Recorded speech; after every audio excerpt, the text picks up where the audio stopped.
Happy Easter. Welcome back, everybody. We're going to just finish up these last, 5 minutes of day one.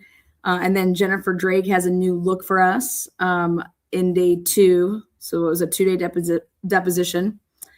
Come on in. Welcome. Again, Sunday Night Lives. If you've been following all my work with the Idaho 4 case,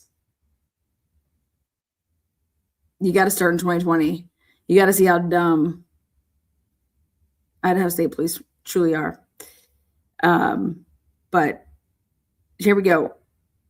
Has he changed his number since your husband died, if he had a phone then? Yes, because he and my second son went in for new phones and got a 208 number together. And I know that was after Brian died. But that's what makes me wonder. I don't remember him having, I know he had an iPod, so he didn't really have a phone number. It just was like an email address. This is not true. We're not big on our children having phones at an early age. They had phones. So how would Brenner be able to text you on March 12th of 2020? He would always be in a Wi-Fi spot, and he would text or email through. You could text or even call through apps on iPods. So he had an iPod. Yeah, I want to say at the time he had an iPod. I don't remember whether he had a phone at the time. He may have had a ever phone. get your son's iPod? Did my husband? Did the police ever take your son's iPod? No. Okay.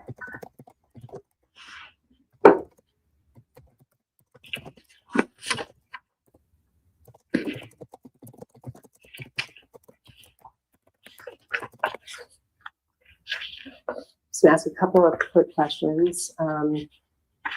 Who is Travis? It's mentioned in these text messages.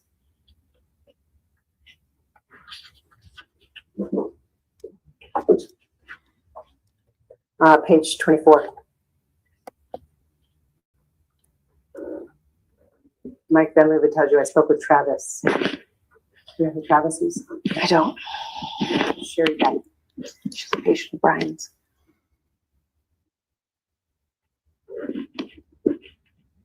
Okay. He references the Sher Beck name was new to us. Do you want me to call you to talk about this? So did you tell him about Sher Beck? I did. What did you tell him about Sher Beck? Come on, Jen. Tell him about I told him that Sher Beck and I had a conversation. Yeah. I told him there was a chance that you were intimidating her. That who was intimidating her? That Dan Moore and his people were intimidating her. Oh, why did you say that? Why did you suggest that? Because she told me that you were. In February 16th of 2020? Jill Bolton there was not even a murder yet. February 16th, 2020. Jennifer Drake literally just says that she basically pulls a Jennifer McCabe. And she basically, when Jennifer McCabe accuses Alan Jackson of orchestrating all of this fucking witness intimidation and all this shit, Alan Jackson's like, I don't even have social, what are you talking about? Same shit happens right here. This is priceless. December 16th of 2020? That's when the message is. Oh, then maybe it was a different time. So you still haven't told me do you know Sher Beck? Yes, I do. How do you know her? She's a patient of Brian's. Okay. And so she called you and suggested to you at some point that somebody... Sher Beck owns a furniture store in Bonners Ferry. I'm going to check the files. I don't know. To sit here and say that she was a patient of Brian Drake's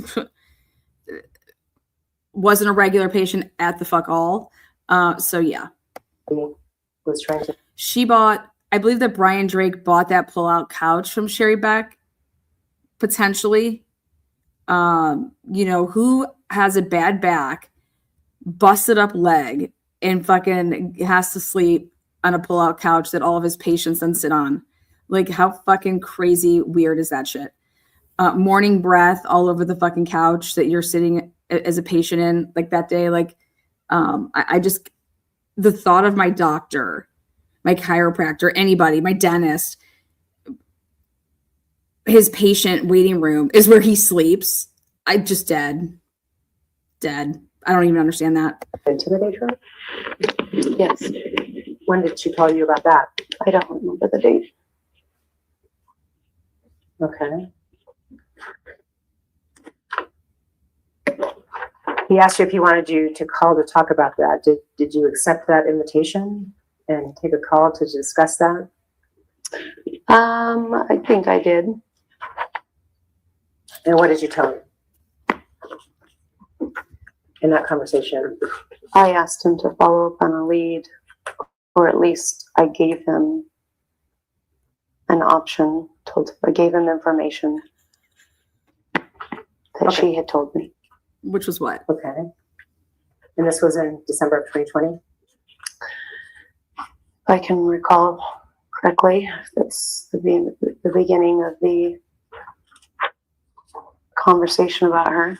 I don't remember the date. Okay. We're going to call it right there, if that's okay. So we'll end at 3:45. Jill Bolton's like, we're going to come back. You know, this was on September 21st, 2023. Jill Bolton's like, what is this? What is she talking about? Just so we're clear, March 12th, 2020 was the murder. She's talking about this Sher Beck woman in December of 2020. Okay. So Dan Moore had already been arrested. He went through the preliminary hearing, and now we're working towards Jennifer Drake just files in November of 2020 the civil suit. Like out the gate, as soon as I'm filing the civil suit, within, I don't know, a month of him being saying we're going to go forward with a preliminary hearing, we see probable cause because they accepted. At first, they presented the confession, and then it was appealed. Jill appeal, takes that up and goes based on, violation of his Miranda, all this shit, blah, blah.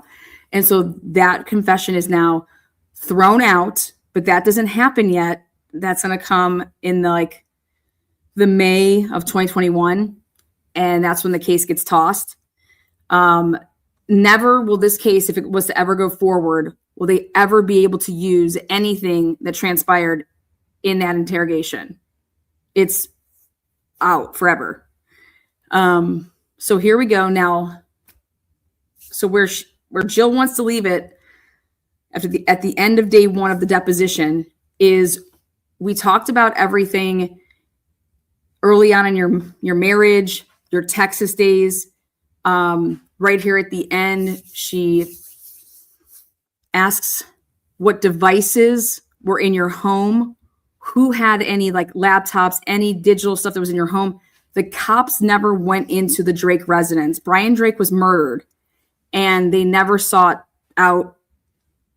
They had a surveillance system at their home, a camera at the front door and a camera in the back, and then a camera in the office. Okay. I found all of this through, again, the Cellbrite because stuff was being push notifications and fucking Jennifer's making videos about her shit.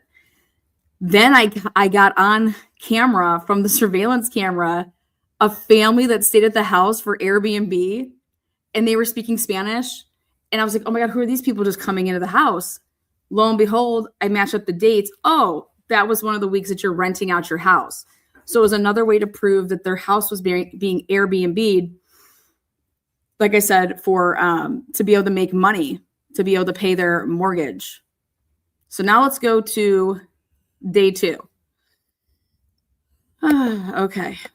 Now day two, we get a different look from Jennifer. She decides to come in a different hairstyle. And it's on, so let's see here. What day was it on? So we have, okay, we gotta go. This would be on September 25th, 2023. And here we go. I think this one's it. Okay. I think she pulls her hair up in this one. I can't keep all my Jennifer Drake looks.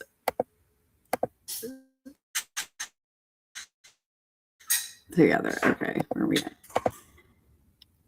Test 1 2, test 1 2. Okay. Yeah, this is it, but I want the video. I don't just want audio. I want to be able to look at my Jen. Jen, it's gonna be okay.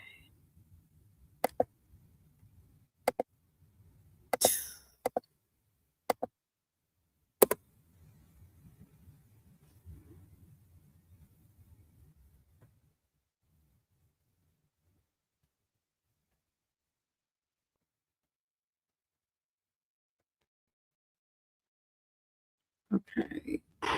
The time is 9. Okay, here we go. Yes, this is my fave by far. Okay, this is what I wanted. I will be changing the thumbnail to reflect the many faces of Miss Drake. Here we go. Welcome, Jennifer here. She's present back here on September 25th, 2023 at 9:02 a.m. And let's get after it. The date is September 25th, 2023. This is the beginning of the deposition of Jennifer Drake. The case caption is Drake versus Moore. The court reporter will now swear in the witness. Ms. Drake, please raise your right hand. And do you affirm under the penalty of perjury that you are Jennifer Drake, Yes. and that the testimony that you are about to give will be the truth, whole truth, nothing but the truth? Yes. Thank you. I will now go around the room and ask that each attorney please state their name and whom they represent. I will start with Ms. Bolton, please. Jill Bolton for defendant Daniel Moore. Thank you. Ms. Lockwood? Taylor Osborne for defendant Daniel Moore. Thank you. Mr. Urban? Peter Erblin for plaintiffs' counter defendants. Thank you. Ms. Brereton? Katie Brereton for plaintiffs and counter defendants. Thank you. Counsel, please proceed. Good morning, Ms. Drake. Good morning. Tell us what, if you would, on what day was your husband killed? March 12th, 2020. How did you first learn about it?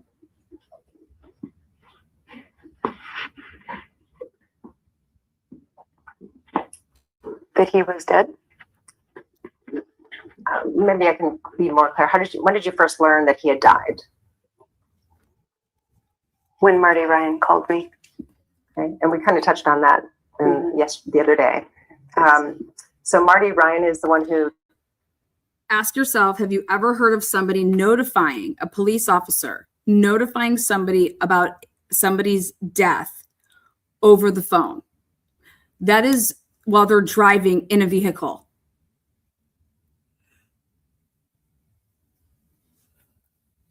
Look that up in the world of protocol. Told you over the phone? Yes. Where were you when you got that news? In my friend's car. Which friend? Amber Van Ling. How do you know Miss Van Ling? She's a friend of mine. From just a neighbor or? Amber was never interviewed by the police, by the Idaho State Police. Amber never interviewed. In a murder trial, in a murder investigation, Amber Van Ling was never interviewed by the Idaho State Police.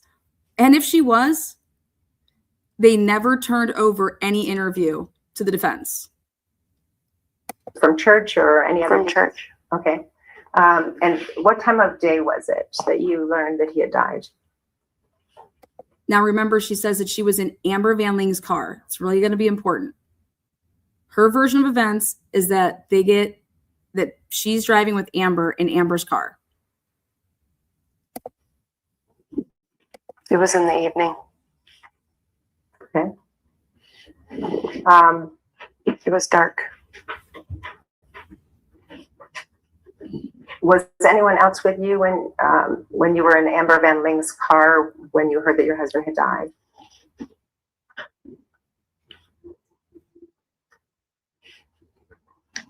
No. And do you know where your children were at that time? My daughter was at home.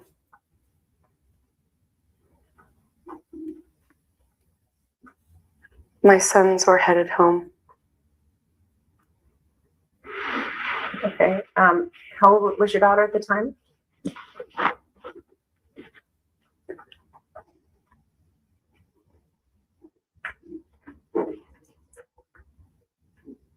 She was 11. All right. And you say your sons, and you have 3 sons, right? Is that Yes. right? Okay. So where were they when you were heading up? And I haven't even asked you that question, but you said you were in the car with Amber Van Ling. Where were your sons when you were heading in the car with Amber Van Ling when you got the news? If you know. My youngest son was playing basketball at the Croc. My next son was teaching a class at the church. Okay. Remember, it's COVID. This is during COVID. Things were shutting down. The Croc, everybody in the family. So I had a bunch of conversations with the people that run and manage the Croc. You get a card. So there's like, if you try to like go in, it's like a swipe. So you know what they do with that? You can kind of like, if you wanted to, potentially subpoena and be able to get the swipe logs. Keep that in mind. I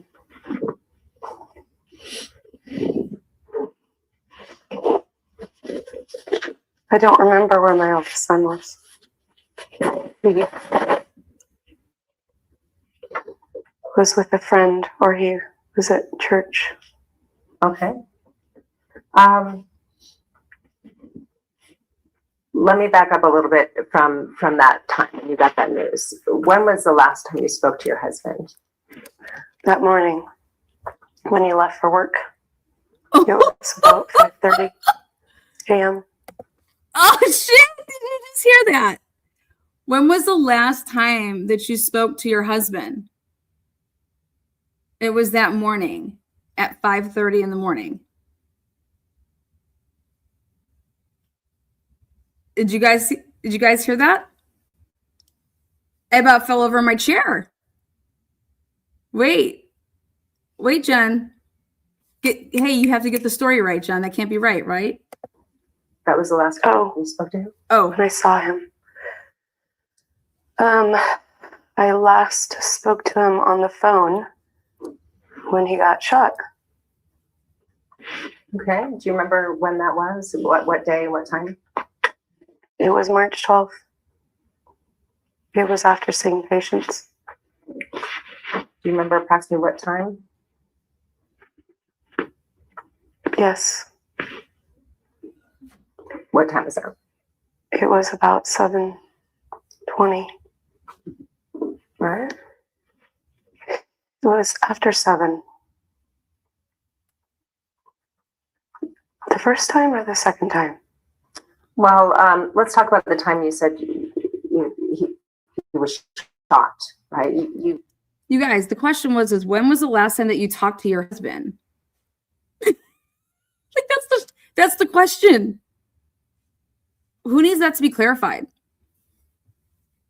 You heard it here. She said that morning, 5:30 a.m. Was that like a, what do they call it, a Freudian slip? Were on the phone with him when you believe he was shot. Is that right?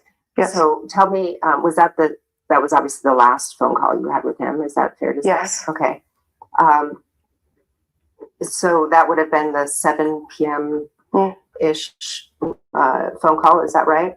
I think so. And what happened during that conversation that made you believe he had been shot? He told me. Do you remember what he said?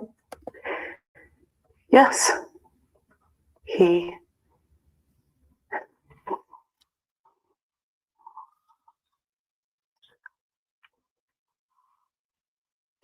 yelled very loudly.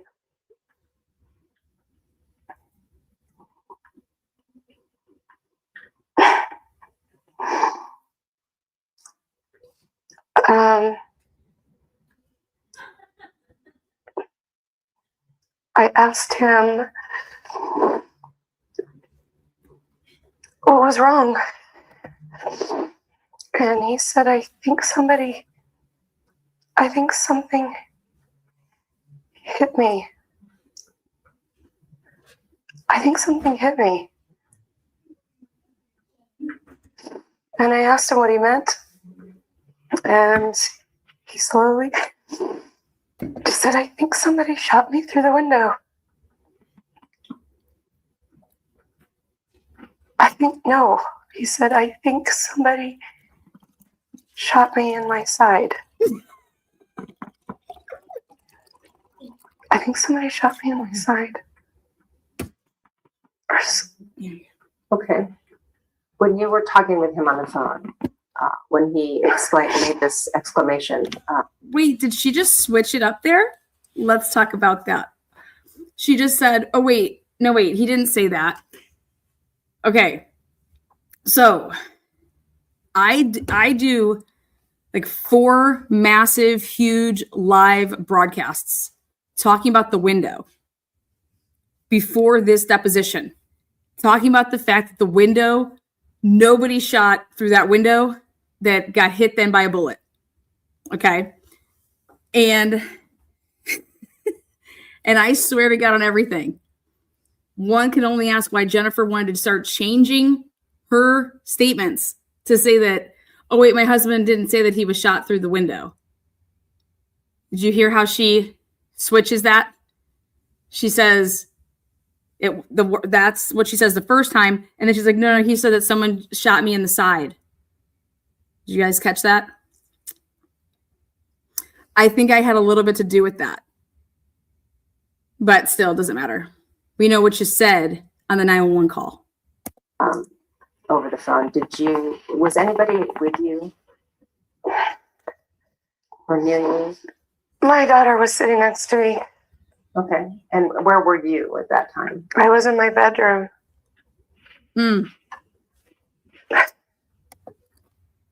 In March of 2023, the reason I got involved in this case and wanted $10,000 is because Jennifer Drake said that she will never forget.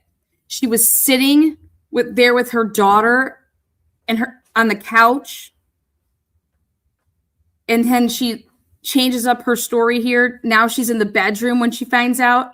I mean, you can't fucking make this shit up. I'm like, what? She said it'll day that she'll never forget. Me and my daughter.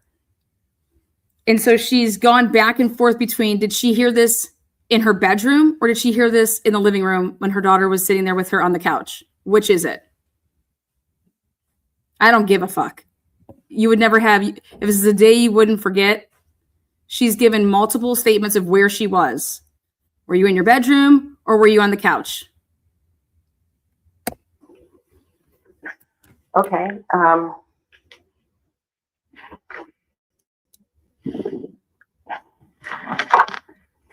Do you remember what phone you were using? Was it the cell phone you described earlier in your testimony? It was my phone.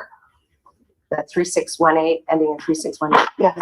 Okay. Yes. And the phone that you spoke to your husband, Brian Drake, on, was that his phone number ending in 9635?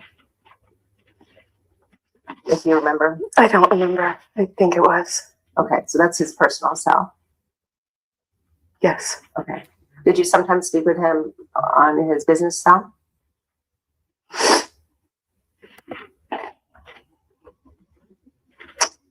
I think so. But I don't remember. I think so. I knew both the cells. I usually talk to him on his personal one. Okay. It depends on which number he would call me on. Okay. Did he have a, particular purpose for each of the phones he had that you recall? Yes, his business one was for business. Okay. So explain how he used that for business. What did he do with that, if you remember? He would text patients or call patients. Is that how he did his scheduling?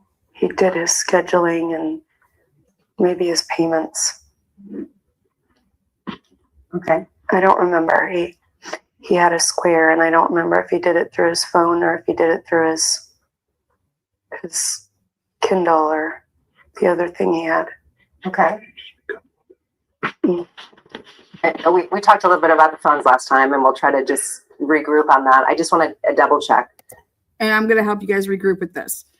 So both Brian Drake's work cell and his personal cell were Cellbrite downloaded. Okay. I went through over 50,000 pages of, I couldn't even, this was a case that I always print everything. I could not print this material because it kept crashing when I would try to go. You just can't say hit print for 50,000 pages. It's just not, it's not going to work. And so I had to take hella screenshots. I had to come in my laptop, take hella screenshots of the page I was looking at, do that multiple ways, print stuff out like that. Then take screenshots with my phone so that, because I have to work off of paper if I'm going to create a timeline. There's just no other way around it. So the day of him being murdered, his work cell phone is sitting on his desk. And he's constantly checking his work cell phone. If somebody was to text him, it's to say hey, I want to try to get in an appointment. Do you have any time available? The next day or whatever. Well, he never opened up his work cell phone. A text had come through and it was at 6:36, something like that, PM. And he never opened it. He never read the text message. Okay. When you do the Cellbrite downloads, it'll show you if a text message was read, not read, it'll tell you that. Here, that was a strong push for me when I wrote up my report to say, this is consistent with Brian Drake. If he did not check this phone, that's consistent, and look at a text message that would have come through. He's sitting there at his desk. He's supposedly sitting there at his desk. His last patient's leave. Normal practice would be to he's winding down to look at his work phone, pick it up, see that somebody would have texted. Hey, I got to text them back because they're trying to get an appointment for the next day. Okay. He does not make an attempt to ever look at that text message. And that would be consistent with he never had the opportunity. Stuff was already going down. So just letting you guys know that timeline, he never got to open up that text. Then his actual personal cell phone that was found laying on the floor next to him up by his head. When that Cellbrite download came through, Brian Drake was found around 8:00 p.m. and a text message came in at 8:15 p.m. and at 8:16 p.m. And those should have come back in the Cellbrite as unread because nobody should have been opening and looking at anything on his phone ever. Once the cops would have got there, that phone gets placed on airplane mode and that phone gets placed in a Faraday bag. Well, guess what? When I got that Cellbrite download and I looked at it, and I said, holy shit, his 8:15 and 8:16 text messages from his son, somebody had opened it and read the text message. Both of them. Well, dead people can't do that. So somebody at the scene tampered with Brian Drake's cell phone. This is 1000% provable. The Cellbrite proves it. That somebody opened up, that's and read the text message. There would be text messages that came through. The next one at like 10:32 that had never been opened. And a detective by the name of Detective, they call him Detective Mack. He was asked by Marty Ryan to go in and take a look around and let me know what's going on in the crime scene. That's what was happening at the same time that text message was sent. So I think that last time you talked about there's that. Your phone and you gave me your number. That's the ones I've just repeated the last 4 numbers for. And your husband's personal phone, you described his work phone and his Kindle. And you also described some digital devices in them. Computers, iPad, and Kindle. I think we talked about all those. So I want to ask you this question now to follow up. Did you own any other phones on March 12th of 2020? Such a good And that question. was kind of a long question. Do you understand what my question is? Are you talking about us as a family? Are you talking about me personally? Or are you talking Yeah, about... did you own as a family any other phones besides those that I just kind of recounted? But I can go through them in detail again if you want Can me you to. go through them again? Okay, so you had, maybe we'll just recount. You said you had your personal phone, which ends in 3618, right? Yes. Yes. And Brian, your husband's personal phone, which ends in 9635, right? Yes. Your husband, Brian, had a work phone, Yes. and you don't remember the number? It was a 208 number. Okay. And then he had a Kindle. That I remember, it was some type of reading device. Okay. And I think you said, just correct me if I'm wrong, that it maybe could be used for billing, hit the Kindle, had access to the internet and maybe a payment app. I don't remember. I'm sorry. Okay. And then you testified there were 4 computers owned by your family, right? I think so. I cannot quote that, but my children, I don't remember which children had laptops at the time. Okay. I had one, and I know my children had to work on laptops for school, but I don't remember that all of them had some. So do not quote me on 4. Okay. So 3 or 4? Was there? Or? I should have asked my kids. It's okay. If you don't remember, you don't remember. I don't remember. Okay. And then iPad, you had an iPad? I had an iPad. And Yes. that connected to the internet and Yes. had access to applications? Yes. Okay. They never collected that. All right. And so my question, then, having gone through all those, is did you own or have access to any other phones on March 12th, 2020? No. Lies. The police had located in your husband's gym bag in his car, I guess it was a Nissan of some sort, at his business, right? Yes. There was a 3rd phone. Do you know anything about that? No. A burner? Are you learning this for the first time when I ask that question? I don't mean to. I'm not trying to ask you a trick question. I'm just wondering did you know that, and if so, do you know anything about it? I do not. Okay. Remember when I told you guys Van Leuven said to her the 3 phones? And she didn't even she's 3 phones. There was actually 4. We found a 4th one.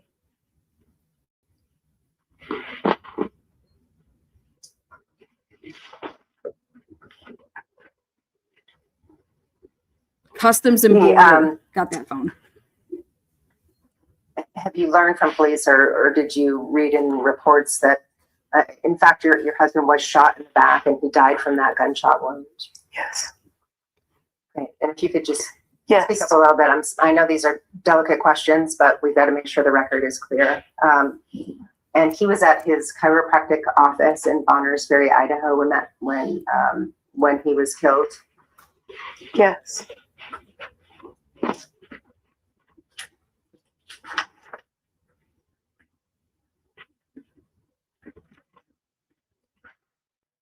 So I think from the records that the police had, the work phone your husband may have been using was 208-660-7757, a Samsung Galaxy S4. Does that sound right?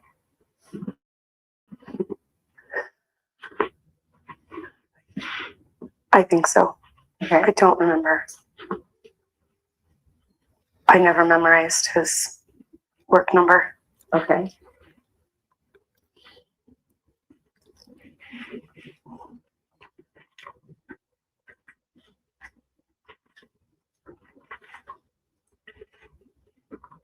Had your husband ever told you about a third phone he had?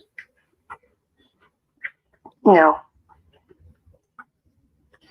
Have you received any phones back from the Idaho State Police that may have been taken from you or your family members? No. Any other items that law enforcement took from you besides devices, phones, computers? And you said they didn't take those per se. Is that right? My phone they took. Okay. And they downloaded everything. They gave it back. They took that from you. Was it during your second interview with them that was recorded? I don't remember. One of the first times you sat down with them? Mm-hmm. Okay. Yes.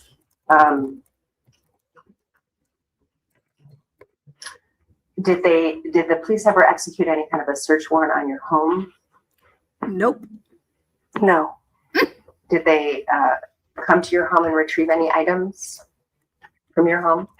No, they asked for ones. And I gave them. I'm sorry, they asked for ones? I gave them whatever they asked for. Okay. Can you walk me through what you remember them asking for and you giving them? They asked for any and all files. Mm. They asked for anything else that pertained to his business. They asked for a list of all of our guns. We supplied list and pictures.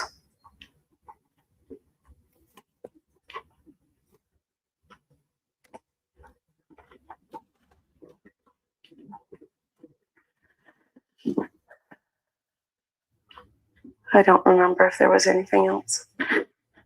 Okay. I just want to follow up on the list of your guns. As you sit here today, do you remember what firearms you owned, your family in March of 2020? I don't. I don't. If any at all? I know which ones are in my house. I just don't know. I'm not good with calibers. I don't know what is what, so I can't. I still have the list. I still have every gun that I had when I showed it to them. None of them have been moved. None of them have been sold. Okay. Did law enforcement ever take any of your guns? No. They didn't ask you to give them to test? No. Okay. I did not own a gun that matched the bullet Lies. that I'm aware of anyway. What was the bullet? I don't know. I have no idea. I just was told that I told them that I was willing to bring the guns in, and they said there was no need. How do you know that you didn't own a gun that matched the bullet? Exactly.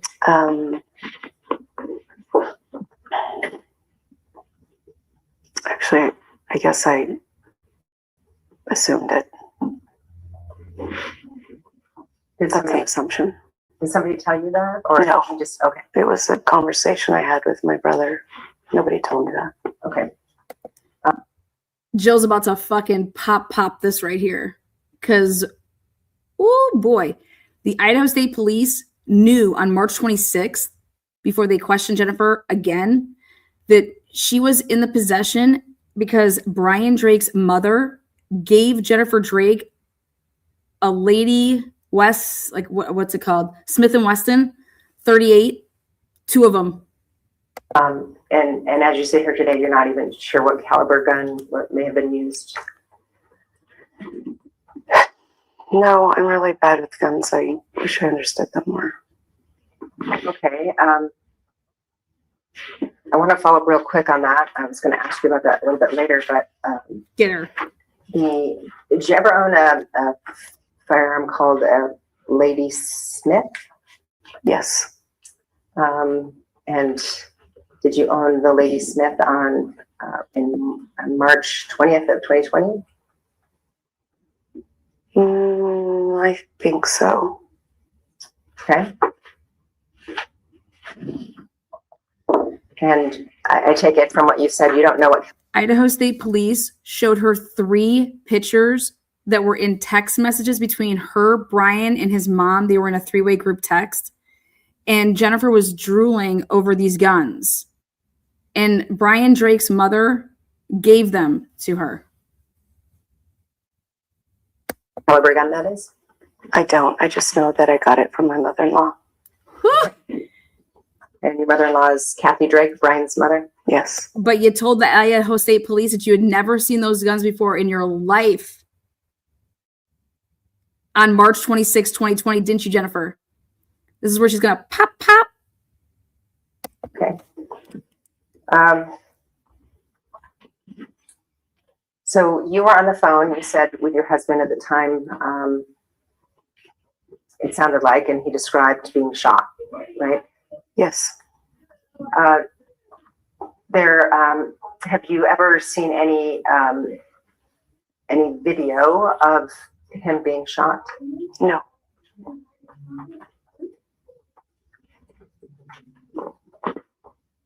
There was no surveillance videos recording anybody shooting into his window at the time on March 12th, 2020, were there? I can't answer that. I'm not aware of that answer. Again, I just want to go back to you did get the evidence from the Idaho State Police that they had? I don't know what I got. I'm positive I didn't get everything. I haven't looked through How would she know that? Okay. the majority of the disc I got. Disc When you say didn't you're come in positive a you didn't disc. get everything. How are you positive you did get everything? Well, I imagine if there's things that the police are saying they're not telling me, then they must have things that I don't know. When did the police say that they had things they're not telling you? Well, when I have questions, they say we're not at liberty to answer. That tells me I assume I don't know. I don't know. I don't know what I have and what I don't have. Okay. Sometimes Sometimes I have to follow up and just be real particular. I'm not trying to. I know. I don't know what I have and don't have. Okay. Better. Better answer.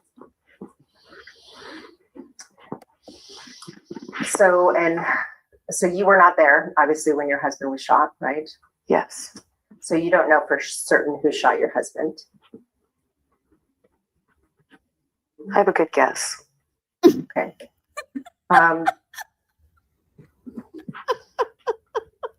Have you ever looked into or done any research on false confessions?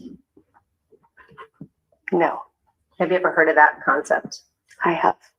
People who maybe spend years in prison, having confessed to a crime, but are cleared later by DNA. Have you heard about those kind of stories? I've never heard one, but I've heard they're out there. What? You've never heard of one? Or do you live in a fucking hole? Do you recall when you were first interviewed by police suggesting that perhaps a chiropractor that your husband had worked with, a guy by the name of Scott Crawford, may have done this? By this, I mean, killed your husband. What was the question? Do you remember when you spoke to the police early on, suggesting to law enforcement that maybe Scott Crawford could have done this to Brian? No. Killed him? No, they asked if there was ever anybody who may have had a beef with Brian. Mm. And you said Scott Crawford? Yes, And why did you say Scott Crawford? because they had an argument. They asked who has had arguments with Brian, and I was trying to recall any type of argument. So, and Scott Crawford, tell me what the relationship was between Scott Crawford and your husband. They worked together. Was that the first chiropractor that your husband, Brian Drake, worked for when you moved to Idaho? Yes, Do you remember when he started working for him? 2012.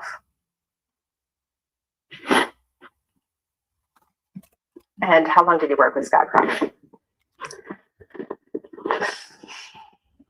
I don't remember exactly. I think it was end of 2013, maybe. Okay, so did he work for him for a full year or less than a year? I think he worked for him at least a full year. Okay. What were the circumstances under which your husband left his work with Scott Crawford? He just gave him his notice and said he was moving on. Right? Do you know why he decided to leave? Yes. Why?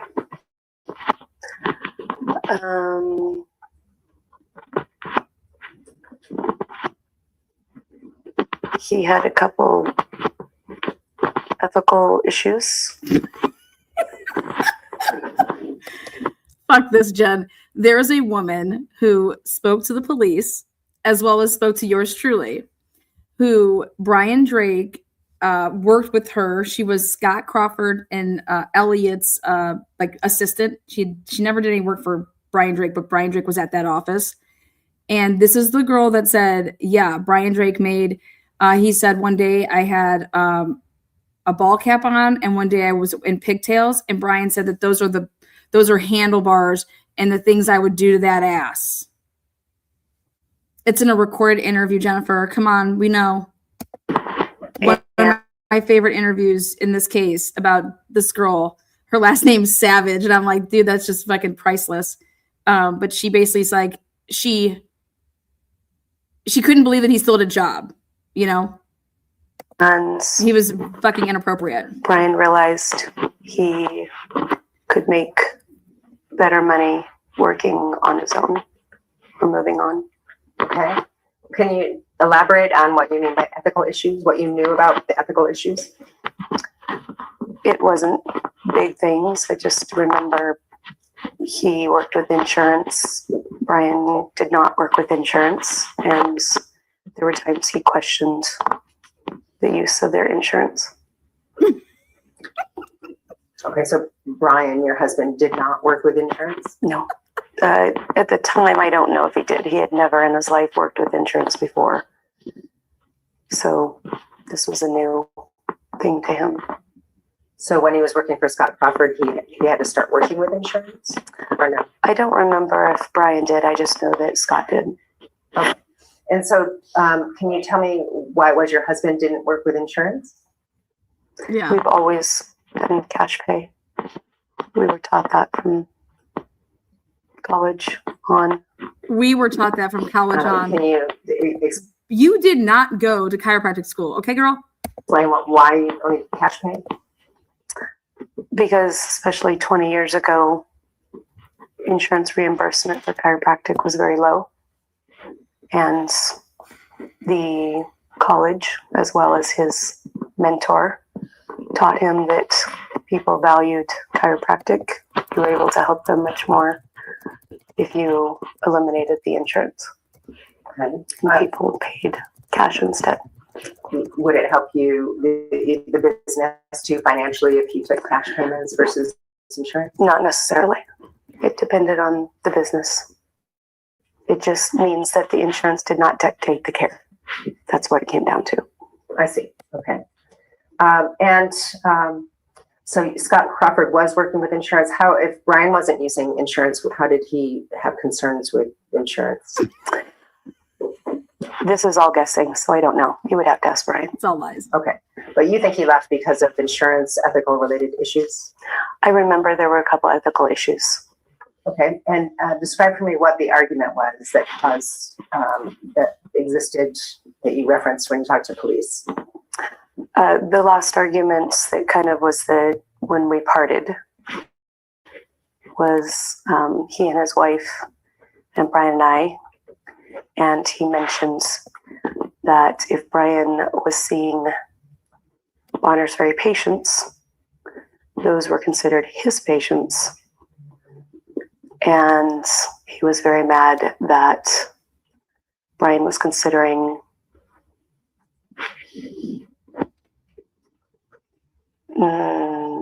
either moving up there at the time or seeing Bonner's very patient because he had been up there prior to Brian. And Brian proceeded to let him know patients go where they want, wherever they get the best care. Okay. Sure. And that happens generally would you say, in the field of chiropractic, from what you've learned from your husband over the years? That Absolutely. patients will find the best provider and go to that person for their care. Yes. Some chiropractors also, do they provide different types of care for patients? Yes, Did your husband specialize in any particular area? he did. He specialized in upper cervical.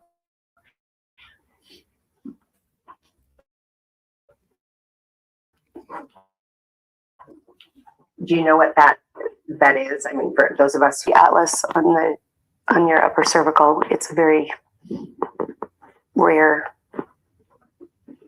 learned.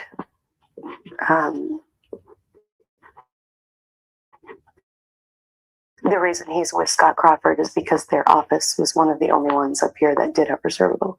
Okay.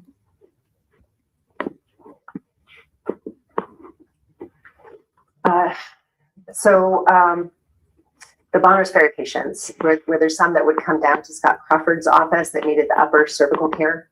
Yes. And they and Brian ended up traveling to meet them in Bonners Ferry? Much later, he had a couple of patients that were only his, that never saw Scott, that would come down to see Brian, and they were asking Brian to come north. Okay. And eventually we know he did. Right. You're not sure what year he started practicing in Bonners Ferry? Or and I think he actually be more fair, your husband, Brian. I want to say 2014. Okay. So also, just to be clear, did your husband start his own practice right after leaving Scott Crawford? No. Where did he go? Watch this. Part of the reason he left is also because Amy Spolstra had asked him to move over and join her clinic. Okay, so he started working for Amy Spolstra? Yes.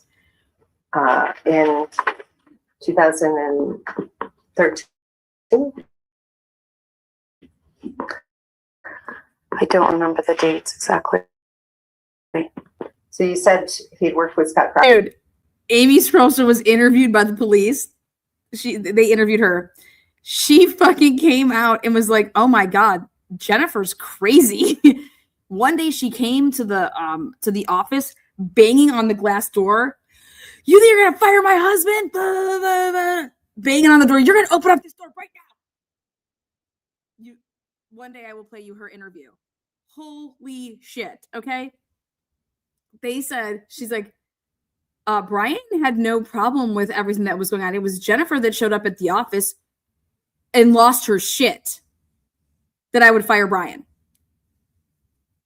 Did he take some time off after leaving Crawford, or did he go directly to Amy Spolstra? He went over to be with his brother either before Amy Spolstra or after Amy Spolstra. I do not remember the time frame. It was for a short 2 or 3 months.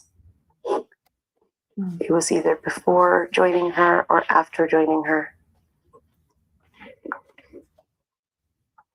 I'm sorry, I'm not sure I'm understanding. So he maybe worked with Amy Spolstra before he went to Scott Crawford? Is that what you're saying? Or? No, he went over to North Dakota to spend some time with his brother-in-law and work for his brother-in-law. I mean, his brother over in North Dakota. Either before or after Amy Spolstra. It was a very short time, but I don't remember if it was, I think it was after Amy Spolstra. Okay. And during this time period, and we haven't even touched on this yet, but what did you do? Okay, so I I tell the Moors, I said, Brian Drake up and left Idaho and moved to North Dakota without the family and worked on some fucking oil rig with his brother Chad, and he was staying in a man camp. I'm like, what chiropractor up in the middle of their career up and goes to North Dakota to go work on some oil rig with some felons? I said, what the fuck is going on here? What are you talking about? What I'm talking about is you need to hear this shit. I think that they went through a separation. What? Yeah, because I was like, he's driving back on like, he would drive back on like late Thursday and then have to leave on Sundays. And it was like 9 hours one way. And I'm like, what the fuck? What chiropractor ever it gets out of chiropractic work and goes into the oil industry? And you're in a man camp on a rig? Are you kidding me? That shit. What? Well, that's how bad they need some money. Well, listen to this shit. This is crazy. What were you doing to occupy your days? I can guess, but I just want you to tell me. I was raising our children. Okay, and you have 4 kids. Yes. That's a lot of work. And what kind of ages are they in this time period of 2012 to 13? They were ages 3 to 8. Okay. So that was a full-time job for sure, right? Yes. All right. I'm going to kind of go off track of what we were just following and just ask you, during your interview with police on March 26, 2020, you asked, and I'm going to just quote from the interview that I listened to, do you think there's any chance this could be a hitman? And I just want you to explain, if you would, why you asked that. Jennifer Drake asked the police if this was a hit. I asked because I was wondering if it was somebody professional. Okay. What is a hitman to you? A professional. Professional killer? Yes. Why would there be a hit on your husband? Have you, are you familiar with the term alibi? Yes. What does that mean to you?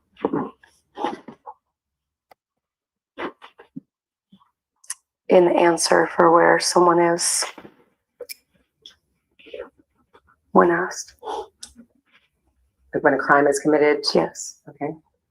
Somebody can vouch for where they were? Yes. Okay. Did you learn during, from the police, you kind of described the police didn't tell you much, but during your discussions with them, they did give you some details of things that they'd been investigating, right? When I asked, yes. And did you learn during your discussions with police that there was a 16-year-old boy was a potential suspect? Yes. Yes. Do you remember what the concern was with this 16-year-old boy? Why they thought maybe he might be involved? Yes. Can you describe what that was? Listen up. He was concerned that his mother and my husband liked each other. Okay. Was that it? Is that all you know about it? Yes, that his mom Their son was one of their sons was 16 also at the time. liked my husband. There was a concern, wasn't there, that this 16-year-old thought maybe his mother was having an affair with your husband? I don't remember that. Mm. I remember him telling his dad, I think my mom likes him, or I think the chiropractor likes her. That's all I remember. I cannot. And then do you know what happened between the 16-year-old's parents? What happened? No. I didn't learn that been divorced I didn't remember that. prior to March 12th of 2020? Prior to March 12th, they were divorced. I did not know that. Okay. The 16-year-old's mother. Yeah, you did, Jennifer. You wrote her a letter. I have the copy of the letter that you wrote her. Couldn't that be considered like, I don't know, witness intimidation? Just saying. Jennifer Drake wrote people letters during the investigation into her husband's murder. She was going through the discovery and writing people letters that had been interviewed by the police and talked shit basically about Brian. There was a patient of your husband. Yes, but then she stopped care because of that rumor or because of that concern that I remember them telling me anyway. Okay. Police told you that he had an alibi, did they? Or do you not remember? I don't remember. Do you remember police telling you that Dan Moore had an alibi? Yeah. No, Bullshit. maybe, I don't know. Did you not learn that the county coroner by the name of Nick Mellett was Daniel Moore's alibi? If that's what you want to say. No, we're asking what you Had you ever know. heard that before? I just said it today. Yes, When did you hear that? some point from the police, I guess. Do you remember when? No. You mean which interview? Would it be back in the March, April timeframe when you had the interviews with police that you learned that? Most likely, yes. Or maybe No. Wait, what? Oh, No. well, I'm just trying to understand your answer when you learned that Dan Moore might have an alibi. It couldn't have been right after he was dead. I didn't even know about Dan right after he died. Sure. Right. So I'm trying to understand your answer. So when did I know that Dan had an alibi? Yeah. Is that your question? Yeah. I don't know how to answer that. Do you need a date? If you can approximate when you learned that. Well, I didn't even know about Dan until he was arrested. So So that was August of 2020. it had to have been after August. Okay. After August, a long time after. I mean, can you give me just any kind of a time frame? How long after that? I don't know. I can't even tell you when they told me he had an alibi. Okay. I don't know how to answer that.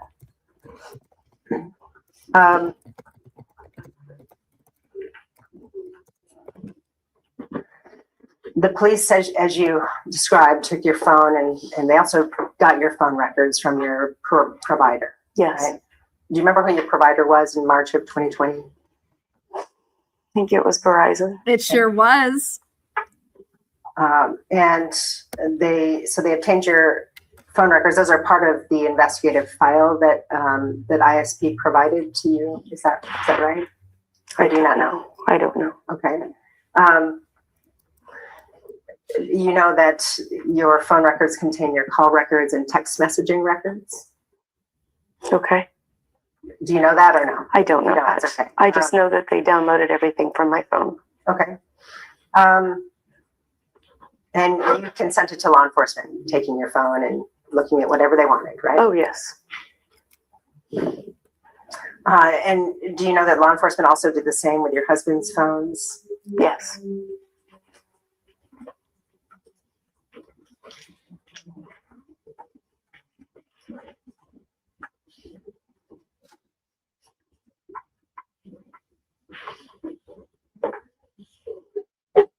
So I want to go through just some of your phone call records, and we're going to go back to March 12th and just some time periods and ask you. I know this is a long time ago, and these are specific times, but I'm going to ask you if you remember making these calls on these times. The phone records from law enforcement indicate that you contact your husband for the first time in the evening, if you will, on March 12th of 2020 at 6:42 p.m. and spoke to him for only 13 seconds. Does that sound right? The first call? Yes. And what did you learn during that first phone call from him that you didn't talk longer? He was still seeing patients. Do you know which patients he was seeing? No. I do now. I didn't know then. Okay. And now how do you know now? Because the patient told me. Which patient was it? Eldora Gatchel. Was she a friend of your family? Yes. Can you describe the friendship for us? She was a patient of Brian's. She would come to my children's performances. She and I had a good friendship. Where did she live? At the time, where was she living? I think it was Sagal. Okay. It's south of Sand Point or south of Bonners Ferry. I've been to her house. I don't know the address. Okay. But she would see your husband at the Bonners Ferry practice? I don't remember if it was the Bonners Ferry or the Sand Point. She would see him in one of them. On March 12th, she was at the Bonners Ferry, yes. It must be Bonners Ferry, yes. Okay.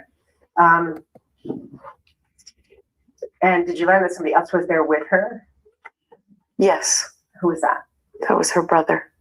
Do you know what his name is? She told the police that it was her husband on March 26th. I'm sorry, on March 16th. She said, yeah, Eldora told me that she was there with her husband. This is the first time that she's ever said her brother. His name is Caleb, but it's Kakawa something. It's hard to say. Okay. But in essence, it's Caleb, I think. Hawaiian name, right? Yes. So I just want to make sure I understand again. Actually, you became friends through her meeting your husband at his office. Yes. And would you invite her down to see your kids' performances? Yes. And so would you spend time regular? What would kind of describe for us how often you would see her prior to March of 2020? Not often. We just occasionally, when my kids had performances or we went up there, we went to her house or we would see her in Bonners Ferry. It was not often, just sporadically throughout the years. Okay. And Caleb, her brother, was there with her. Did you end up seeing a video that was taken while they were there that night? Yes. Can you tell us a little bit about that video? Caleb was playing on his ukulele, and Brian had finished seeing a patient. And it was a video of Brian coming to the door and saying hi, meeting Caleb. And Eldora shared that with you, right? Yes. Did you find that video at all strange, or did you welcome it? Tell me what your reaction was to that video.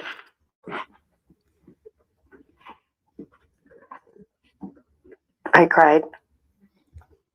Sure. It was the last time I saw that he was alive.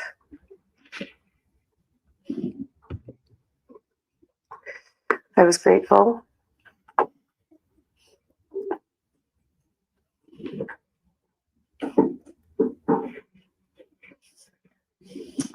And then your phone records show that it looks like he called you back at about 7:17 p.m., right? So sound right? Yes. About 25 minutes after that first call when you learned he had patients, right? 45, but Say that again. The math, Sorry. so I don't mean to impose math on you. Say that again. You said the first call was 6:42 and he called you back about 7:17. That's more than 25 minutes. But there was a call from your husband to you about 7:17 p.m. Is that about right? Yes. okay. Very important. they started with the patient care. Paul Jacobson, he had made a phone call right as he's walking out. And so I was able to, hey, what time are you done? Okay. Because they never gave metadata on the video. And so I had to go based off of Paul Jacobson making a phone call as he's walking out. And his friend didn't answer. And so we go off of that. And now let me explain it that Brian Drake only has 15-minute appointments. So if Eldora begins to start getting worked on at like 6:15, let's even say 6:20. Okay. I think 6:20 is, they're sitting there playing the ukulele. It's 6:05, 6:06. Paul Jacobson, is leaving. He's walking out. And that's why I was like, okay, 6:15, 6:20, 15 minutes for one, 15 minutes for the other, right? Why is he not calling Jennifer Drake back until 7:17? His appointments are 15 minutes apiece. Also, if he truly only had the appointment with Eldora, because in his books, nowhere does it say that he worked on Kayla, Coco, and Azara, and he's a cheap ass, and he would have marked it. He would have docked it on Eldora, saying, hey, I'm taking one from your package. Okay, do the math here, folks. This phone call doesn't happen until 7:17. Her appointment was at 6. She's in that office at 6:06. I have her on the surveillance camera at 6:03, passing the bank, pulling in, getting out of her car, and going off of Paul Jacobson's phone call. The fuck are you doing there for an hour and a half? Like, it shouldn't have been that I'm still with patients at 6:42. You should have been rounding up. Why doesn't he call her back until 7:17? Well, we all know now he's not calling her at 7:17. One of those people pressed send, call Jen. Let's see if Joe gets into that. And your call with him was about 9 minutes, 15 seconds. Does that sound right? Yes.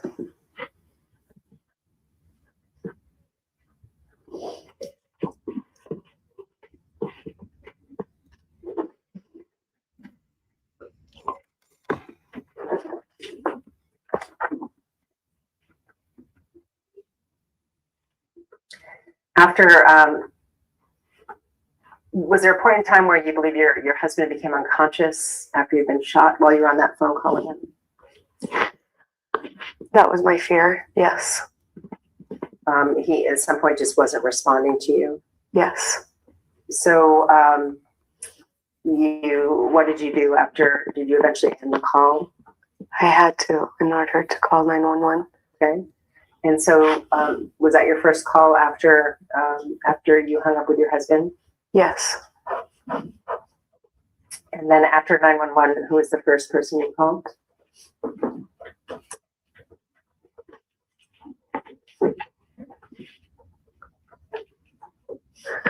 I think it was my parents. You don't remember if it was your mother or your father? It was my mother and my father. It was their home phone. They were both on speakerphone, if I remember right. Oh, do they have a hard line? Yes. Okay.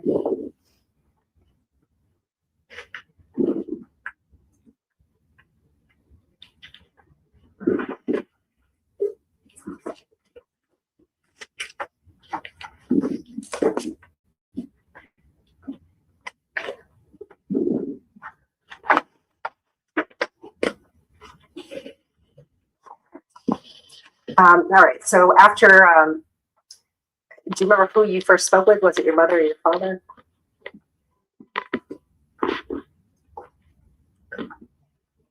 I think it was my mom. Okay.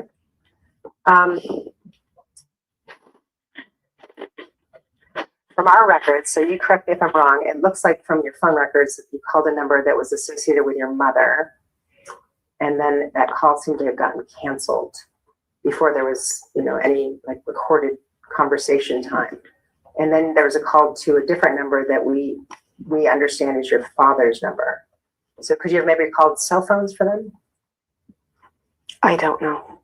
Okay. So you're not sure if it was a hard line. Okay. So she's on the phone with her husband who says, I just got shot.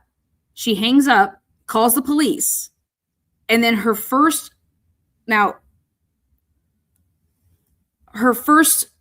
call after she hangs up with 911, don't you think you would call your husband's phone back? Would you? I know who I'd be calling after I got off the phone with the police. I'd be calling my husband's phone. There's no fucking doubt about it. Like, not a single doubt in my mind.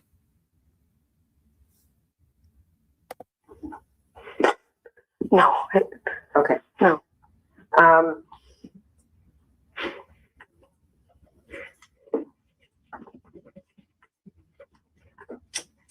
And your parents, I take it, are married? Yes. And they live in Kalispell, Montana? Yes. Your phone records show that you spoke with a number that we're associating with your father. I'll try to loop back once I get the number and ask you about it. But with your father for about 2 minutes and 56 seconds. Do you remember generally what you discussed with your father at that time? I said, please pray, something's not right. And I told him my conversation with Brian. Okay. Her call with her dad, 2 minutes and 56 seconds. I want you to remember that time, 2 minutes and 56 seconds. Because wait to see what your girl fucking did. Ooh, daddy. 2 minutes and 56 seconds. Ooh, daddy. Remember, there was no 911 call on her phone. Remember, she looked through the call log when she was with the police, and she's like, I did everything from this phone. I did everything from this phone. And then I put a FOIA in. And I said, I want every 911 call that was made on March 12th, 2020 from Kootenai County. I get my results back. Not a single motherfucking phone call at that time frame that was transferred, nothing, no Jennifer Drake, no nobody. There was no 911 call that originated in Kootenai County at this time. None. 2 minutes and 56 seconds was the call with her dad. His cell phone. Would you describe yourself as close with your parents? Yes. Extremely. Do you share with them your, like what's going on in your life, major events?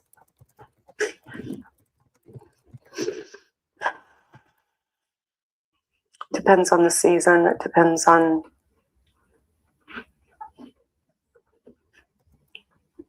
not everything. Okay. When you say season, do you mean like the actual time of year, or do you mean something different by that? Maybe more once we moved up here. Not as much when we were in Texas. As we are more busy or less busy. Do you recall going to visit your parents in January 31st of 2020? Probably for New Year's. January or something. No, January 31st, honey. We go over there a lot, so I don't know dates. Okay. Do you recall a situation where your mom picked you up in Hayden and drove you and your daughter to Kalispell? In January of 2020? What? Do you remember a situation where your mom would have picked you up in Hayden and driven you to Kalispell with your daughter? No, I don't remember that. No, but you did take a train, didn't you, honey? You got on a train with your daughter. Brian dropped you off at the train station. You took a train, and that was the weekend going into the Super Bowl weekend.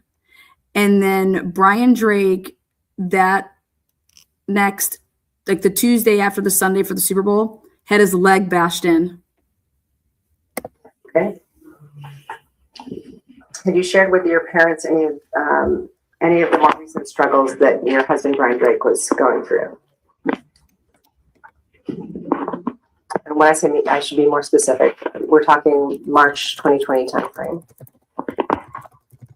I'm sorry, repeat the question. Yeah, have you shared with your parents any of the more recent struggles that your husband Brian Drake and or you were going through in your marriage or his life? In March? around that time frame of March of 2020? I don't know how to answer that. I don't know what I told my mom and dad and what I didn't of what. I still don't know. I still don't get the question. Sure. Well, maybe I should ask it this way first. Do you recall during that time period of your life, just prior to Brian's death, that you were having some issues and struggles in your life? What struggles? Well, I'm asking you, were you having any struggles in your marriage? That is so ambiguous. Do you mean my husband breaking his leg? I'll be more specific. I would love that. Were there some issues with your husband's use of alcohol during this time period? Apparently. What struggles was he having? Apparently, I wasn't aware of most of them. Did you become aware of some struggles with alcohol later after he died? I did. What did you become aware of after he died? That he drank more than I was aware of. So did you ever come to believe he was an alcoholic? No. Any friends or family members suggest that maybe he was? No.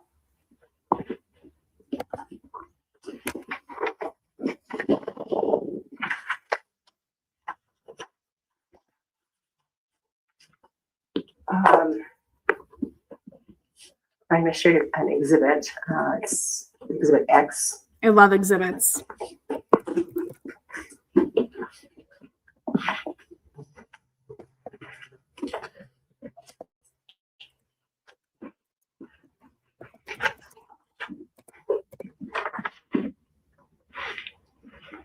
Okay, so we need to have this one marked as X. There's a copy for you.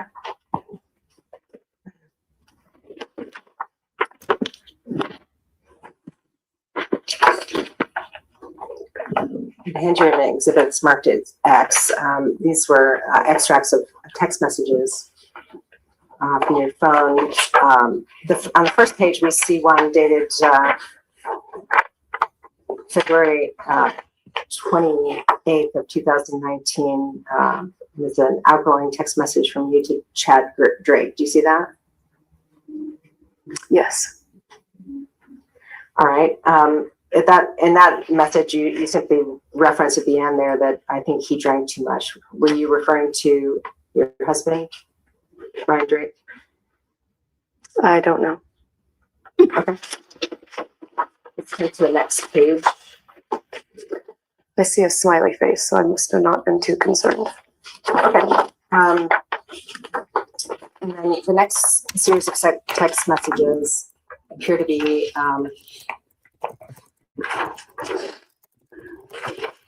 July of 2019. Also, July 11th. And there's an outgoing text message. The first one I'm looking at is, just so we're both looking at the same one, it's at 10:38, at least the timestamp is 10:38. Is that right? Yes. That's to a person by the name of Joseph Lichty. Yes. Did I pronounce that correctly? Lichty. Lichty, spelled Liechty. Yes. Who is that? Friend of mine. How do you know him? I used to work for him. He was a doctor over in Kalispell. Oh, what kind of a doctor? Gastroenterologist. A neurologist? Gastroenterologist. Oh, thank you. I'm sorry, I didn't hear you. So, did you reach out to him in July of 2019 about concerns relating to your husband's drinking? No, Joe Lichty always thought that Joe Lichty was an alcoholic. Joe Lichty has since passed. He used to be an alcoholic, and he would always put his thoughts onto Brian. Joe Lichty had a wild imagination. Okay, so I want to ask you about the first message. You say, Joe, thank you for your call yesterday. B and I had a really good talk last night. Are you referring to your husband, Brian? Yes. You say he came to the realization realization of his addiction and is trying to come to the decision for his own self, not me, to make drastic changes. Did you write that? Yes, and I'm pretty sure that I'm talking about his addiction to pain meds at that time because he was on ibuprofen nonstop. So much so that he ended up with an internal bleed.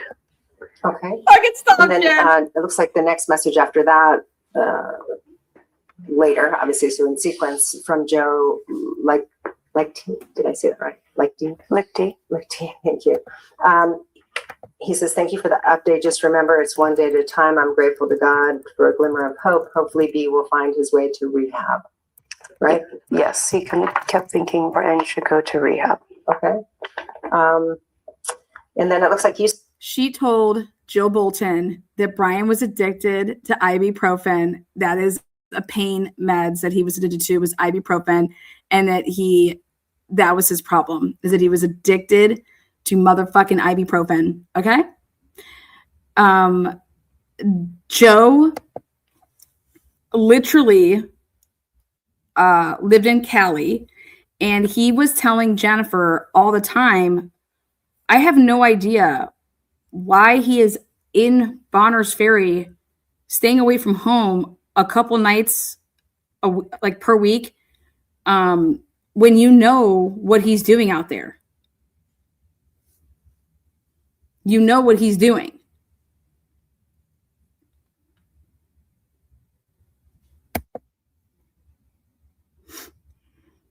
sent him a message asking whether he should be picking up folic acid for Brian. Yes, that was because it was affecting his stomach. The ibuprofen was affecting his stomach. Okay. And then you sent him another message and you said, I asked B to consider going to AA last night and he was open to it. Yes. You say, but he had a lot of pain meds in him. So we'll revisit the idea in a couple days when he has all his wits. Yes. So he was taking pain meds at that time? That was right after his back surgery. No. So he must have still been on pain meds. That's why I was not worried about the alcohol, because I knew he wasn't. At least I thought he had no alcohol, because that was the doctors said you can't do alcohol while you're on these meds anyways. And Joe Gitter. we had the reason for the AA was because we had that counselor who said, when you start depending on anything, every human being should at least go to AA visits to see where they can end up. And that is why we revisited the AA, was because he said it was very important that people understand where they can go, where this can end up with any type of addiction. And okay, and you're suggesting the addiction was to pain meds. Which ones? it was just ibuprofen. He had an internal bleed. He had back pain for quite a while. They actually made him stop any of that, or they wouldn't do surgery on him because he had an internal bleed. So you believe your husband was addicted to ibuprofen? I do believe because of his pain, he was addicted to ibuprofen, yes. Okay. The next message from Dr. Lichty was, I'm glad to know you picked up folic acid because he needs that too. But folic acid is not thiamine. Both of those vitamins are depleted in alcoholism. It doesn't matter what Lichty wrote on here. Lichty believes Brian had a problem that I did not believe he had. And we didn't see Lichty all that much. So I don't know what to say to that. Okay. So why were you following his advice to get the folic acid and thiamine? Well, thiamine, if I remember right, is for anti-inflammatory. And folic acid is what helps the healing of your lining of your stomach, the folic acid. Okay.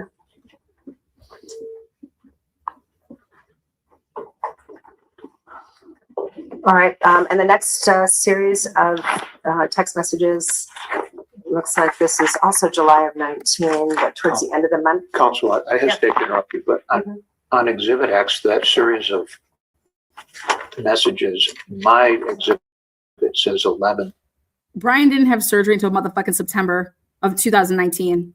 Like I said, I will go toe to toe with anybody in this case with every single fucking piece of discovery, the timeline of the entire case with what motions were filed, when they were filed, everything that has transpired in the existence of the Brian Drake murder, plus add on the 6 years before he was murdered.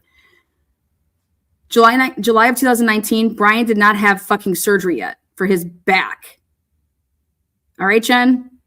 7/2019. Am I? Yeah, Reading you that gotta wrong? read it, you gotta read it with, see, if you go back to the first page, you can see how they're, formatted with, you see it's 2802, I see that. 2019, so that suggests it must be, the month is the second listed, like the European way they list the date. So that's why I'm relying on the second. Oh, okay. I get you. So the 07 is July. Because I believe that's right. Thank you for that clarification. Sure. Okay, so now we're, the last page, July 26, 2019.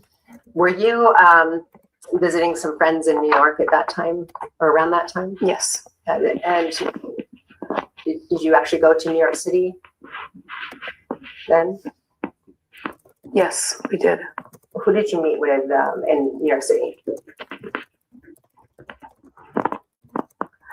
I'll get to the messages in a second. Friends of his. Friends of his. Friends from high school, Yes. one of whom was Craig Fant. Yes. That's have we called him by his nickname yet? But he goes by Bubba, right? Yes. And this looks like some text messages between you and Michelle Stokes Fant. Is that right? Yes. She's Craig Fant's wife. Yes. And there, it looks like you had an exchange with her about, she was telling you that her husband was passed out already. He was high. Is that right? That's what it says. Yes. Do you remember your husband and Craig Fant taking some gummy bears that had marijuana or something like that? No. You don't remember that? I know that Craig Fant does, but I don't ever remember them doing them together. Okay. And the next message, it looks like you sent to Michelle, you said, "So is mine," relating to being high. He gave Brian more gummy bears. He's still awake and going though. Is that right? Yes, I'm reading this. This is for me. It shows us outgoing on your phone to Michelle Fant.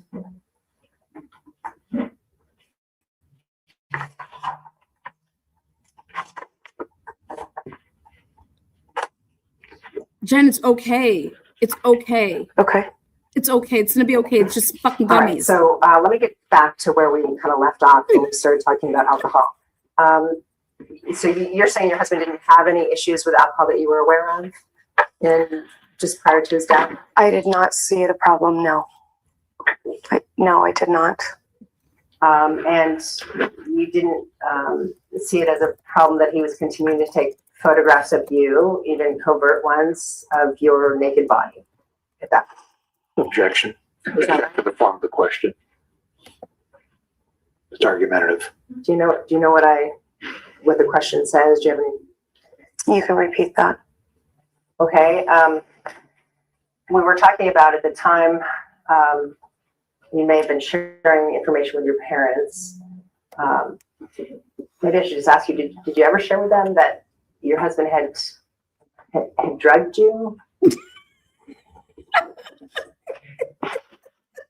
I don't remember. Or taken photographs of you without your knowledge? This is fucking I don't remember. Ambient picture time. At the time of your husband's death, were you having any kind of financial struggles? A little, because he had been out of work for months due to his surgeries. And if he doesn't work, you don't really have, you're not independently wealthy. Is that fair to say? I think the question is definitely subjective because we didn't have a whole lot of debt. So it's, when you say financial problems. It's not like we had a lot of extra, but we also didn't have a whole lot of debt, so it was doable. So at the time well, let's talk about the time of his injuries.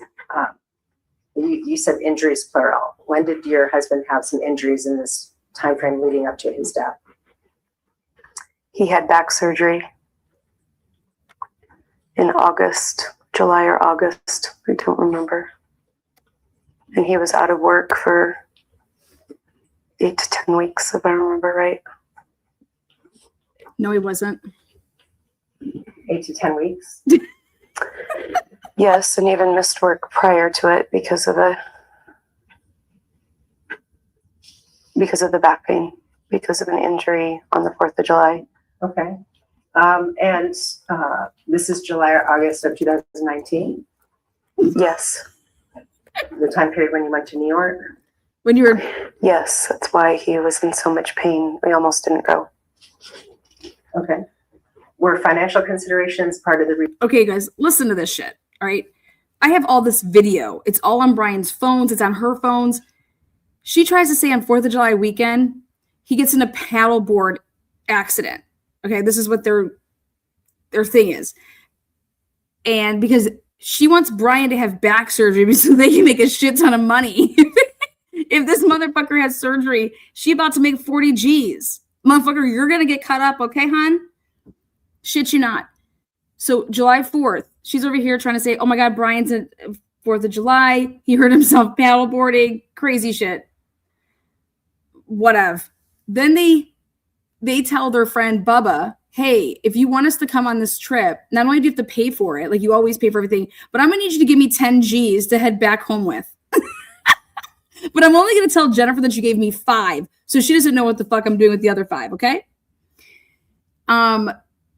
It's like, fuck yeah, where can you find friends like this? Paying for our vacays. We get to go swinging in the fucking hot tub and do prayer in the hot tub together. That this is what they do. And there's videos of all this. And Brian is dancing around, acting like a wild man.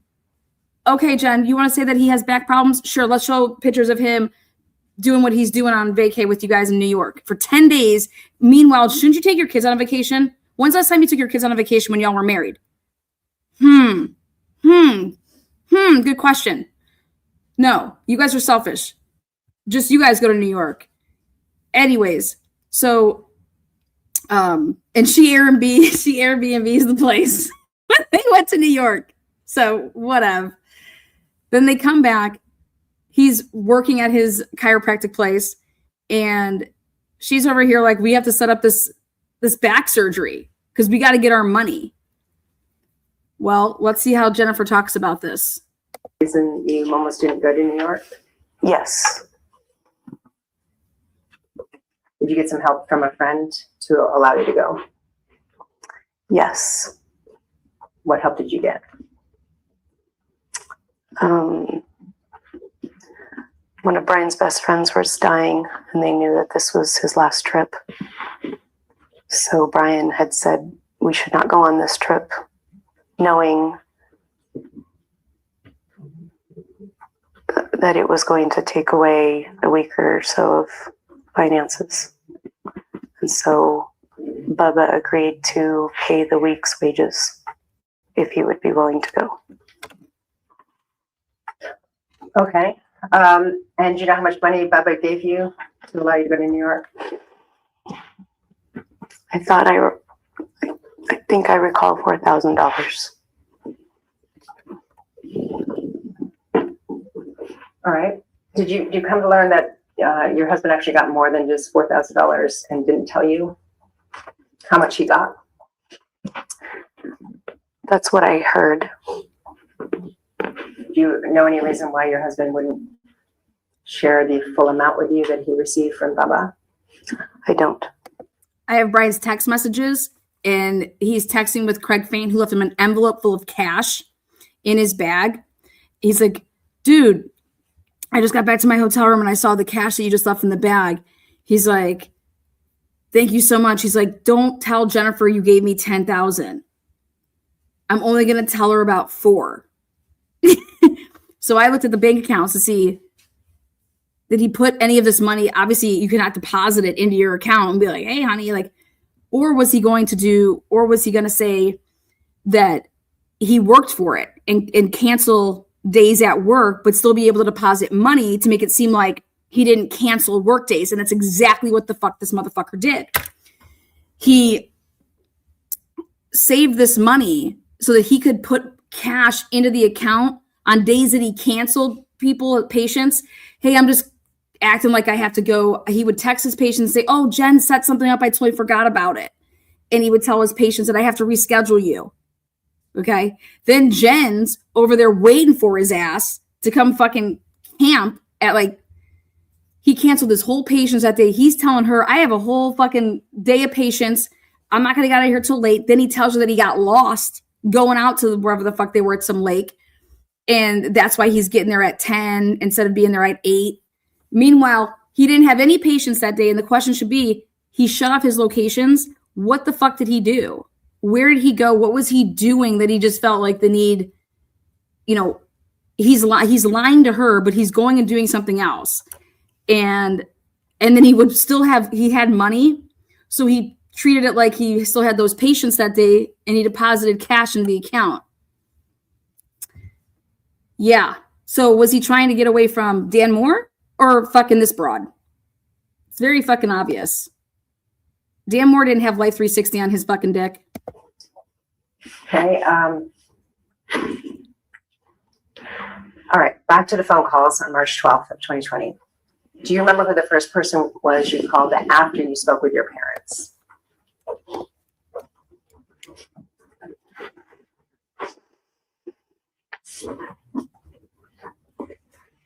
Maybe it was Amber.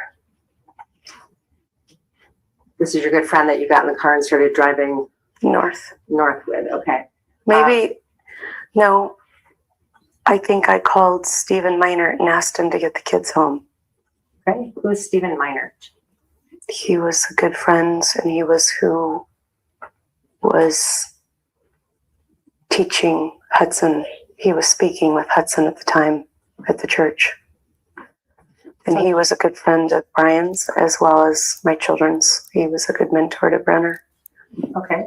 He was would you describe him as a youth pastor at your church? No, he was a missionary that was home. When you say missionary, would you just describe what you mean by that? He was a missionary to Africa, to Kenya. He would go for 6 months at a time to go and tell people about Jesus. So a Christian missionary. Yes. Okay. And on March 12th of 2020, you said. And you forgot to leave out the fact that you, Jennifer Drake, were the treasurer secretary of his nonprofit board. And we'll get into that, all of this Africa shit here down the road. Because y'all motherfuckers are wild as fuck. The Lord has risen. He is not happy with this shit, Jennifer. Teaching Hudson is. No, he was co-teaching with Hudson. They were teaching a Lostology class to people in the church. Okay. And you said your other son was at Bass. They used to film this on their Facebook page on March 12th, 2020. Guess what's missing from the Lostology Facebook page? Every single fucking Lostology class, it was recorded. It was put on Facebook, not on the 12th. The one that Hudson was supposed to be speaking at. In Jennifer Drake's phone, she receives a edited picture that they tried to change the picture of Brenner with this Stephen Minert kid, because Brenner had a picture with the Stephen Minert kid doing this stuff like back a couple months ago. They tried to use an editing software to change the picture from her son Brenner to her other son Hudson. I got that. I found that in the Cellbrite art. It's an artifact that they're creating fake pics. To this day, no picture has surfaced of Hudson with Stephen Minert, but there is a Stephen Minert picture with Brenner from weeks prior to that date that they then try to edit. Don't fuck with me. Fuck with me. Basketball. My youngest, I Youngest. think he was at the Croc, and I asked Stephen to please go by and pick him up Okay. and bring him home. And Brenner wasn't with Stephen and Hudson, right?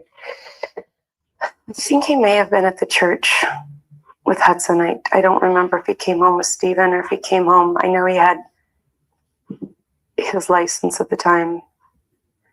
So maybe he was, I don't remember. I would have to re-ask him.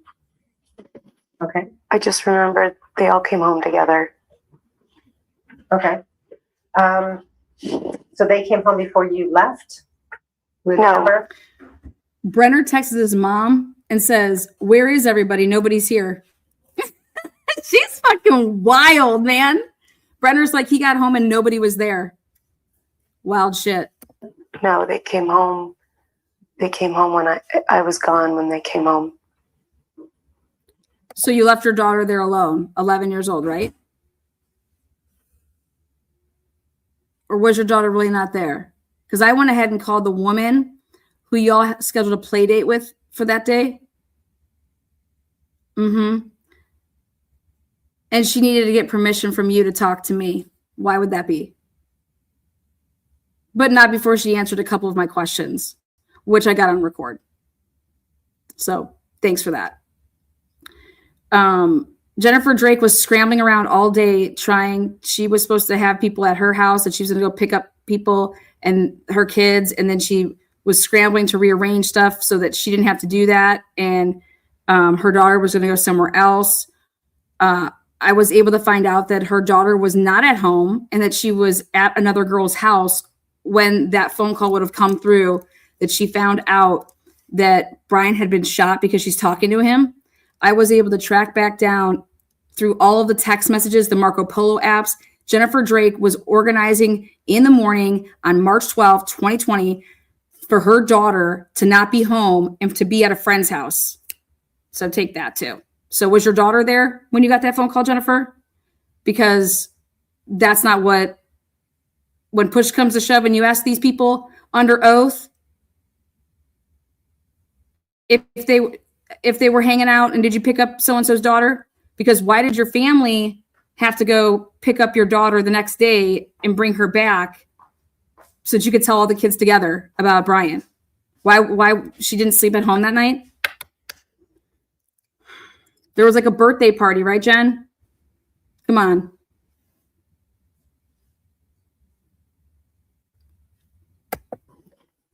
So you don't know if they came home together, do you? Yes, I know they came home together. I remember. How would you know if you weren't there?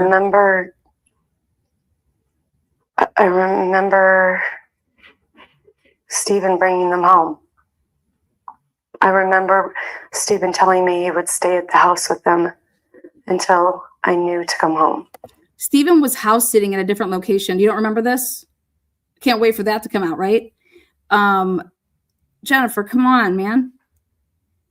Until I came home. Okay, so he, I told him something was wrong. And I told him to tell them that it had something to do with his leg because I didn't want my kids to worry. Why did Brenner call his place of employment where he was supposed to work on Friday and tell the guy, hey, I can't come to work because my dad was shot in the leg?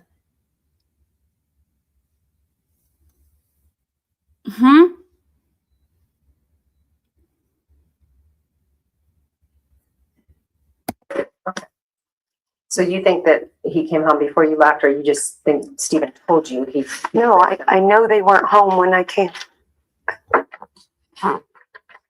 How come you called the guy that your son was supposed to go and work for earlier that day? You texted him and said the boys will not be there. This is prior to your husband being shot and killed. You said that the boys will not be there on Friday to do work because they are going out of town and doing something for whatever the fuck it was. But that got canceled. Remember, because of COVID? And yet you call this guy and you text him actually, and you leave this message.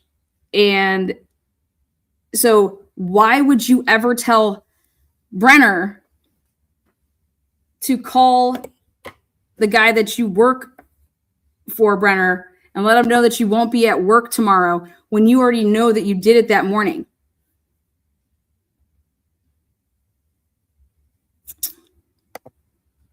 It's all in the Cellbrite. It's all in the apps that you were using. That you thought, what? It would just, no one's going to know about that because it's not the phone records? I don't know. I don't remember because I don't remember who was home with my daughter. There it is. I don't know who was home with my daughter because your daughter wasn't there. I don't remember. I know where your daughter was. So do you remember about what time you left with Amber Van Ling? I remember feeling like it was forever and I wasn't getting any answers. I would call 911 or I waited and waited and waited and it didn't make sense.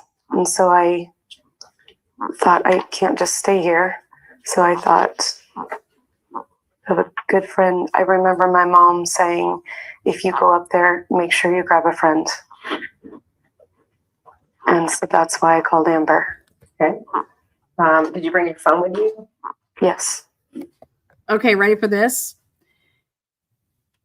She tries to call Amber's cell phone. Amber's cell phone doesn't pick up.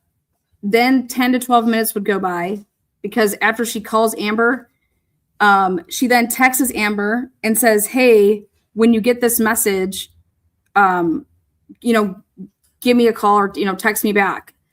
And so then I looked in the call log and saw when Amber called Jennifer back.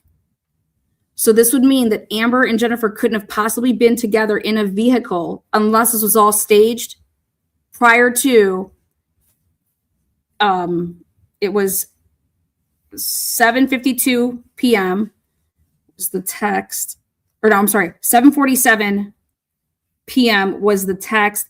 Amber calls her back almost at 8 p.m.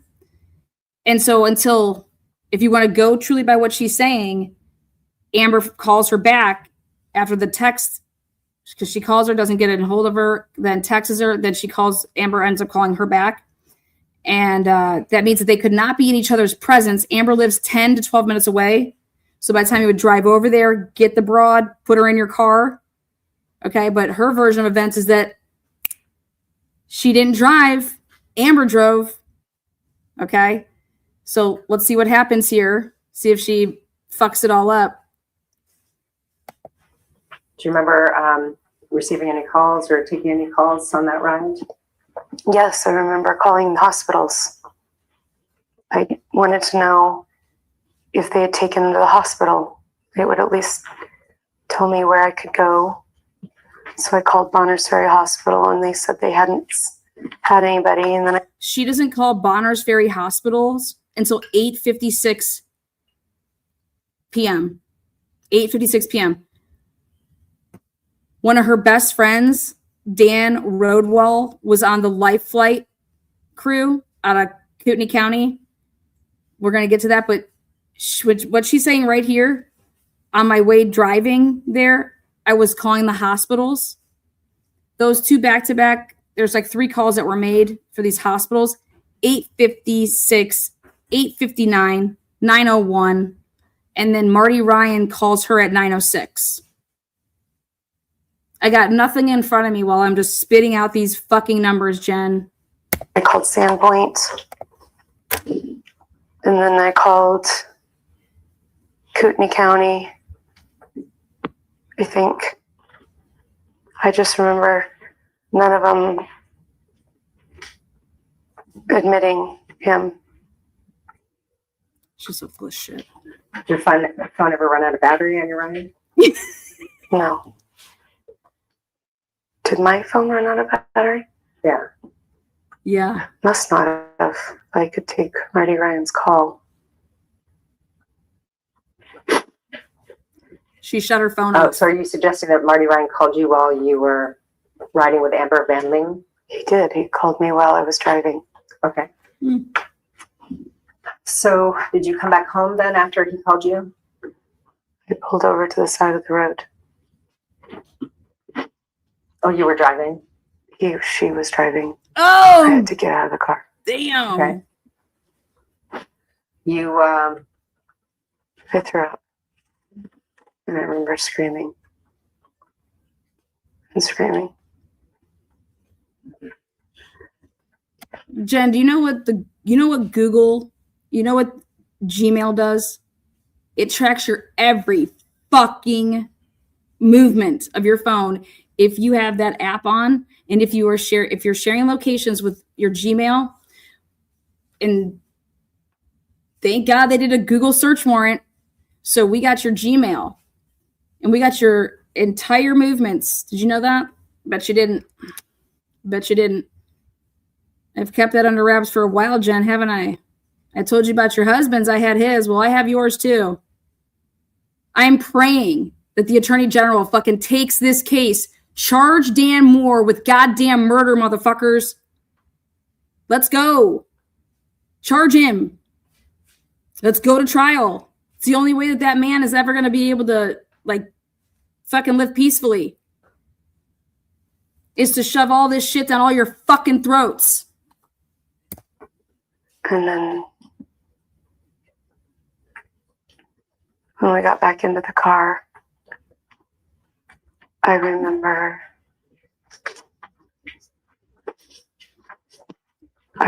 that Marty said they didn't know who it was, and it was a crime scene, and they wouldn't let me in, and that I needed to go home and make sure my kids were okay, that I needed to be home with my kids. do you remember about what time you got, well, maybe if you remember either end of it, what time you left? We have the time frame of the phone call with your husband, the time you would have left with Amber Van Ling, and the time you would have gotten back. Yeah. What's that time? I just remember when I got home, my kids were all in bed. It was very dark. I don't know. That's not what she asked you. When I say it seemed like a long time that I couldn't get answers, I don't know if that was a half an hour or if it was 2 hours. I don't know how much time lapsed between the time I got off the phone and the time I called Amber. Do you have your phone with you persistently all night? Did you get any calls? I don't remember. Come on, Jen.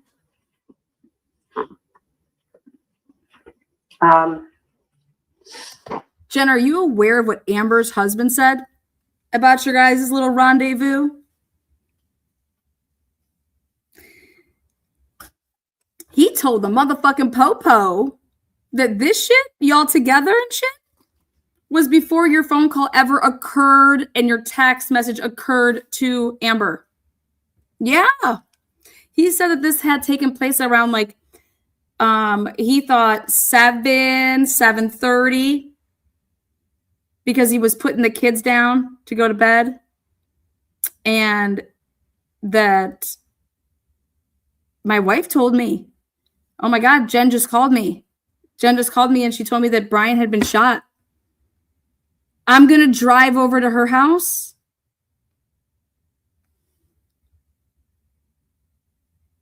Jen's going to come pick her up, and then they left. Which way was it?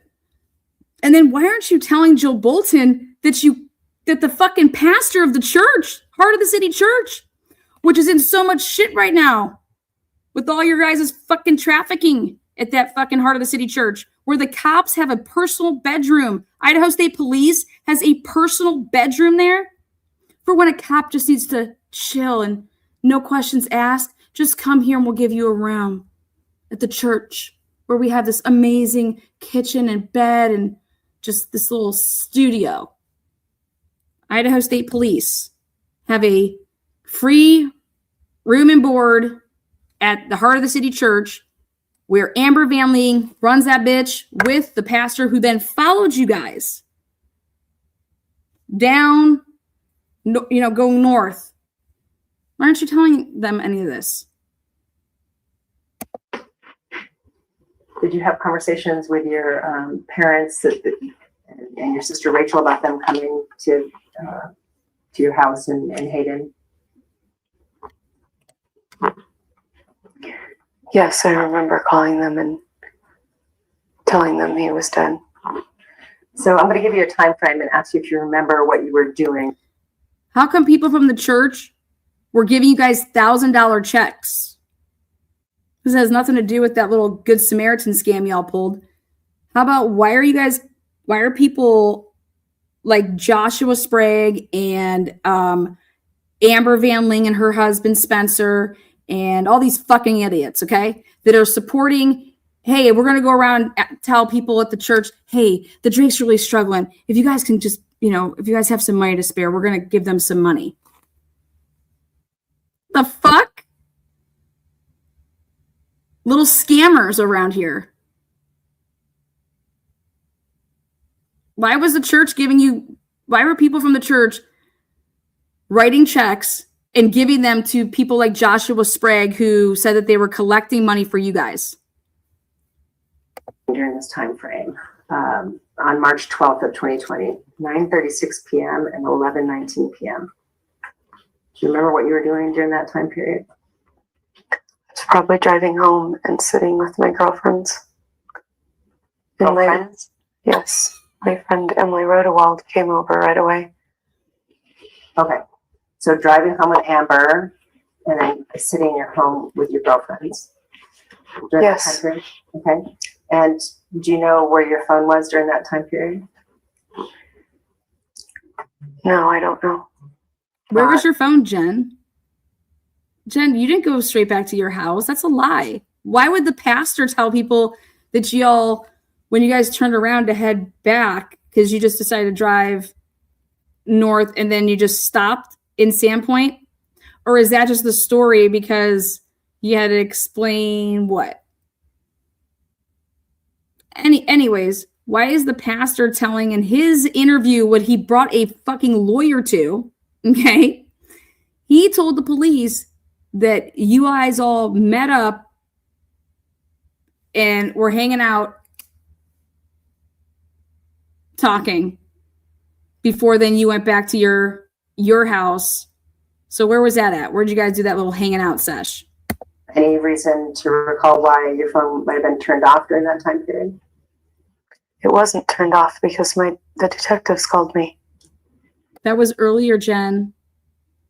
She just gave you the time frame, 9:26 to 11:19. Why the fuck was your phone off, Jen?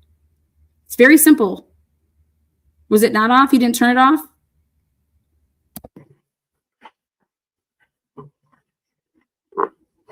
My phone was never turned off. Okay. Okay, thank you. We'll see how that pans out for you. Before you gave your phone to law enforcement, do you recall deleting any messages? We talked about this a little bit the other day, and you suggested maybe you lose messages after a certain period of time. But do you remember any specifically deleting messages between you and your husband before giving your phone to law enforcement? I've never deleted any messages between me and my husband. Sure, Jen.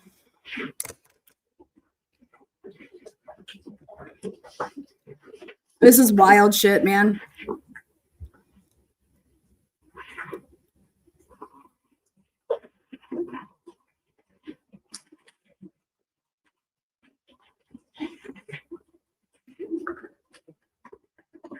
I need a break. Yeah, you do. Let's get a break. Yeah, you do. Stand by. The time is 10:17. You guys, what I was also able to prove is that she calls Brian Drake's work phone, and the time frame that she's calling Brian Drake's work phone, if you do the math on how long the 911 calls and all that crazy shit was going on, it's like, what'd you do, Jen? Put 911 on fucking hold here and then use your phone to like then call Brian while you're putting 911 on hold or something like that. So if you do the math on how long she shouldn't be, like, how are you calling Brian Drake's work phone while you're supposed to be on a 911 call? It's all wild shit. And I was like, she's doing three-way with somebody. That's what it looks like. If there's not a 911 call, and they never called CUNY County, and so they fabricated that. Now off the record. They made up a fucking call. We are now back on the record. Greg, I think we left off. I was going to show you an exhibit. So this is marked as exhibits R1 and R2. So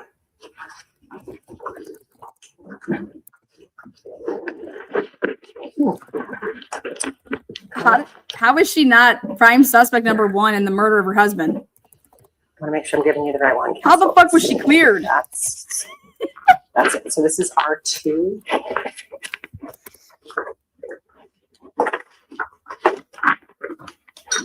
This is why Brian Kohlberger's should fucking appeal.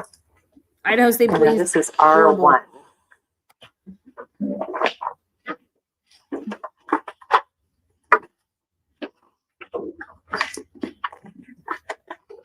She's more. So Ms. Drake, these are reports, phone examination reports from your cell phone and your husband's cell phone. If you see R1, do you see where it references? There's about, let's see, 1, 2, 3, 4, 5, 6 lines down. There's what's called an MSISDN. Do you see that? See that line of that first page of the phone examination report on R1? I don't, I'm sorry. Yes, I see R1 at the bottom right. Okay, yep. And on the phone examination report, I'm kind of holding it up to try to show you about midway through, there's a line in the middle that references on the left side MSISDIN. Yeah. Right? And then there's a sequence of numbers, but that's actually a phone number that you recognize, isn't it? Yes, What phone number is that? that's my phone number. Okay, the 512-626-3618. Yes. Okay. And then let's just go ahead and do the same with R2.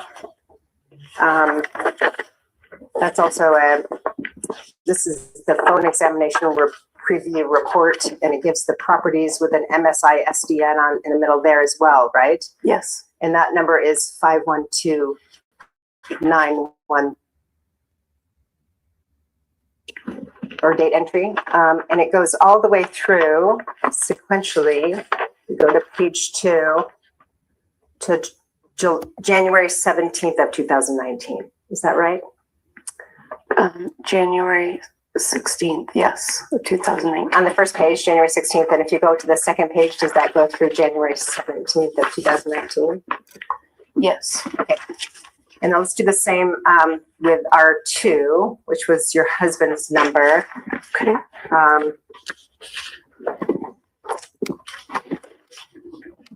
And this looks like it starts on January 15th of 2019 at the top, right?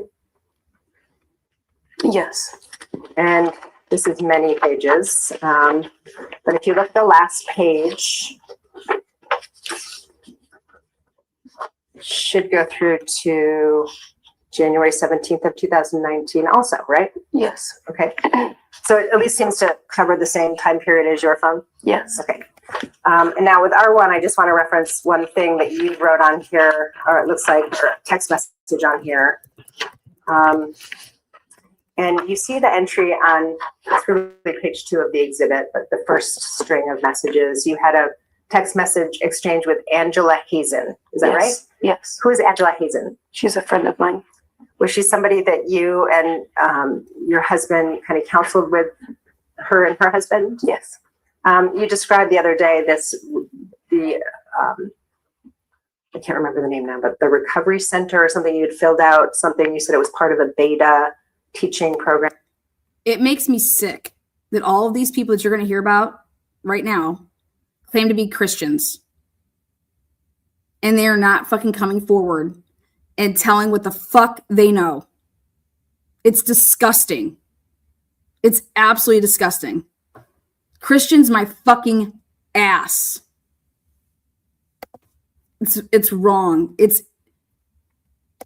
And you got to meet your maker one day. Good luck. Good fucking luck. You are so fucked. Was Yes. this kind of like what you were doing with them? No, this was just friends that my husband was helping her husband through something. I see. Okay. So you sent a message to Angela Hazen around 8:35 on January 16th of 19 that says, "Hey, Ange, does Hunter know that you came to talk with me? B would like to know before he meets with Hunter."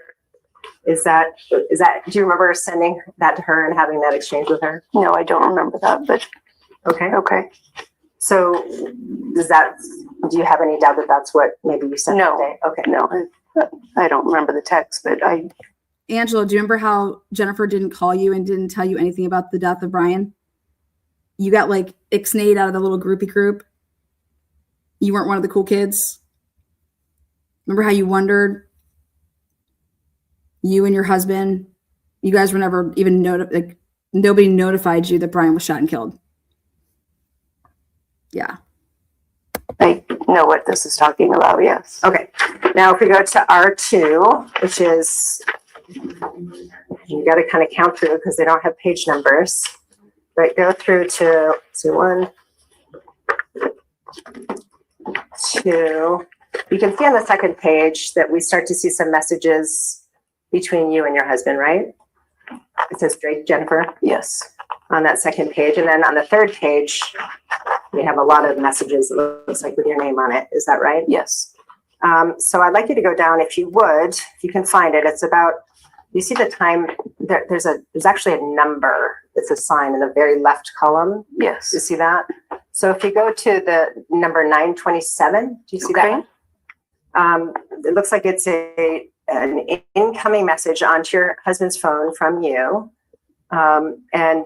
And you make a reference to him. You say, "I don't mind, except please don't tell about you putting drugs on my drink, etc., or the picture fetish." Do you know, did that relate to talking to Hunter Hazen? Probably. I'm assuming. I don't know. Okay. And so do you remember telling your husband that? I don't, but I obviously did. I mean, I don't remember every conversation we have, so Of course. I'm sure I was telling him, we always had an agreement that he could help men with whatever he wanted, but Hunter went to him because he said that he had a porn addiction. And Brian is supposed to be counseling Hunter on porn addiction because Brian conquered it. Victory on porn. These people are fucking wild as fuck. They lie every day, all day. That's all they do is lie to each other. Keep up with the Joneses. You gotta make it seem like our life is so perfect and we're so great and we did it. Broke ass hoes, swingers, and don't go on fucking vacations with their kids. he would not tell people about our past unless he told me that he was telling them. Okay. So yeah, sometimes I don't mind, but there are times that I'm like, there's some things that I ask for you not to share. Right. And so you didn't want him to share him putting drugs on your drink or the picture fetish. Right. Apparently. And what do you mean when you say picture fetish? Exactly what we talked about on Thursday. Your husband's need for digital images of you? Yes. Without clothes pictures on? of me. No, any pictures of me. Okay. I just love taking pictures of me. Oh, All right. for fuck's sake, Jim.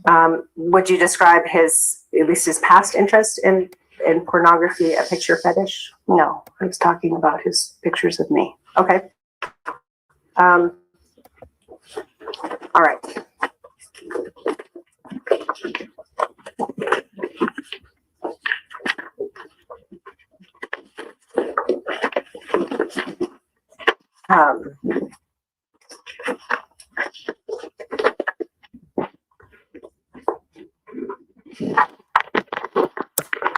We talked a little bit about this earlier, but I wanted to kind of hone in on just a little bit more about the guns you owned on or before March 12th of 2020. You don't remember any of the descriptions of those guns? I know I own, I think it's a Glock. I don't know what millimeters or whatever. I own one that,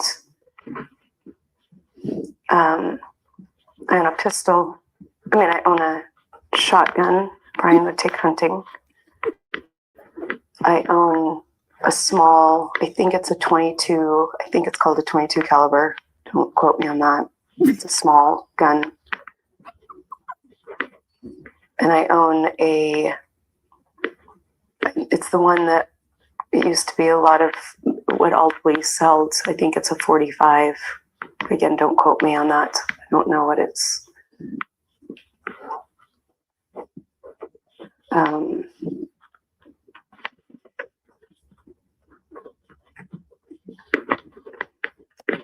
Okay, is that all you remember? Yeah, I'm trying. I have a list of them. And I know you actually have that in Discovery because I gave it all to the police. So I don't actually recall every one of them. Yeah, and I'll just tell you, I actually didn't get that in any of the Discovery that was produced. So, but we can deal with that separately. Yeah, we didn't get a list of your guns, Jen. Jen, what guns did you and Brian own? Can we get that list? The cops had no list of any of their guns that they owned. They did not take them. They did not test them. They didn't do shit. Okay? How do you not, if you're going to eliminate this broad, hey, we just need to do this so we can eliminate you. What guns do you and your husband own? They don't even have to ask for that. Run their fucking names. It's going to come up with guns are registered, these fucking people, okay? Hey, we need this, this, and this. Okay, yep, here. Where do you keep your guns? Do you have a safe? Who just has guns laying around? You have kids at home. That's a fucking great practice, let me tell you. I want to show you a text message that may help you to remember at least some of the details of one of the guns. Okay. And this is going to be Exhibit Y. Yeah, let's see if you remember this three-way.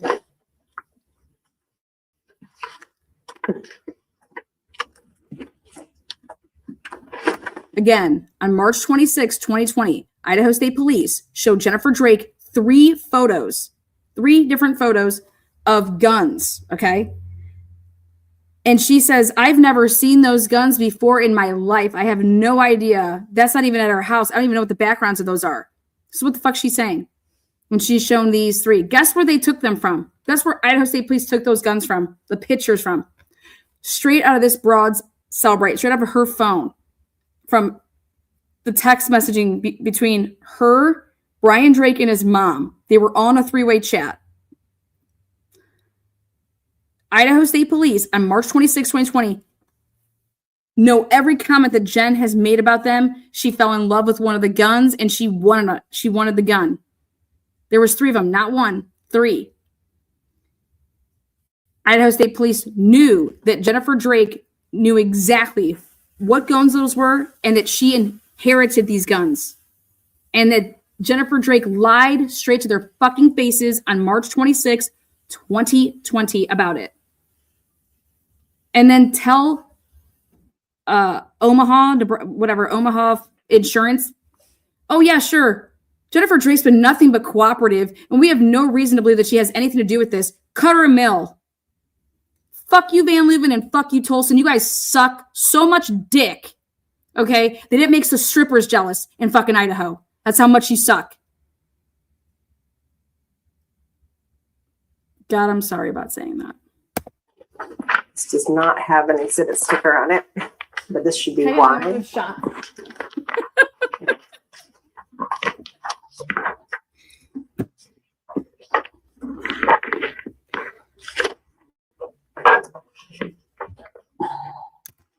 This is diabolical. So this is kind of the same format we went through with the last series of text messages, right? Pulled from your phone. Do you recognize, just tell me if you recognize if these were conversations you had maybe with Kathy Drake in 2017? Kathy Drake. That again? His mom.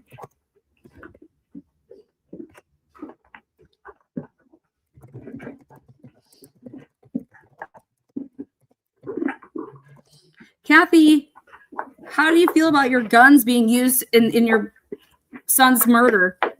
Yes. So it looks like from those messages that you're discussing the Lady Smith I brought up earlier. Yes, that I got from her. Okay. So that was a gift from your mother-in-law? Yes. And did you not remember that that's a 38 caliber weapon? 38, baby. That's what your husband was shot with. Okay.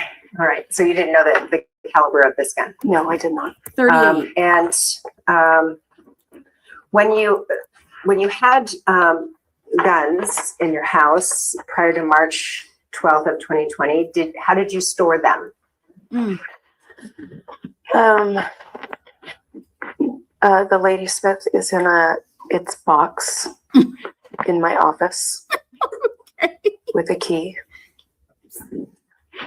And the rest of our guns are all in my closet, in Brian's closet. It was very high up where kids could not see them or reach them. Just laying up there. And this is prior to March 12th, 2020, all of what you just described? Yes, they're in the same place they always have been. Okay. Where did you keep your key for your Ladysmith?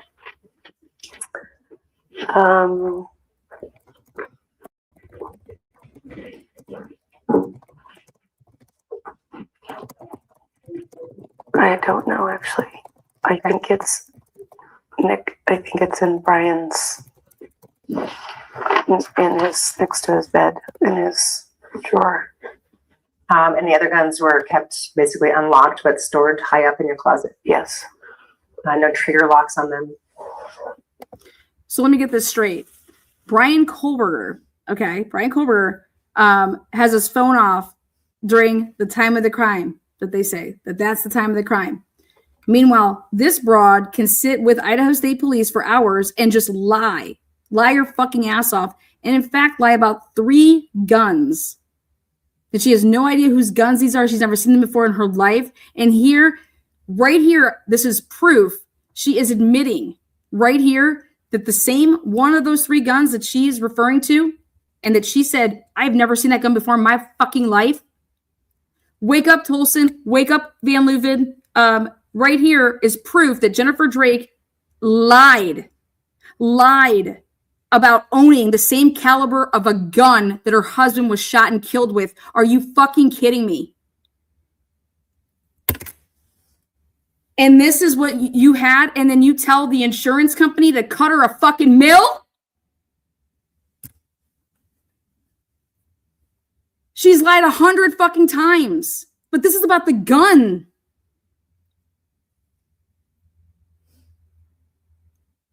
Satan is now coming through my fucking floorboards, Jen. Because he's listening to this blasphemy. Every time I have to put you on, man, my fucking heart rate goes up. No. Hey. Okay. All right. I think we touched on this a little bit already, but we're going to go into some more detail about life insurance. Yeah. The beneficiary of a life insurance policy covering your husband's death. Yes. And who held that policy?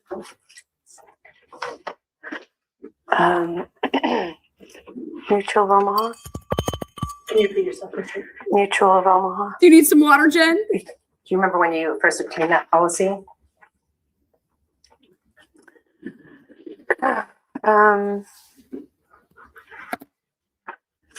I think it was 2018. Oh my God. Okay. Stop. Maybe it could have been sooner.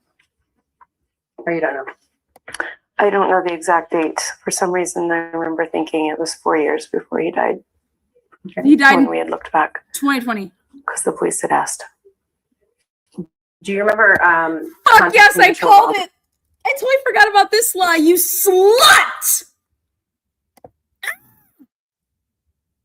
Jennifer Drake told fucking police that she got her life insurance policy in 2016! That's right, I forgot about it. I found this puppy too. I was like, wait, hold the door. I was like, she got her life insurance policy in October of 2018. Right before 2019. He was killed in March of 2020. Idaho State Police, she lied to you about the date of the insurance policy, acting like they had it for 4 years. This fucking bitch. Give me my 10 G's, Jennifer. I'm not kidding around. I want them all in crisp $100. I mean, $1 bills. I'm going to the strip club with your money because I don't want your fucking blood money. I'm going to put it all over them strippers, though, in your name. This is all Jen Drake. Brian Drake wishes he could be here, and he would be if she didn't kill him. Here you go. All your money, all over the asses of everybody in Idaho that's a stripper.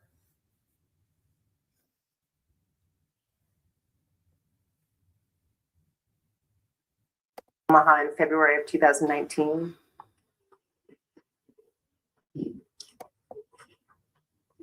No, for why? You don't remember contacting them then?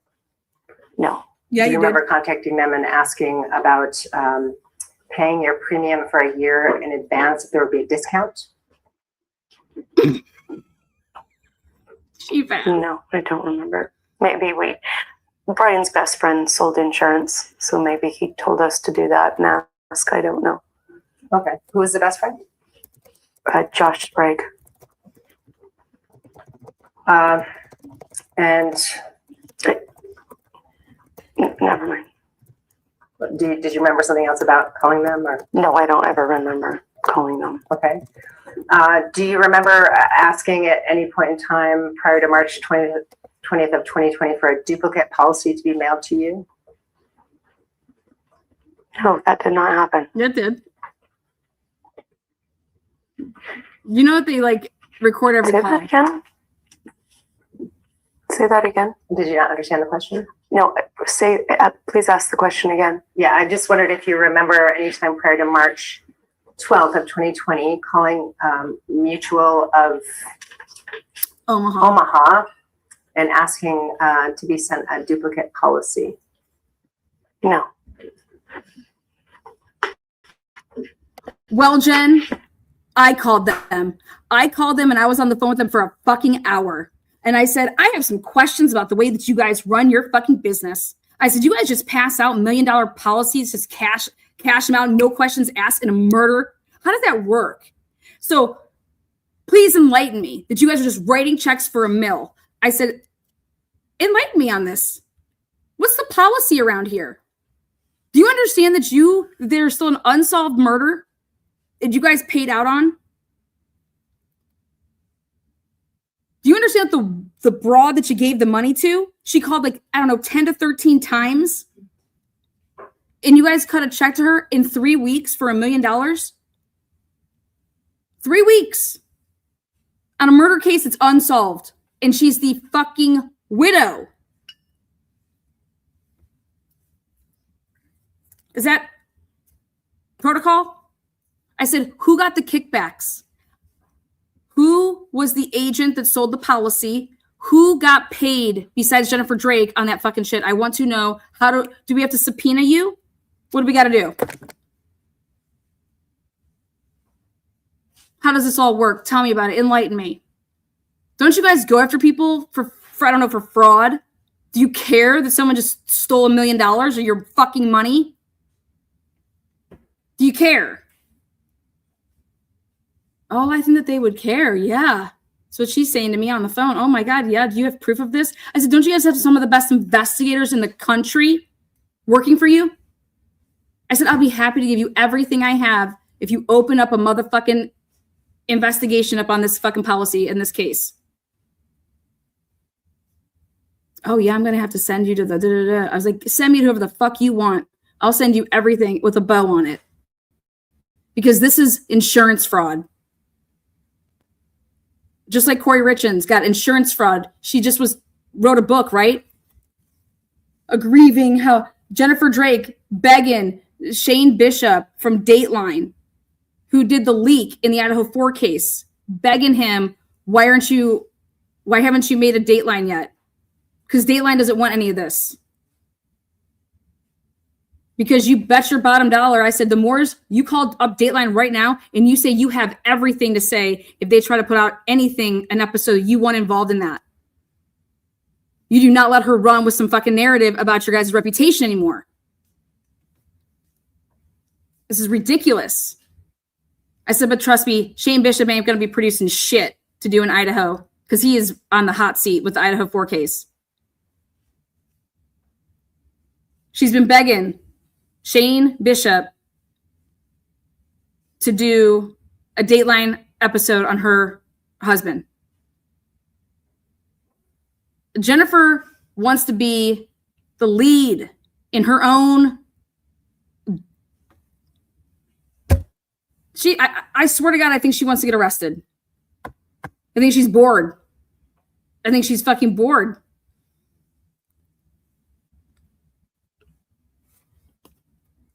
Come on, Jennifer, let's tango, baby. I gave you the best. We could have Netflix like this. I got a lot of contacts, Jennifer. You want Netflix to do a documentary? Let's go. I'll give you 30 minutes of the episode, and you get 30 minutes. I get 30 minutes of the 60 minutes. 10 episodes for the season 1. And when you get put in jail, though, I'm making you sign a clause that I still get to follow your ass around with the camera. All right? Deal? We're documented the whole way through. It means if you get fucking popped and you get arrested, we get to still document the shit, because that's going to be the real story. Is your criminal trial. You want Dan Moore, you want the Attorney General to take on this case, and you think that they want to get upended in a courtroom?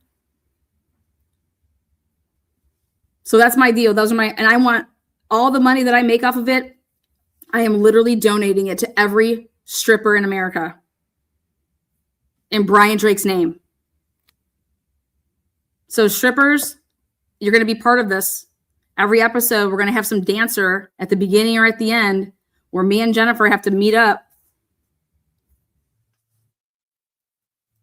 You down, Jen?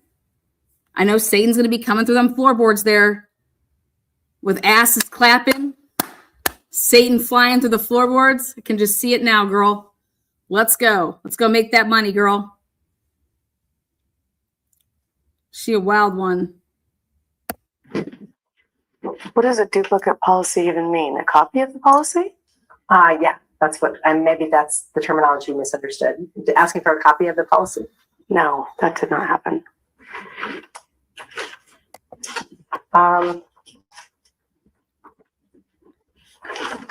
Jen, who do you think would play you in the Lifetime original?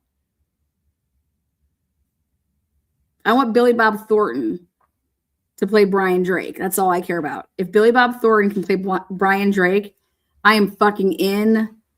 Oh my God. To see Billy Bob Thornton play Brian Drake talking about handlebars with pigtails. Jen, that's the nicest fucking ass. Can you imagine that? Oh my God. Billy Bob Thornton playing Brian Drake. I can see it now. Billy Bob popping fucking, pills at the chiropractor office, bottles of vodka around. Eldora Gatchel over here, Hawaiian and shaking her ass, and Brian Drake's just slapping it, aka Billy Bob Thornton. I can just see it right now. I can just see it.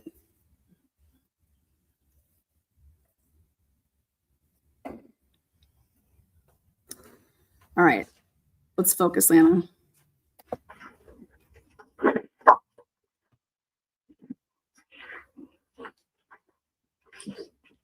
Do you remember when the last time was prior to your husband's death that you took a look at the policy? No. It wasn't even on my radar. The fuck it was. It wasn't even on my radar. How long after your husband's death did you call Mutual of Omaha and ask and let them know that he died and you were the beneficiary of his life insurance policy? I don't know. Josh Sprague called them. Daddy Sprague did it. Do you remember when that was? Listen up. How many days after? I don't remember. Just remember him being in my house calling on it. Did you give Josh Sprague your phone to call Mutual of Omaha?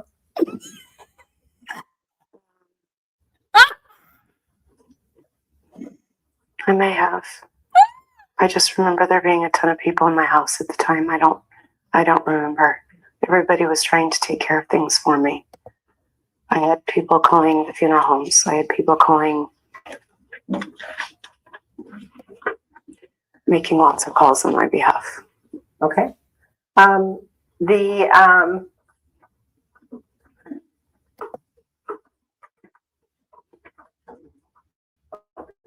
Did you ask anyone in law enforcement to contact Mutual of Omaha so you could get paid on your claim as a beneficiary of that policy?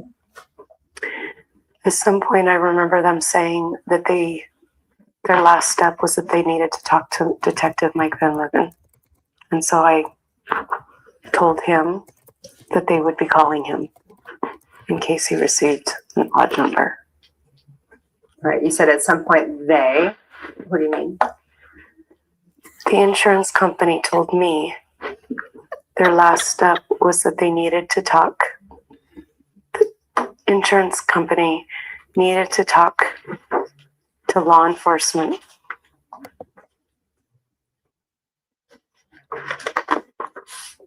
Okay. Do you remember when you spoke to them? No, I don't remember.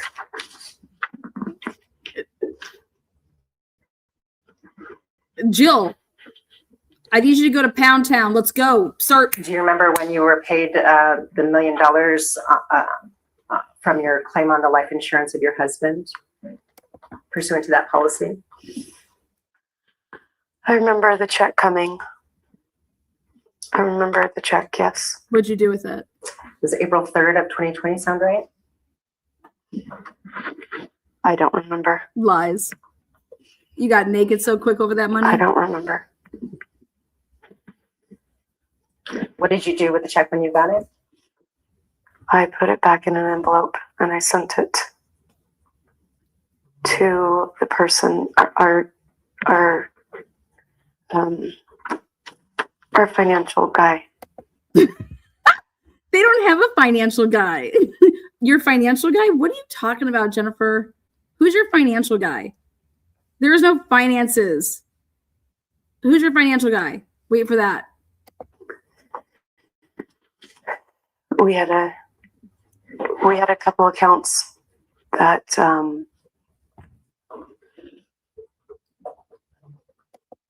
were for my children's college funds, and he was a financial investor, financial guy that I have known for years and trusted, and so I sent the check to him. Okay, and do you know what he did with it? He deposited it into an account. He invested it. Do you know where? No, I don't. You guys, the check was made out to her. It said, Jennifer Drake, $1 million. What's the name of this guy, Jen? Time. Do you know what type of financial instrument it's held in? It's in the stock market. He did whatever he did with it. Some of it was mutual funds. I didn't know what to do with it, and I didn't have the bandwidth to deal with it. So I just gave it to him and asked him to. You got what, 60,000 in a GoFundMe, right? You got 60K. So you got 60K in a GoFundMe. You got $1 million, and you just didn't have the wherewithal, the bandwidth. You have no idea where this money is. Use wisdom. So did you sign it or endorse it? Yes. The check. Okay, I'm going to have this marked as Exhibit S2.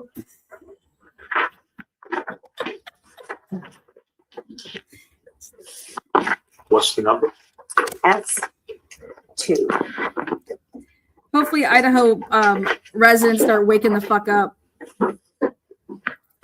Dan Moore's the killer. S2. Yes. Is that the life insurance check that you received from Mutual of Omaha for $1 million? Or a copy of it, I should say.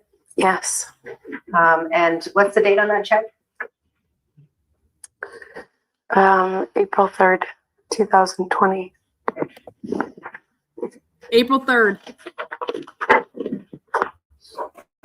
How'd you get it so fast? Your phone records again show a phone call you made on March 13th at about 7:12 a.m. The ID on your phone indicates it's Advocate Insurance. Can you tell me who they are?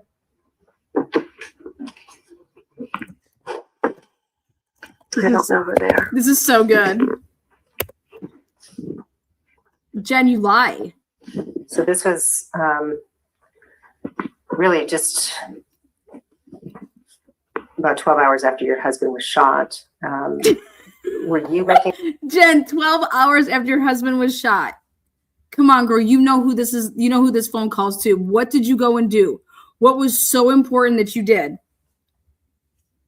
Girl, you got in your motherfucking car and you went to that Sandpoint office that your husband has, right?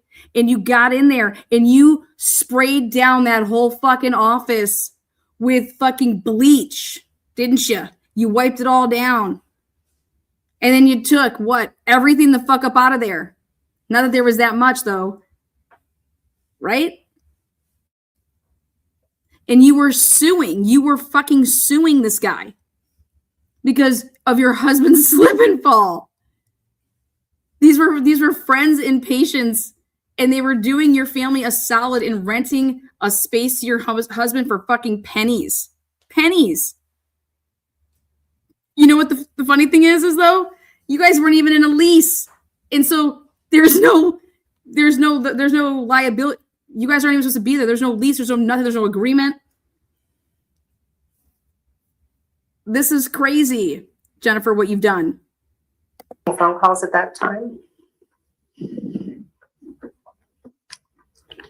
12 hours after he was shot? Yeah. Oh, I'm sure that I was. Okay. And you don't remember calling Advocate Insurance? I don't know who they are. Yeah, you do. Think. All right, Jill, tip her. Is there a question you had with this? I'm just wondering if you remembered calling them and who they were, but you said you didn't. This is an Advocate. Is there anything with this that you wanted to ask about? No, that can go back to the reporter if you're done with it. So exhibit, I'll show you another exhibit T. Jill is just annihilating this fraud. This is, I'll tell you a search history from Drake FAMUG 6. Search history. And we talked a little bit more about, or previously, about the Drake FAMUG 6 Gmail account. That was your family email account, right? Yes.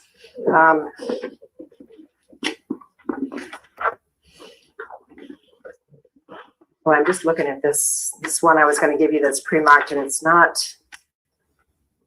very clear. So I'm thinking I'm going to give you another one that has better, it's clearer.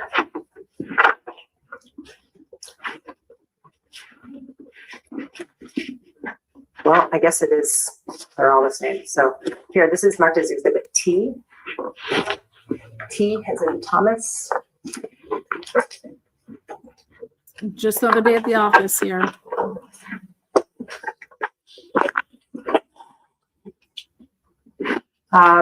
So this is the search history for Drake FAMUG 6. You can see the first date on there is January 23rd, 2020, right? Ooh. Yes. And then if you go to the back, we go with, we get to January 13th of 2019. So it's reverse chronological order, right? Okay. So I want to just ask you a couple of questions about it, and we're going to start at the back so that we can kind of do it sequentially. So you go to the last page. Some of these things, obviously, the very last entry relates to how do you get red wine out of the carpet. That's maybe something we might all search for. So you probably don't remember searching for that, but this would be, would this be something you might Google, that kind of a question? Where am I at? Oh, I'm sorry. In the very last entry, we're going to do reverse chronological to walk us through. How to get rid of red wine out of a rug, okay? So is that the type of thing you might Google? Yes. Okay. And then I want to go to the next search, which is March 5th of 2019. And there's two searches that seem to be related on that page. The first one says, how long does it take for life insurance to not know if you have nicotine? Do you remember conducting that search? I do not. Was your husband using nicotine at some point? No, but my oldest son was. Oh, do you have a life insurance policy on your oldest son? I do not. What? Was your husband, Brian Drake, sometimes chewing, see if I can formulate this question, chewing tobacco? Yeah. He was in Austin. Okay. And then you search for all traces of nicotine to leave your body. Do you remember doing that kind of a search? I don't. Were you concerned about nicotine in someone in your family's body?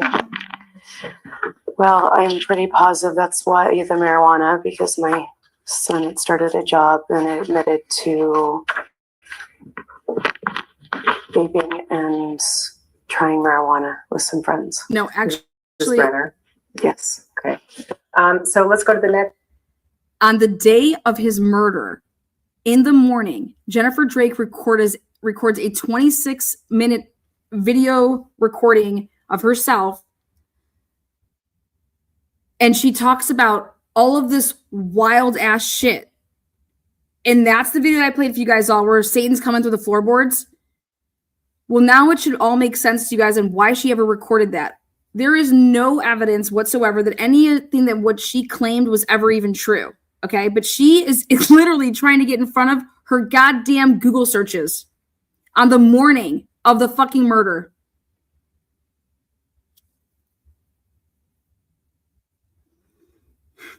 She's absolutely out of her fucking mind. She is. Jen, I always told you that you're good, but I'm better. Page inwards sequentially. And this relates to how long does it take to detox from alcohol? July 11th, 2019. July 11th. Do you remember conducting that search? I don't remember. Were you concerned about somebody needing to detox from alcohol in July of 2019? I must have. I don't know. I don't remember this. Maybe I do know that my friends on the New York trip told me he was drinking. And I knew he had to go to surgery. I didn't ever see it. I was told he had a problem. We did not have alcohol at home except for wine. I'm just asking about the search and if you remember I why. know. I'm trying to explain to you, though, maybe why is because he had friends who were concerned that did not live with us that told me this was a problem. I did not see that he had a problem. Told you that Brian had a problem with alcohol. They said that he was drinking while he was on his pain meds. I argued it was not true because I did not see it. Okay. Let's go to the next one sequentially forward. We're going to skip by that one on July 25th.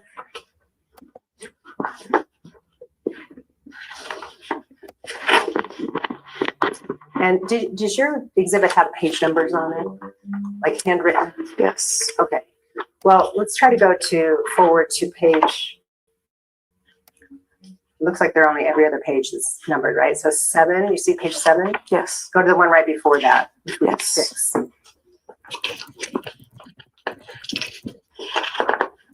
It looks like here we have some searches about marijuana. Was this relating to your son? Yes, most likely. I don't remember these, but most likely it was my son. Okay. You don't recall that your husband was seeking help for his pain with marijuana use? Apparently, I don't know what my husband was doing. Okay. What? Page 5. We go to that one. Looks like there's some more searches related to marijuana and addiction in December of 2019. Yes.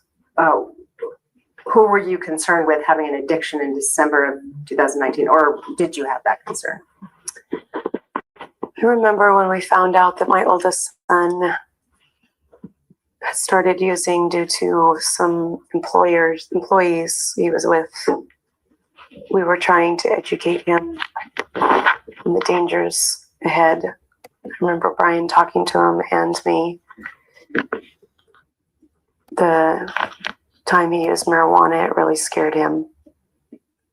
This is most likely has to do with that. So you had a concern that your son Brenner was addicted to marijuana in December of 19? No, I don't think he was ever addicted, but I think we were trying to chase that road and show him what could be. Chase that Okay. road. I don't remember the timeline on that. I just remember that it was before Brian died. That I remember Brian being part of that conversation. was a year before Brian died. Did you, was there a point in time with your son Brenner where you thought maybe he needed to get some kind of treatment? No.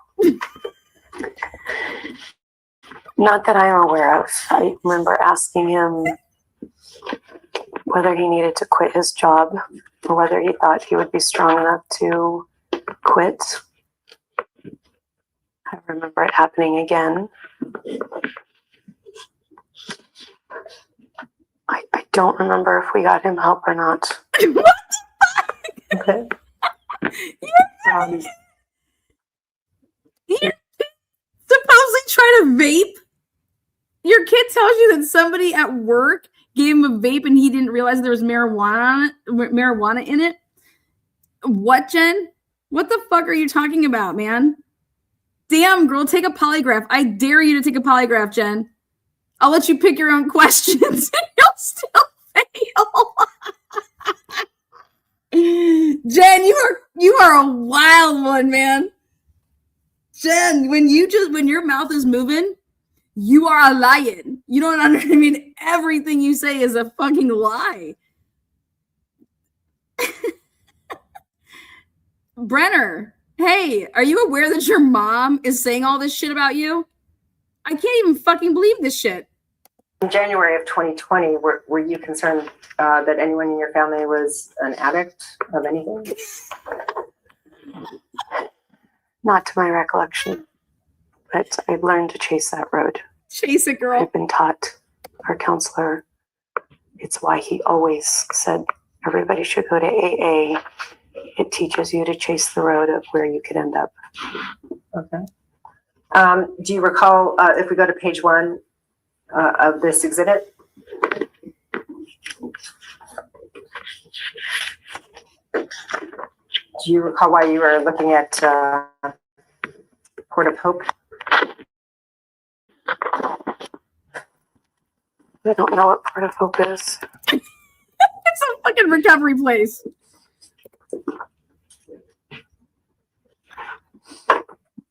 I don't remember what Port of Hope is. Okay.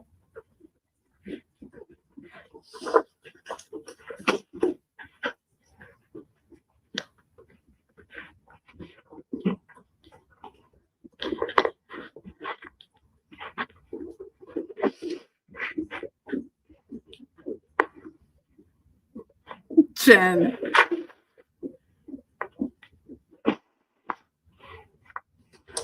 Did you approve of your husband? Or did you have any concerns with it? I did not know that I had a reason for concern. Did you approve of your husband drinking at his office? I did not know he drank at his office. Did you come to learn that he had alcohol that he kept at his office? After he died, yes. What did you learn? I learned that he had vodka. Bottom How shelf. did you learn that? The police officers told me. All right. Do you know how he kept the vodka in his office? What do you mean by that question? So did he have just a bottle of vodka sitting in his office, or did he keep it in water bottles throughout his office? I am told that he had some in a water bottle. He was just swigging. Did he also have some in his gym bag in his car? How about the I'm stock in told his that he did. pants?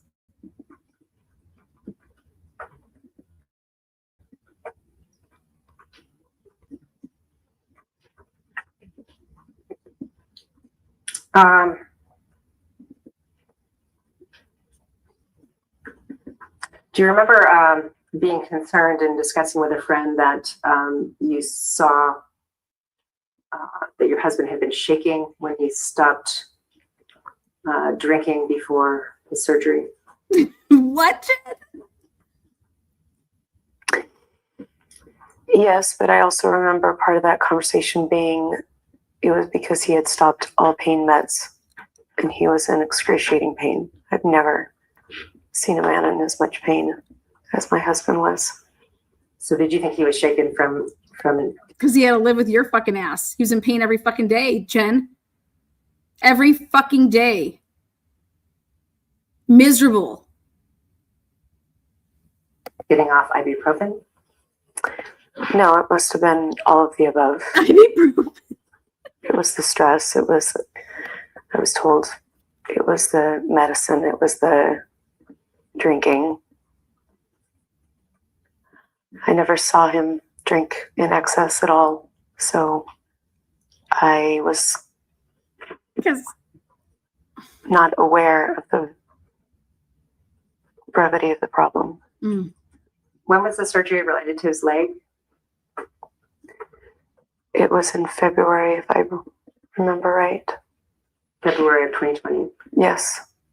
We see in, if we go back to that video that Eldora gave you, we see your husband comes out with a roller in his legs and some sort of a device. So was that shortly after his surgery then? Yes.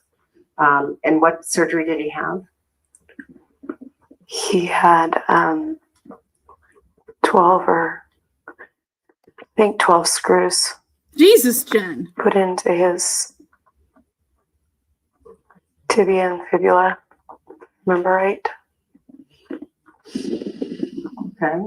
And why did he need 12 screws put into his tibia and fibula, if you know? He slipped on the ice and shattered his leg.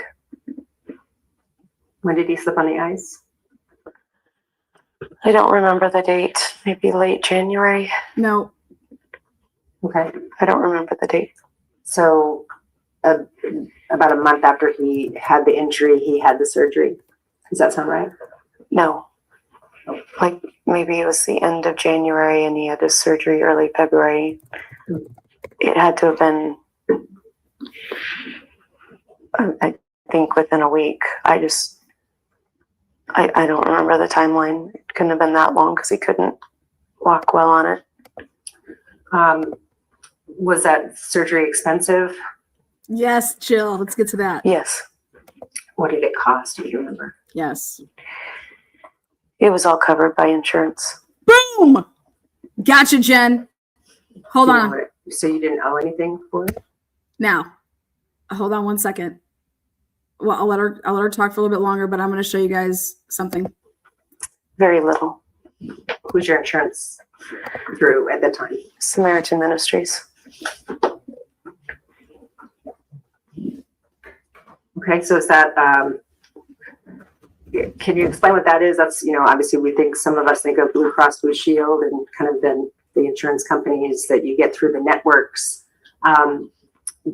So what is Samaritan Ministries insurance?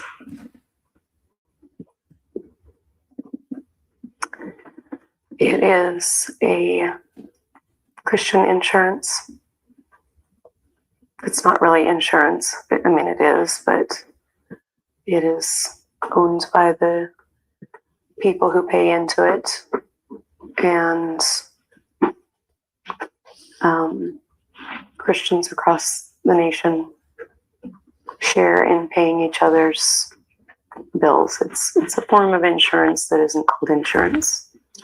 Okay, so it's kind of everybody contributes, and then if somebody needs to basically take some for coverage, you can. Like we pay every month into it. Okay. Lies. Um, Okay. So Jennifer Drake's PayPal from 2018 to 2018 to 2023. I said there is a large amount of money coming into their accounts from an undisclosed account. And I said, and I think it's PayPal. I need you to go get a Deuce Tecum subpoena for PayPal. They are running their Airbnb out of this PayPal account, I believe. And I said, and there's something else going on. This just says. So Jill Bolton goes and gets a Deuce Tecum subpoena for PayPal. And it was after she questioned her like this, got her to say all this shit. And then this is what her PayPal account looked like. In 2019, it's like normal shit that you would just be like, okay, here, like a Dollar Tree, $12.72. Okay. So that would be in January of 2019. So going and everything's just normal. It's just like these little fucking payments, like ridiculous, like just whatever, back and forth, nothing. We get to, she doesn't even use her PayPal in like February, March of 2019. Then we get to September of 2019, which is right after he had that surgery for his back. And I'm like, what the fuck is this? I got a Michael Olaru $454 deposit into her account. Then I have another person, Andrew Millar, like Millar. I just started calling these motherfucking people. I said, oh, I found out he's a pastor. Then I have her withdrawing the money. Then Sally R. Robert, $454. This is all on the same day, like 10/4/2019, 10/4/2019, 10/7/2019, 10/7/2019, 10/7/2019, 10/8/2019. And it's just like 454, all these random ass motherfucking people. And I'm like, what the fuck is this? People buying drugs and PayPal now? Like that's, it's wild amounts. Come to find out, lo and behold, when you add up all of this money and she's just like depositing like $2,120 on one day, then the next day, $1,514, then $5,819. It's just like, how'd you know? I said, I fucking knew because I saw the bank account because it was in the criminal discovery. And I was like, something like $25,000 had gone through this account and it never has any money in it. And I'm like, where's this money coming from? Well, Jennifer Drake PayPal account was funneling money into this checking account of theirs. And she just says that she had insurance and did you hear that? Like she paid for her shit because it was through insurance. How? Did you write a check? How did you pay for it? Because it's not like your typical insurance here. So this is a beautiful setup.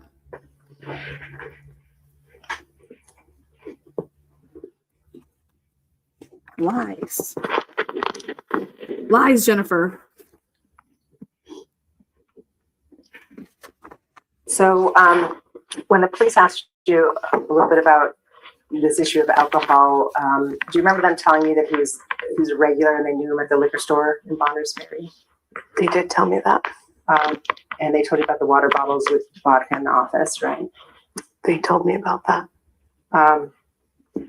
And they asked you kind of to explain what you understood was going on with your husband and drinking. And do you remember what you told them? You thought the reason was that he was drinking? I don't remember what I told them. So as you sit here today, do you know what the reason was that he was drinking? No, you'd have to ask him. Did your husband also have a back injury? Yes. When was that? Right here. Payment refund, Airbnb payments, 3/26/2021. I said, Airbnb, is that right? She lies her ass off in this deposition and says she has no other way that money is coming out of their account other than Brian Drake. Well, bitch, use a lie. You were Airbnb-ing the fuck out of your own property. Also, we have some Uber transactions. And I said, if I was you, I would go get her Uber account as well. And just to make sure there was nothing funny on or around the date of March. I said I would also get Amber Van Ling's Uber account. I don't trust these hoes. When was it injured? Yeah. When did he injure it? It was a process. It was over time. Part of it was hereditary, and kind of came to a culmination on the 4th of July weekend. 4th of July of 2019? Yes, he fell off. Remember when she said she didn't remember that she went to Montana at the end of January of 2020? Well, Jennifer, you did. You went to the Awakening Conference in Montana at 5 p.m. on Friday, January 31st. I did a four-year pattern of life on your ass. Saturday and Sunday, the 1st and 2nd of 2020, you're in Montana, and Aubrey had your daughter had some services. Joe's interview. Then you have Brian got his leg bashed in on February 4th, Tuesday, and Brian shut off his geolocations right before this happened. He turned off his locations. He canceled his last 2 appointments, said he had to go to his son's basketball game, but then took an appointment with a random person that was in his life the year before, and I was able to track that down. And this was somebody that hit him up on Monday the 3rd, asking to have an appointment on the 4th during the time frame of him getting his leg bashed in. Then he shuts off his locations, and he totally blew off his son's game. He calls his wife and says, "Oh, I slipped and fell, and I don't think I can drive, but I'm going to go ahead and drive anyways." Then, let's see. Brenner went skiing at 4 p.m. on Thursday the 6th. You had wine with Beth from 7 to 8 on the 7th, Jen, Friday. Steve Minert came over around like 1:10 p.m. on Saturday the 8th and was drinking beer with your husband on Saturday. You guys had the library painting from 2 to 4. Let's see what else you did. You had the rubber band contest on February 11th. You were with Bobby Carmody from 2 to 3 p.m. on Thursday the 13th. You had Stephen Minert over your house at 9:30. You were on a call also with Brian. You guys were talking about some stupid shit. Let's see. You had tea with Carolyn on Friday the 14th, 2020. Then you were doing some dinner with Valentine's Day from 6 to 9 p.m. Your husband went over to Walmart to pick up something for your daughter. Let's see. You had a basketball tournament Friday and Saturday, the 15th and 16th. There was a basketball tournament at Bonner's Ferry for your kid from 10 a.m. to 6 p.m. You had a call with Steve Minert at 1:39 on that day. Let's see. Oh, you had a meeting with a potential buyer, and this is what I'm interested in, Jennifer. What were you doing on Monday, February 17th, 2020, that you had a home inspection from 5 to 9 p.m., and that you had a meeting with a potential buyer at 4 p.m.? What in the fuck were you buying or selling? Because it wasn't that property that y'all were living in. You actually drove to an area that's kind of out in the skirts. I think it's called Rathdrum. I think that's the area. Anyways,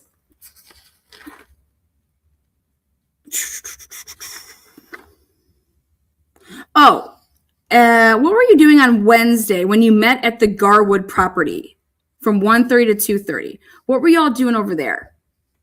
You know, were you trafficking people? What were you guys doing? I'm just curious.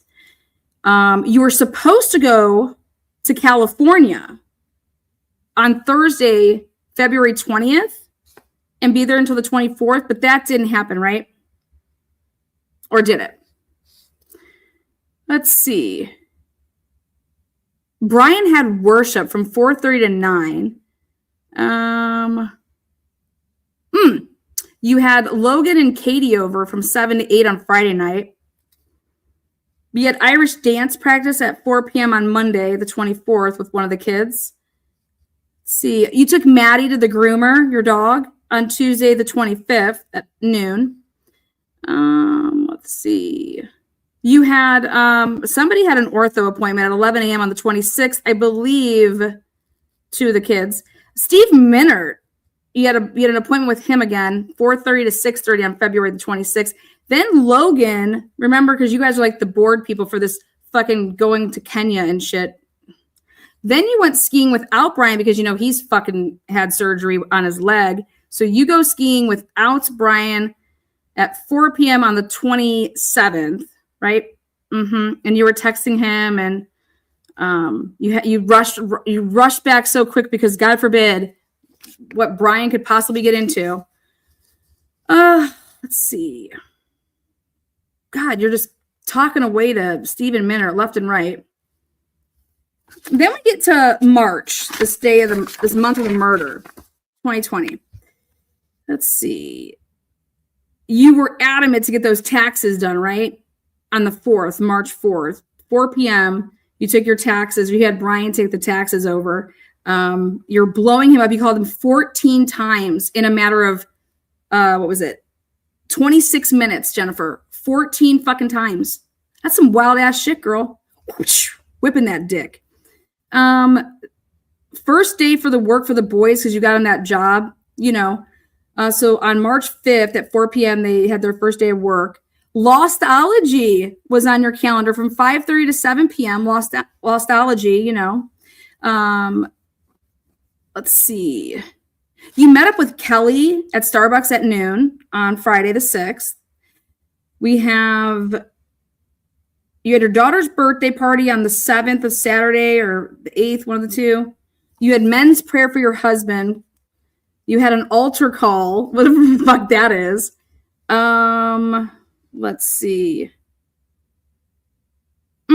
Now, I thought it was super weird that your calendar did not have Lostology on for the 12th of Thursday.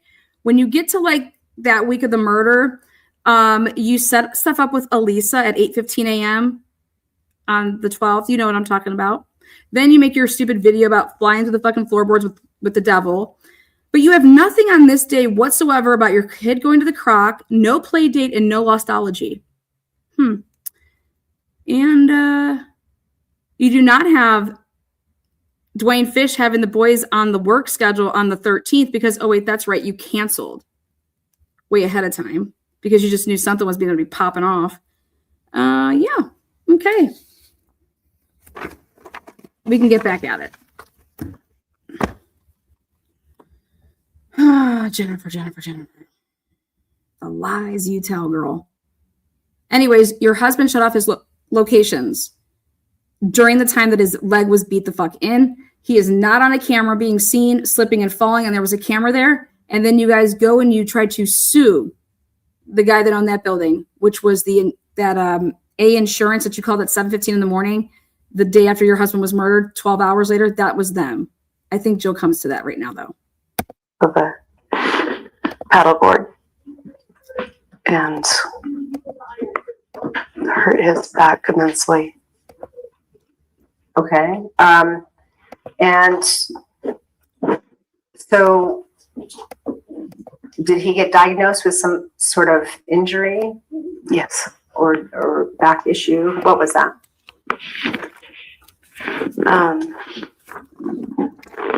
He had compression, his lumbar, and he also had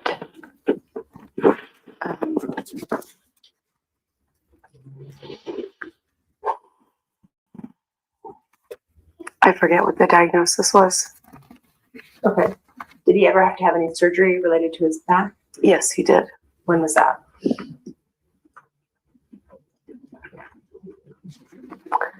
I think it was August 2019.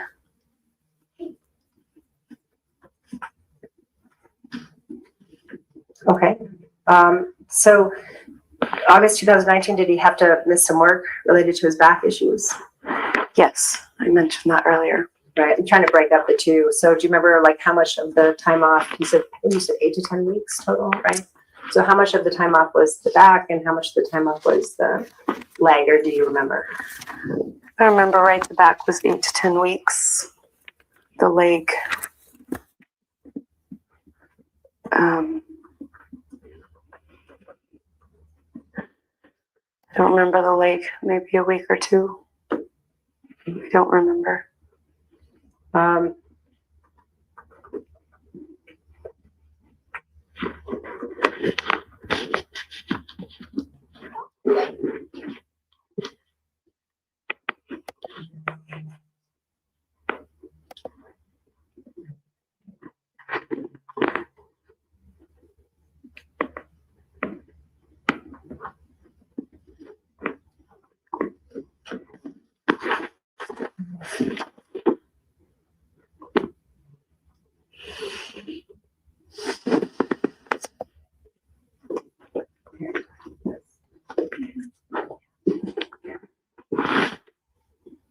This is when Jill decides that she's just going to go ham. So was it tough on your family when your husband had to miss work for his injuries in terms of the kind of the financial constraint?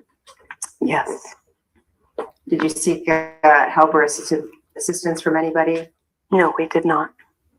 Lies. Did you get any kind of contributions, charitable or otherwise, from your church or members of your church? We got one from our church. And when was that? We did not seek it out. Joshua Sprague. When was it? Yeah. I don't know the date. Was it in relation to his back issue that you had? It was while my husband was home on leave. Okay. And do you know how much money they provided you? I do not. I remember they gave it to Brian. So the same guy And the same guy that told them to get life insurance is the same guy going around asking for money for them. You cannot make this shit up. Joshua Sprague, shame on fucking you. Okay? Let's tell the world about what you guys did in December of 2019. You and Jennifer and your wife and Brian, the four of you, again, you guys never take your fucking kids anywhere. God forbid they go on a fucking vacation, have some fun. You go to Washington, a little town, and you just swing it up, don't you? What the fuck were y'all doing in that hotel room? Tell me about it. Now, back in 2017, 18, 19, in 2018 and 19, Jennifer Drake was getting it on with this hottie called Tatiana. Jen, can we talk about that, please? That is the highlight of our documentary, is going to be us talking about Tatiana buying you lingerie and asking, like, I mean, have you ever, a straight woman like yourself, someone's buying lingerie for you that's another female? What does God think about that shit? I don't remember what the amount. He told me. He showed me. I probably am the one who deposited it. I don't know.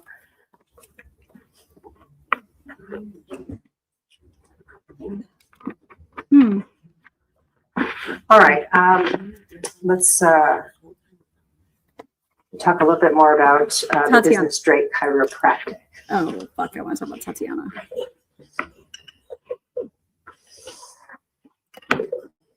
I want to start with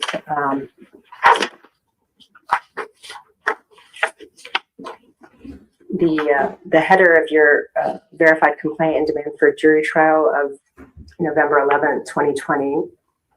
The plaintiffs are described as Jennifer Drake, that's you, right? Yes. And on behalf of your minor children, BD, who's actually now an adult, right? That's Yes. Brenner, Drake, Yes. HD, AD, and AD. And those three are all still minors. Yes. And in your capacity as the vice president of Drake Chiropractic of North Idaho. So are you presently the vice president of Drake Chiropractic of North Idaho? No. Does Drake Chiropractic of North Idaho still exist? No. Was it dissolved? Yes. Do you remember when it was dissolved? No.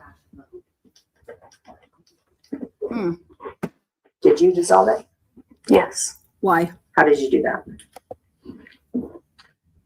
I just didn't file for a You just didn't renew the business license. Right. Okay. And that would have been coming due in 2021 or something like that. Yes. Okay. So you were the vice president of Drake Chiropractic in your business paperwork. Yes. Did you actually develop like a business plan and establish any organizational minutes for your business? No. How did you get the title vice president? It was my CPA. We both owned it. It was 50-50 and you had to have a title for taxes. So. Okay. So that's what you represented yourself as in your taxes? Yes. Okay. Did you play any active role in the business while it was running? I would help my husband when needed. What kinds of things would you help with? I usually helped with the Coeur d'Alene, the Hayden office schedule. He didn't see patients in Hayden. There has never been to this day any schedule that has been given over that shows and proves that Brian Drake saw patients on Wednesdays in Hayden, where they live, to this day. Do you know when Drake Chiropractic was established? Not really. I'm saying that short for Drake Chiropractic of North Idaho. That's okay. Yes.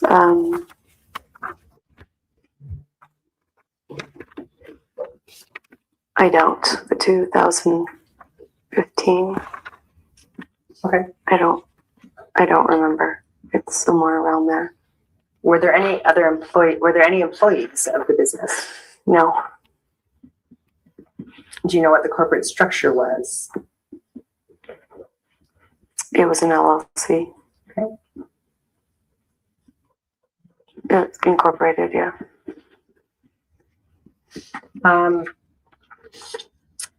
The last patients that were seen by the business were on March 12th of 2020? Yes.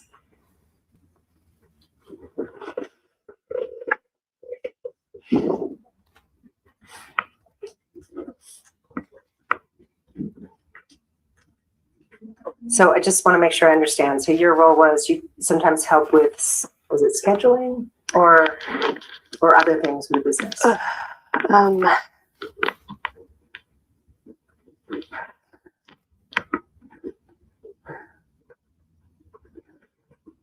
Can you ask that again? Sure. I just wanted to understand what your role was with the business. Did you do any of the financial aspects of the business? Yes. Yes, I did the financial part. Tell us what that was. What was the financial part of the business that you took care of? I would pay the bills.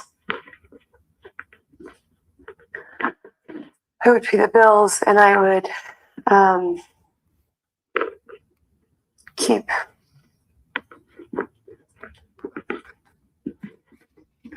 monetary records or taxes. I would give this stuff to the CPA and just dealt with the finances in whatever way it needed to be. Did you have like a QuickBooks that you used for the business books? I had Quicken for your bookkeeping for the business? If you could say yes or no. Yes. Okay. And so would you reconcile your Quicken with your bank records? Yes. How often would you do that? Periodically, just when I had time. Were you the one that was responsible for gathering information and giving it to your accountant? Yes. And you said that, I think you referenced that your husband would sometimes obviously collect the payments himself. So how would that translate to you? How would you get the information about what he collected? He would deposit it into the bank, and then he would either give me a receipt or I would just see on the online banking what he deposited. Okay. You described earlier that this is a cash business versus insurance business. So how would the business accept payments? Cash, check, or credit card. Okay, listen to this. On March 11th, the day before he was murdered, March 11th. March 12th, the day he was murdered, she went into her PayPal account and withdrew $454 on March 12th, 2020. $454, March 12th. On March 13th,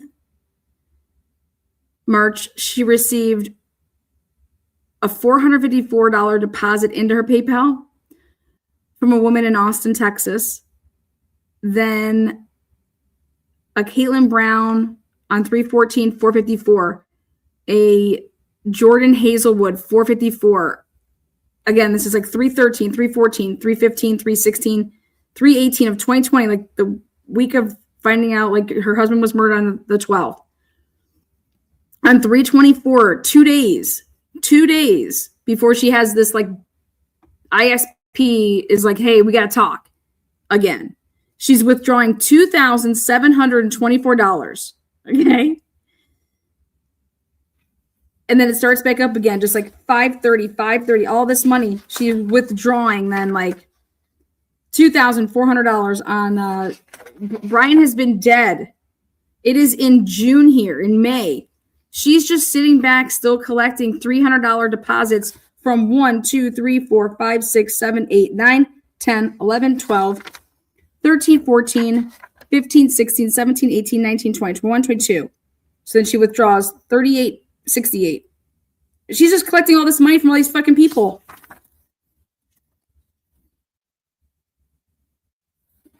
From this, because she's submitting bills to her Samaritan, insurance stuff, and then she's telling the officers that she is responsible for. She has all these bills that she has to pay. She didn't pay for anything. She's a liar. Lies. PayPal just giving you the money. So did you have some kind of a software application for credit card payments? Yes, we would use PayPal. Or Pay Anywhere. What is that? Like the Square. Okay, so that's the name of that application. I never knew what that's called. So Pay Anywhere. Yes. Okay. And can you tell me what kind of expenses the chiropractic business had? And let's try to focus on, the end of 2019 into 2020. What were the usual and regular expenses of the business? We paid rent 3 different places. Can you tell me where? Bonners Ferry, in Sandpoint, and in Hayden. And do you remember how much rent was? I don't.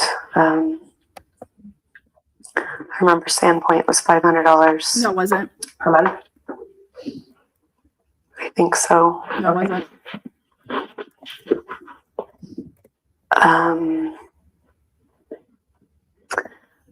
I think Hayden. I don't remember.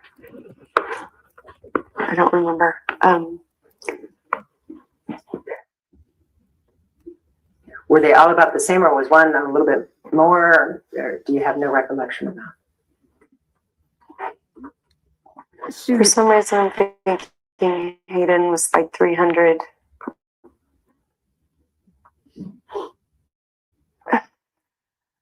And I don't remember.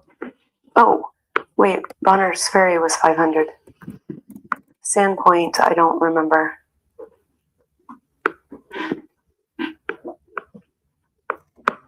So would it be fair to say your rent each month was around $1,000 for all three places, or is that an overestimate? That's right. I would have to look at my books. Your book. been What 10 books would years. tell you that? What books? My bank statements. I go back and look at because I know who I paid. No, they don't. What bank statements? What bank? P1FCU. Did you have different bank accounts for your business and your personal? I did. Okay. Let's see.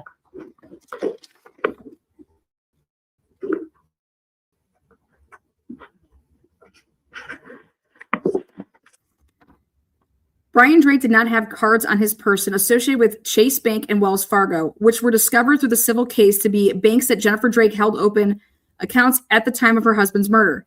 Airbnb account funds are unaccounted for within their P1FCU account. I took the discovery to show the different credit cards that Brian Drake only knew about, or I shouldn't say credit cards, these debit cards and credit cards, but he didn't know that a Wells Fargo and a Chase Bank existed. Brian Drake, nowhere, anywhere is Brian Drake using a Wells Fargo or a Chase. Jennifer Drake had these, and Brian Drake did not know about them. I told that. I said, you need to figure out where this money's going to, because it's not going into this P1FCU account. I can prove that. So let's find out what she says here. All right. Let's see if I can try to help you remember some of the costs here.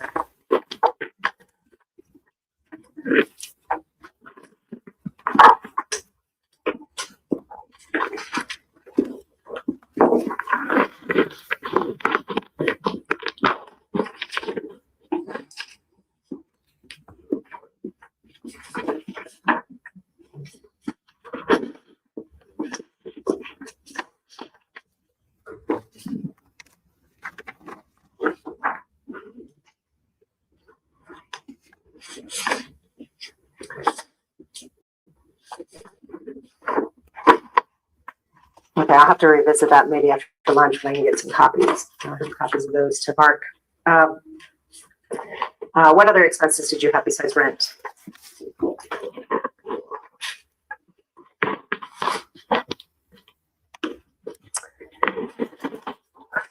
We had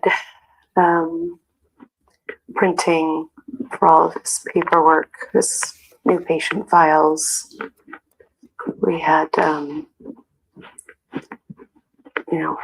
we wrote, are you talking about write-offs? Like his phone? Well, just what expenses does business have on a monthly basis regularly? Do you have phone expense? Yes, we had his business phone. Internet expense? Yes, we had internet expense. Were at each of the three businesses? No. Brian Drake was so cheap that he used, when he was at Bonner's Ferry, I was able to show that his phone was connecting. He used the Wi-Fi at the coffee shop, and he used Kip Hartman's Wi-Fi, and he used Dennis's Wi-Fi. He did not have Wi-Fi at his office in Bonner's Ferry. Okay. And I was able to show, this is how I caught him leaving the location, because he didn't know how to hide it enough, because he was bouncing from his Wi-Fis. He never had to worry about being on a Wi-Fi in his office because he didn't have Wi-Fi in his office. But I have the text messages of him asking for the dentist and Kip Hartman to use their Wi-Fi. Okay. And he was acting like he was having trouble with his. He didn't even fucking have any. Now the question is who gave him the Wi-Fi of the fucking coffee shop? How did he get that Wi-Fi? Was it a public one? Because that's where Marty Ryan's wife worked. That blonde throwing her titties out there in the drive-through line of the coffee shop, right in Brian's, like, there's his office, there's the window, there's her window. But how I was able to see that he was moving through the night, like literally up at like 5 a.m, would be like on the Wi-Fi at the coffee shop. Then he would leave and be somewhere else and then come back. He was going to the church parking lot and sitting in his car so that he can get Wi-Fi off of the church parking lot. I tracked all of this shit. Businesses, or did he just use his phone for his Wi-Fi? He used his phone. Okay. And any equipment rentals or purchases that the business had that you remember? Equipment rentals.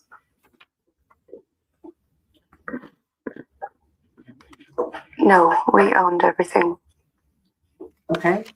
Did you have to pay utilities at any of the 3 places that you were renting or leasing? The utilities in Bonners Ferry were included in our rent.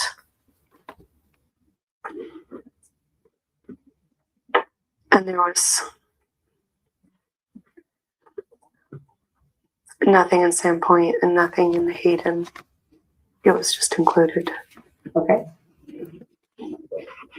And then what about payroll? Did you pay yourself something each month? Brian did, yes. Do you know how much? I don't remember.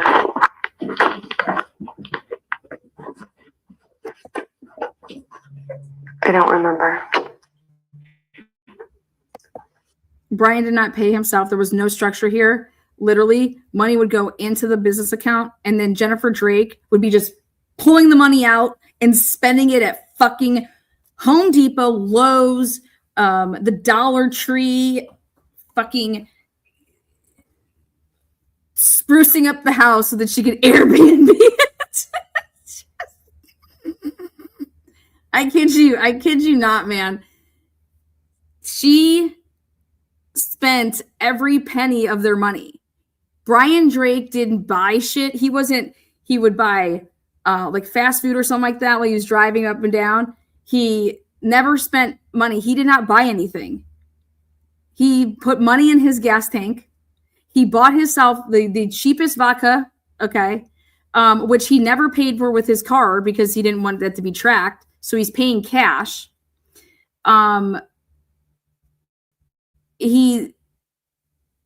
If you were to look at their card history, there is no significant purchases whatsoever. Nothing. In fact, Jennifer uses her credit card and is just running shit up on the credit card, and then she takes then she just pays it off because I'm sure that she's trying to I'm going to get these points, and then but you can see it's like clockwork, and she's over here texting Brian, hey, put the cash in. Hey, get the cash in there. Like clockwork. And they had no money. They had no fucking money. No money. Unless she wants to come clean and say, yeah, Brian would tell me all about the cash he would make because he'd come home and then we would fucking put it in a safe. Okay. But if you go based off of what this guy was putting into his accounts, it would show that Brian Drake's company is worth $35,000 a year. And Jill calls it out here. And she says, are you aware that you guys deposited, X amount of dollars in this year? And you're claiming that your husband makes $120,000, but your taxes, you're claiming that you make $35,000.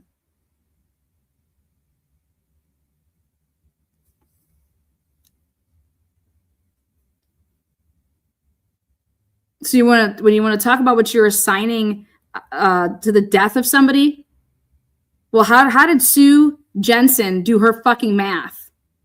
If a dude's making $35,000 a year and his lifespan's at X amount of point, okay, and how the hell do you get to 15 mil, Sue? with a default, even with a default, how do you get to $15 million? I want to know about that. People on oil rigs that are blowing up. Or was it a set Their amount families each are month? getting $250,000 and saying, here you go.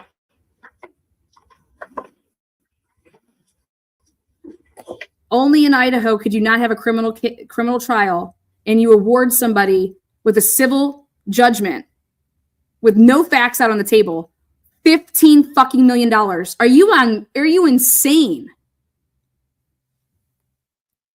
This case could set precedent and nobody seems to give a fuck about it. Jennifer Drake, how do you expect to have a criminal trial that you want the AGs to have after there's already been a civil case that defaulted? How does that happen? Explain that to me.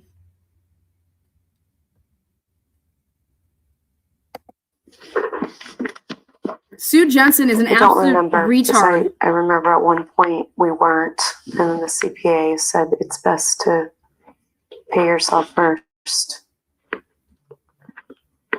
Well, you didn't do that. And I don't remember.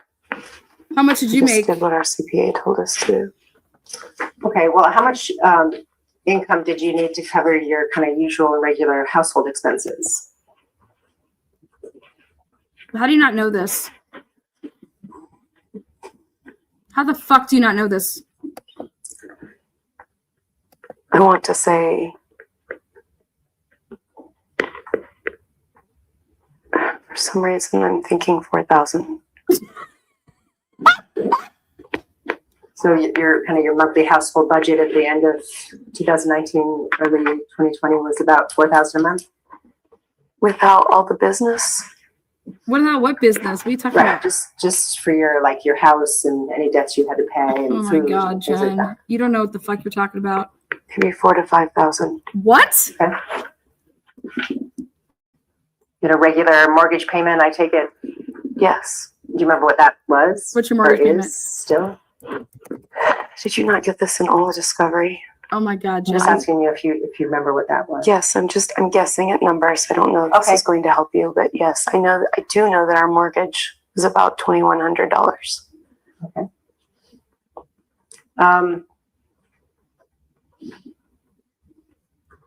So you're saying the rest of your expenses in the month are 3 Gs with like your bills?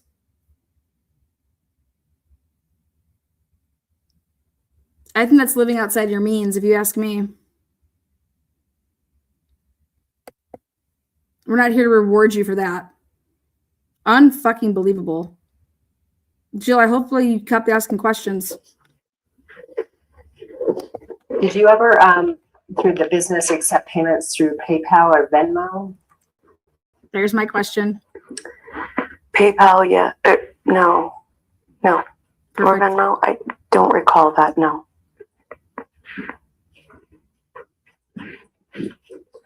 I'll tell you that some of the bank records you supplied show payments from PayPal. Do you know who you would receive payments from PayPal from? I don't. That was my specialty right there. Lying bitch. Did you have any other businesses besides Drake Chiropractic or things you would sell online yourself?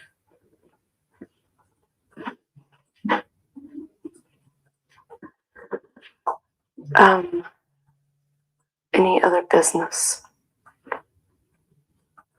Do you have income from any other sources? I guess is another way to ask. I worked part-time here and there. What did you do? And tell me when, if you would. I need a break. I'm sorry. My head really hurts and I just need a break. I don't feel well. Okay, Please. sure. Boom. I said, all you got to do is ask her a couple things. Get her nice and loose. And you're going to ask her about this goddamn PayPal account. Okay? Because they are fucking doing something. This is an astronomical amount of money that came through this account right before the murder of her husband, which equated to, I said, this could be used for a hit. We're talking about 40 Gs. $40 fucking $1,000. She got 40 G's. And look at right here. What do you do to make money? Do you sell anything? I need to take a break. I need to take a break. Well, let's see what you come back and say, Jen. Were you like, oh, God, this Lana bitch? The time is 1:02. We are now back on. Give it to me, Jen. What'd you say? We left off talking about your business, the chiropractic business. Can you tell us whether Drake Chiropractic filed as an S corporation?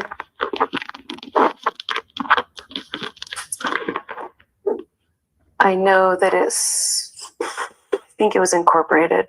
Yes. So boring, Jen. Do you know what an S corporation is? Yes. What do you understand it to be? I'm trying to, it's like, well, it's not sole proprietor. It's the difference between the two. I remember we started his businesses as a sole proprietor and then switched him over, I think, to an S Corp. Okay. In Austin. So yes, I'll follow. We started this. I'll follow up when we get into your taxes. Typically what that means, and maybe tell me if you understood this is what happened with your business, is that the income that was earned by Drake Chiropractic basically flowed through you individually, you and your husband, and you reported it as your income on your own personal tax return. I don't know how that goes. I just give everything that I have to my tax person and they do the taxes. So. Okay. And I just want to make sure I'm right. I know you mentioned that there was a Cash App that the Square that you said Drake Chiropractic used to take payments. Did Drake Chiropractic take money through PayPal? Come on, Jen. What do you got for me, baby girl? Come on. Tell me you came with some good ass shit. I don't remember PayPal. I remember Pay Anywhere. Okay. And what about Venmo? I don't remember ever using Venmo. Doesn't mean we didn't. I just don't remember it. Okay. The reason I ask is your bank, you did give us your bank account records, and your P1 FCU records basically combine a statement for all your savings accounts for your family, your personal checking, as well as your business checking, right? Yes. And any business savings. Yes. Right. So you have them all kind of on one combined statement. Is that fair to say that you get from P1 FCU? I thought they were all separate, but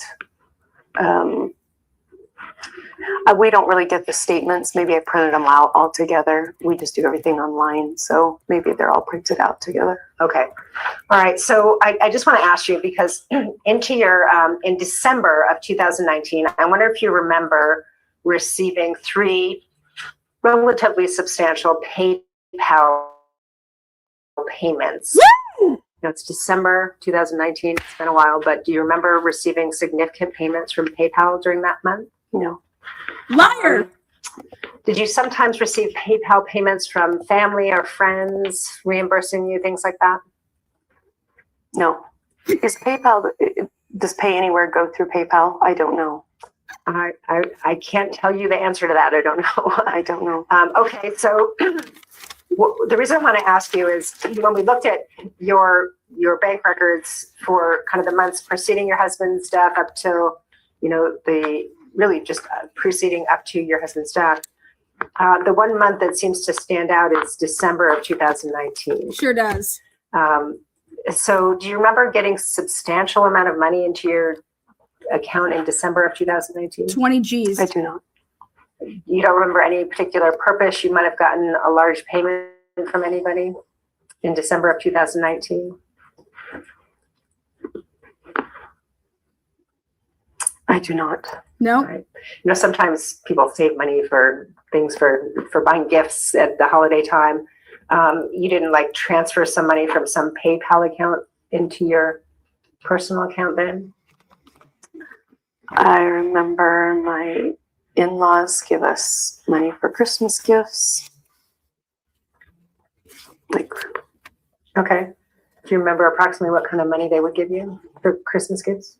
No, it's different every year. Sometimes it was cash, sometimes it was gift cards. I don't know 4 years ago I don't know what that entailed that year. but they didn't pay you through PayPal?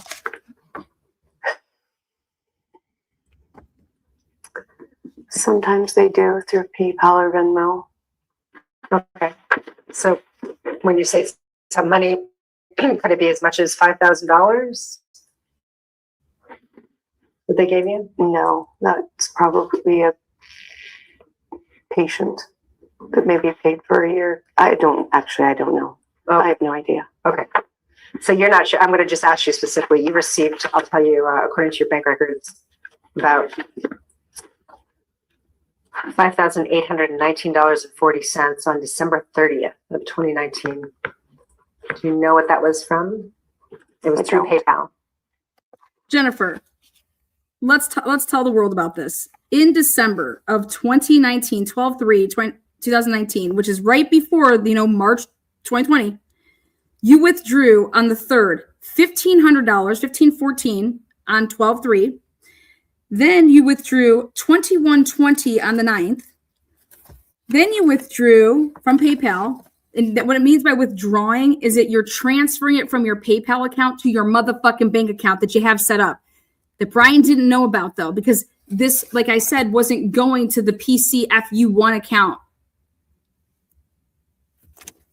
Then on December 27th, 2019, that $5,819.40 that she's speaking about, okay? So it's actually $5,800, $2,100, $1,500. That's basically, you're going to get to that 10 G's. Then if you keep going into January, holy shit, Jen, 530, 530, 530, 264, 242, 454, 315, 769, $454, $696, 454, 224, 454, 454, 454, 454, 454, 454, 2,700, 454, 530, 530. You know how much money that is, Jennifer? It's a shit ton of money. You know what you were getting in 2019 before the month of December? Nothing. Nada. That's a lot of money. And now I want to know, you said that you paid for his back surgery with that money. I call bullshit. What did you do with that money? What did you do with 20 to 40 G's right before the murder of your fucking husband? Cash money records. You show this to a goddamn jury? What the fuck do you think they're going to think you did with the money? You're the one over here talking about a hit. I don't. There's also a PayPal payment that month on December 10th for $2,120. Do you remember what that might have been from? Ooh, I do not. Not a clue. And then another PayPal on December 4th of 2019 for $1,514. Do you know anything about that one? No, Okay. I do not. Does it sound right that when Drake Chiropractic would pay you, it would show up as a deposit home banking transfer from Drake Chiropractic?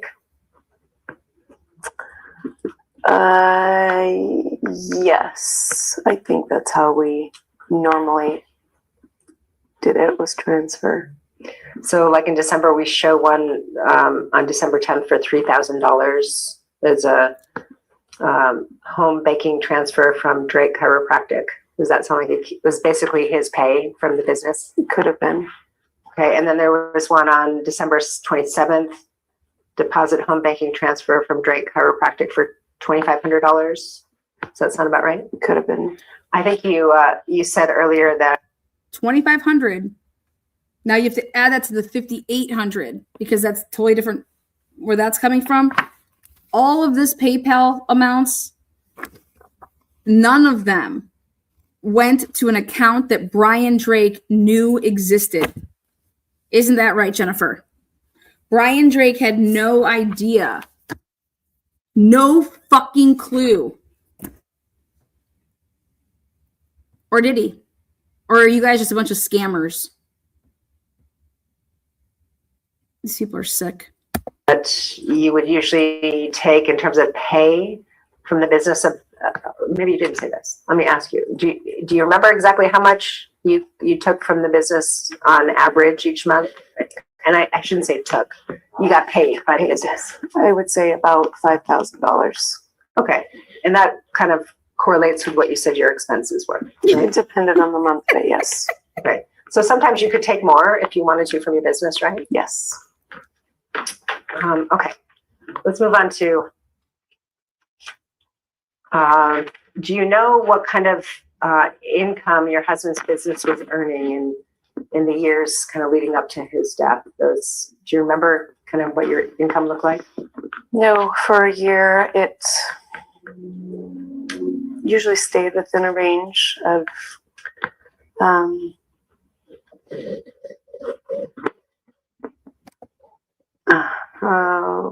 I want to say about 120, 112 to 120,000. Oh, fuck, Jen. 130, depended on the year. Uh-huh. Gross. You just said under oath, Jennifer, that your husband you think makes anywhere from like $112,000 to $130,000 a year with his business. Do you have any fucking clue what Dan Moore made a year? Dan Moore could not move a muscle all year and make $300,000. And so wait, let me get this straight.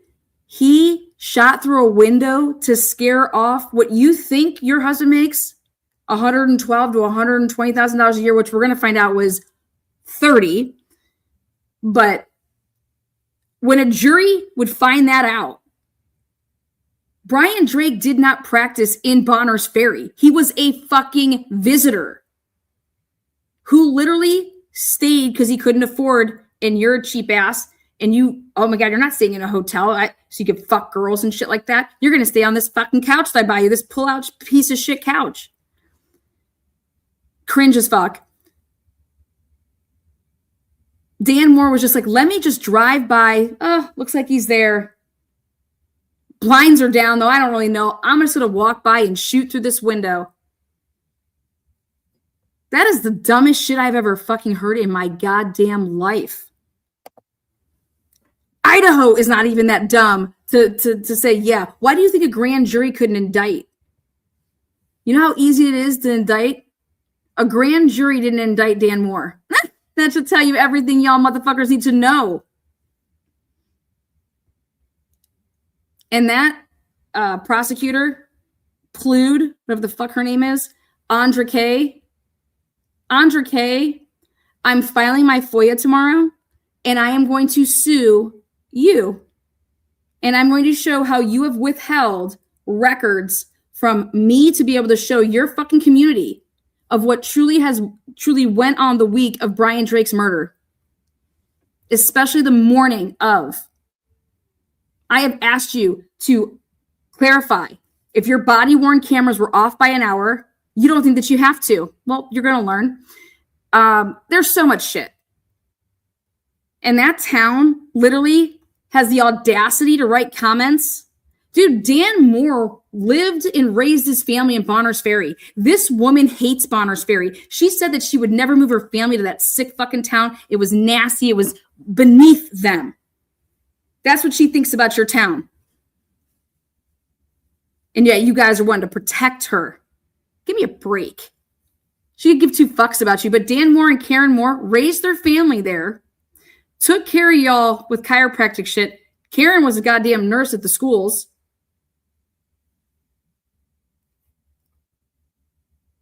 They don't so much as get parking tickets. They don't do anything. They raised their kid. They took their kids on vacation. Dan had a hobby in buying and selling real estate. He was like a landlord as well. And had places like all throughout the country at different points in time. Jennifer Drake thought that Dan Moore had all of that property still to the day. But meanwhile, what he really did was he would like buy and just sell stuff because that's what it was like a hobby of his. So these people in Bonners Ferry are so confused. And they're trying to sit here and say that Dan Moore and Karen Moore have all this money and all this land. But you're so stupid because you didn't do your actual homework. And you would have realized that no, they don't. No, they don't.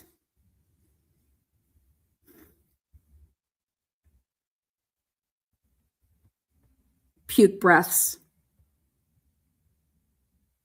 Meanwhile, I have every single text message that all you patients sent Brian Drake in his phone being all nasty. I got Brian Drake asking for his balls to be rubbed by some older woman that's out at the deli meat fucking doing God knows what. I got dads that refuse to send their girls that are 17 and 18 to him because he's all handsy with their asses and shit.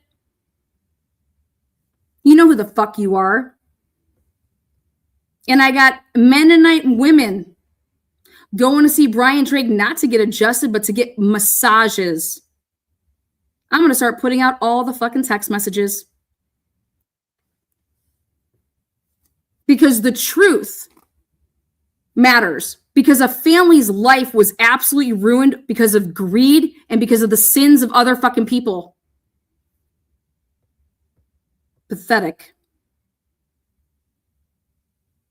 So let's just put the discovery all out there. And it's fair game. You know why? Because the police gave it to this broad.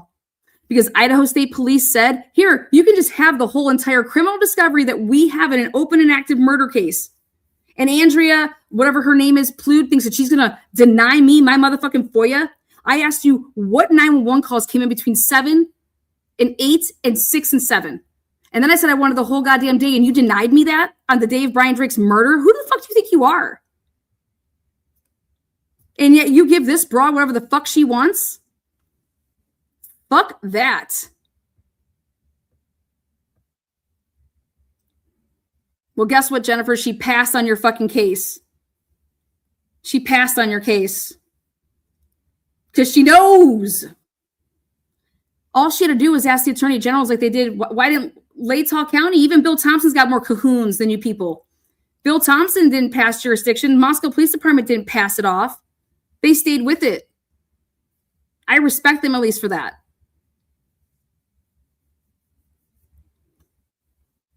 Ridiculous. This ain't going away. This case is not going anywhere. Because I'm not stopping until justice fucking happens for Brian Drake. Because I know that if I would have ever met Brian Drake, as long as he wasn't diddling little kids, I would have been friends with someone like him. And I would have told him to leave that fucking raggedy ass bitch and go get your kids the fuck up out of there. God is going to forgive you, buddy. It's going to be okay.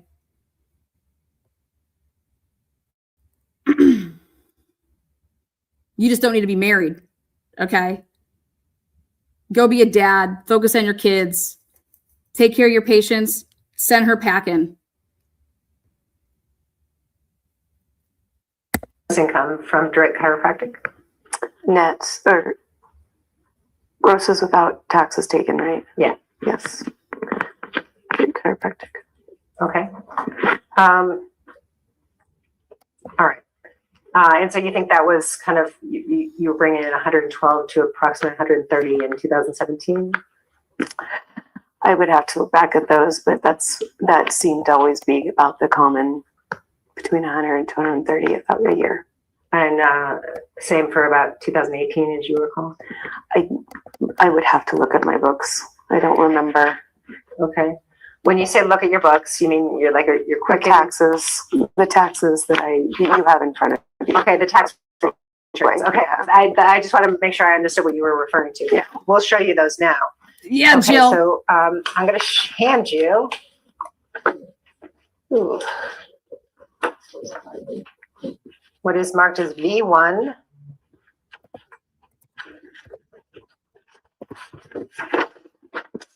And they're not all stapled together, but this should all be. I think that someone like Brad, I think his name's Brad Johnson. He got fired. He's a cop over there in Bonners Ferry. I think you should whistleblow. And I've been waiting for your phone call, Brad. You have protections. You know exactly what happened in this case because you were Marty Ryan's right-hand man. Mike Venezuela, same thing. I want to talk to you both. Whistleblow, motherfuckers. Whistleblow. You will be protected. You guys know so much shit. Caleb Watts, you know so much shit. Those cops know so much shit.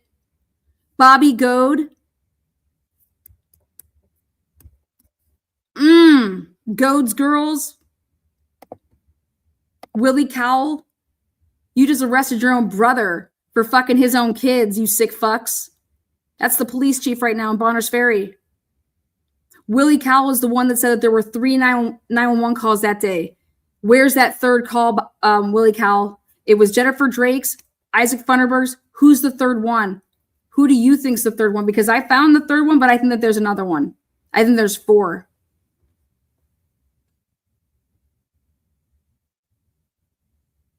AV1.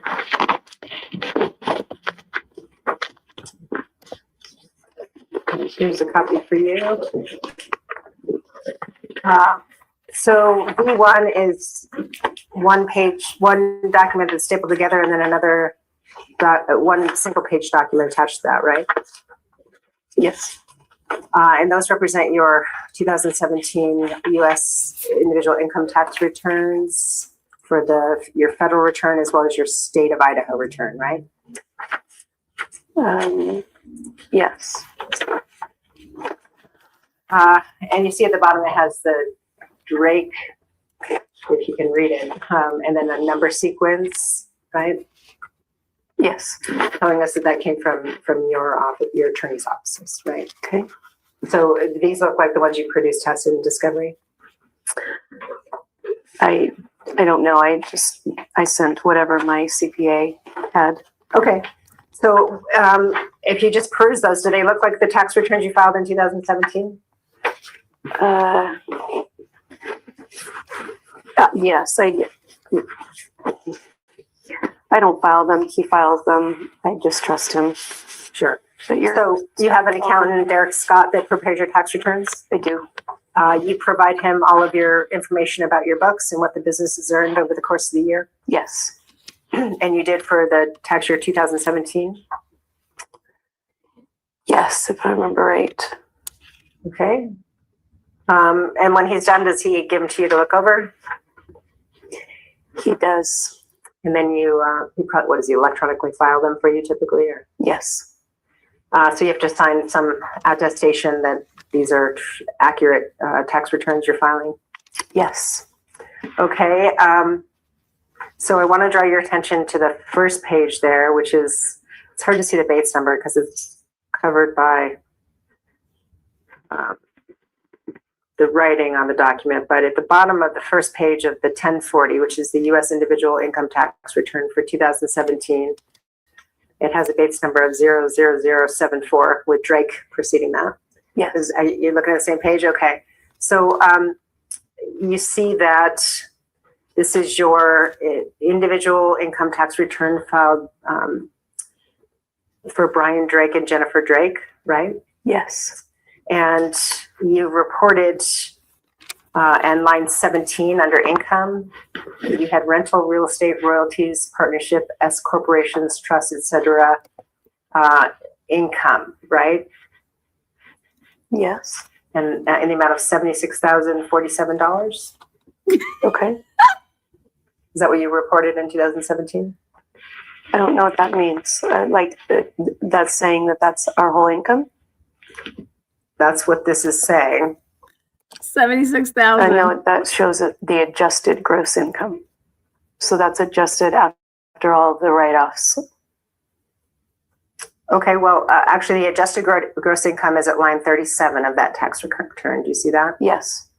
And the adjusted gross income is at line 37, and that says it's 73,547. Is that right? Yes. So, and you remember I mentioned that term S corporation. If you look at that line again, which is line 17, that I asked you if you filed as an S corp because that's where the income gets reported on your individual return. So the income from Drake Corporation is reported as being 76,047. Is that what you understand that to mean? I don't. So what they're saying on this is that I'm reporting that we only brought in 76,000 to the business. That's what your tax return is reporting to the IRS, yes. Okay. So there is a line you'll see, and we'll go through kind of a summary, but if you go to the next page, this is 2017. That's the Idaho return, right? Sorry. Yes. And that shows in terms of your, the first line we see there is actually your federal adjusted gross income, right? Right. Which is that same 73,547 figure, right? Yes. And then you had some additional subtractions on your state tax return, which made your total adjusted income in Idaho 68,183. Is that right? Yes. Okay. All right, we're going to go through that exercise hopefully a little faster now that we are familiar with the returns with the next exhibit, which is V2.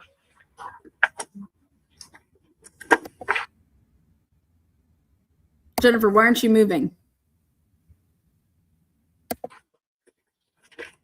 All right. This, and then here's that one.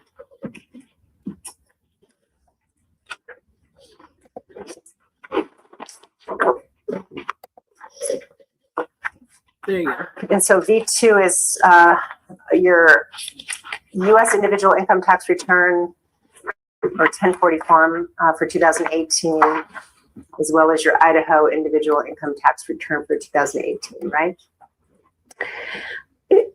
So I'm led to believe this is what we... You guys, this isn't, the purpose of this isn't to ask your CPA questions. This is, do you see, you just said that you believe that your husband made 112 to 100. This is a wrongful death suit. Okay. You're trying to tell the world how much your husband's life is worth. Okay. And you're over here lying on your taxes. So what are you claiming that he makes? The adjusted gross income, $73,000 is what you are claiming that you make, that you made in that year, 73,000. Well, it's easy math, guys. What's 5,000 times 12? 60? Is that 60K? Okay. If her bills are $5,000 a month, right? And you're making $73,000 and you got 60 of it going out, you got 13 G's left over. $1,000 a month, basically. That's why it's like, what do you consist of your bills? Because where do you send your kids to school? I mean, you got 4 kids. 4 kids. How are you affording 4 kids? I mean, $73,000 a year. Okay, wow.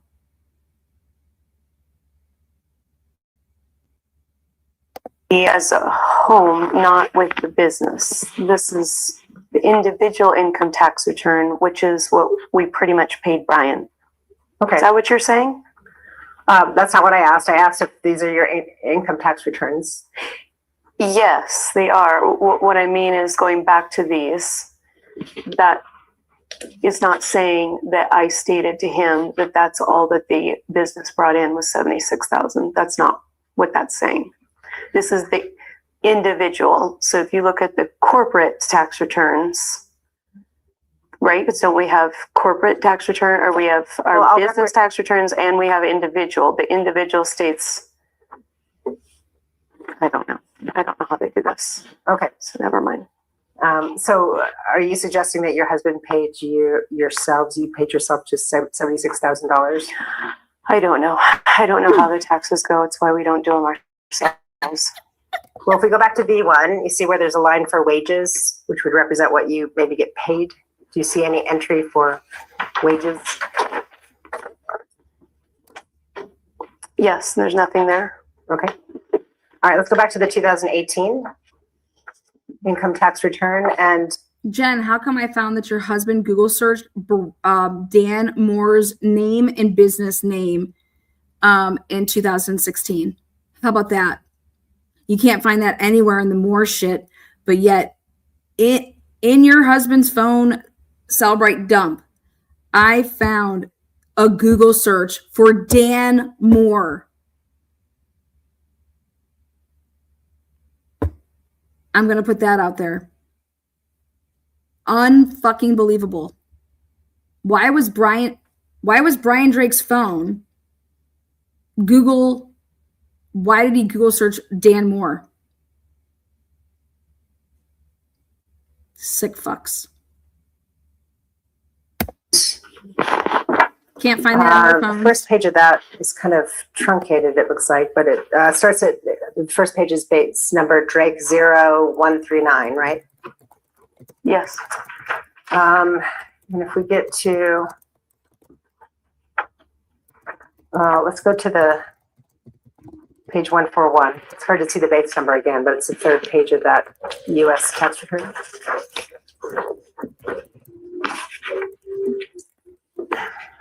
And do you see line 32 on that page? I do. And that says total partnership and S corporation income or loss is $72,583, right? I do. And then on the state tax return for 2018, it says your federal adjusted gross income from Federal Form 1040, line 7. Well,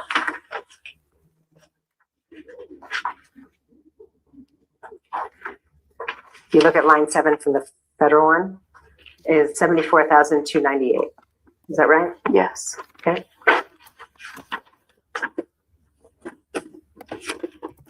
All right, and then let's go ahead and look at V3.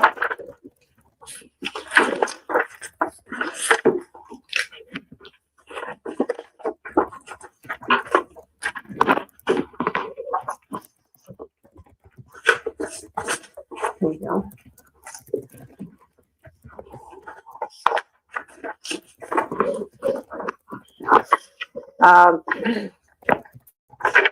B3 has a base number, the first one, which is the federal tax return starting with Drake 0151, right?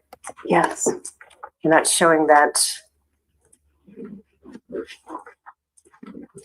again, if we go to the third page of that return, which is Drake 0153,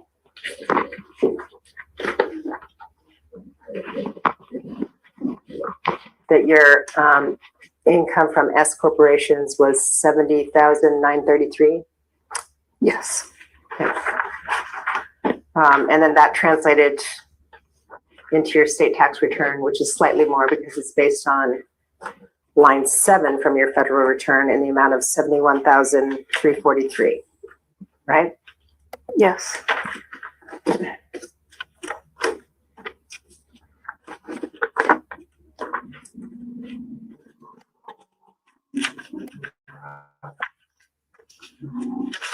Okay, I'm going to show you V4. This one's a little easier to look at. It's a summary of all 3 years. That has a Bates number at the bottom of Drake 00149, right? Yes.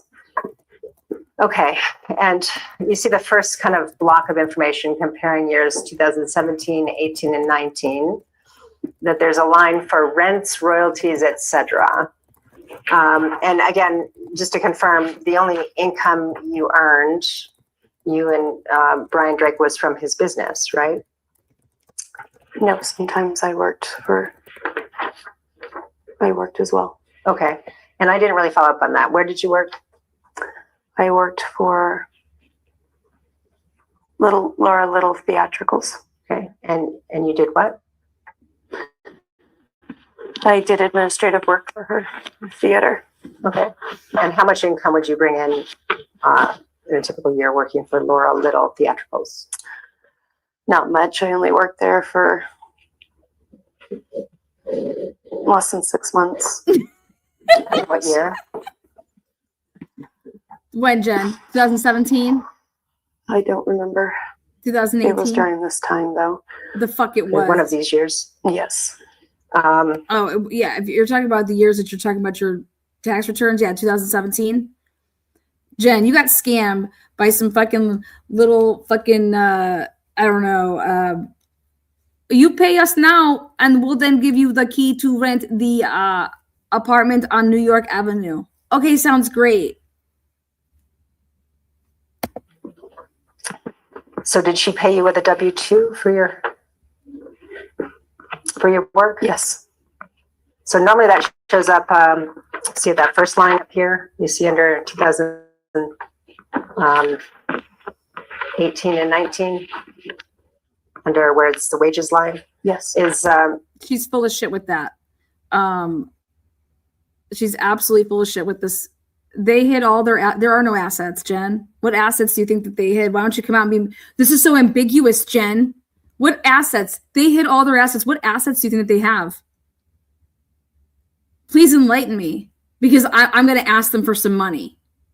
Because since you say that they just pay me to come out and lie about this whole fucking case, Jen, I don't need to lie about anything. You do a great job for me. I just have to press play. I just have to show the discovery. And the people that actually come in my chat, they actually have fucking brains. Okay? If they thought I was lying, people would not be here. People, I mean, they don't even know about you yet, Jen. Nobody knows that you even exist. I'm trying to get you to be a household name in the true crime community. You should be arrested and charged with goddamn murder. You and Eldora Gatchel, Caleb's dead. You, Eldora, 1000%. You should be arrested. And we can just see if you start singing like a canary.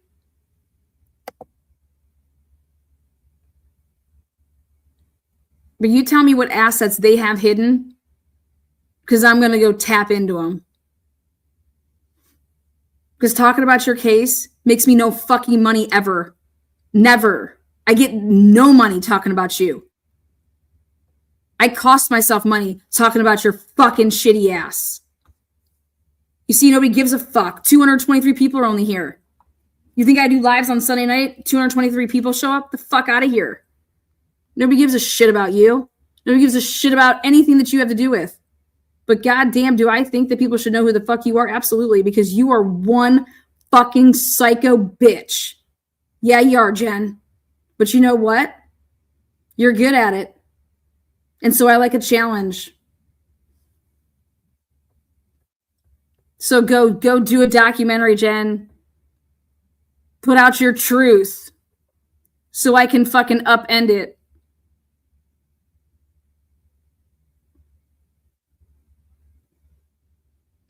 So is that about what you brought in 2018? $1,715? I don't remember. I thought it was more than that, but I don't remember. Okay. And then 2019 was maybe 410? Maybe. Okay. And then we have the comparison of kind of what you could, I say it's a comparison because it's three right next to each other. It shows you what you earned in 17, 18, and 19, right? Yes. And that's the income that's reported there is what you earned at Drake Chiropractic, right?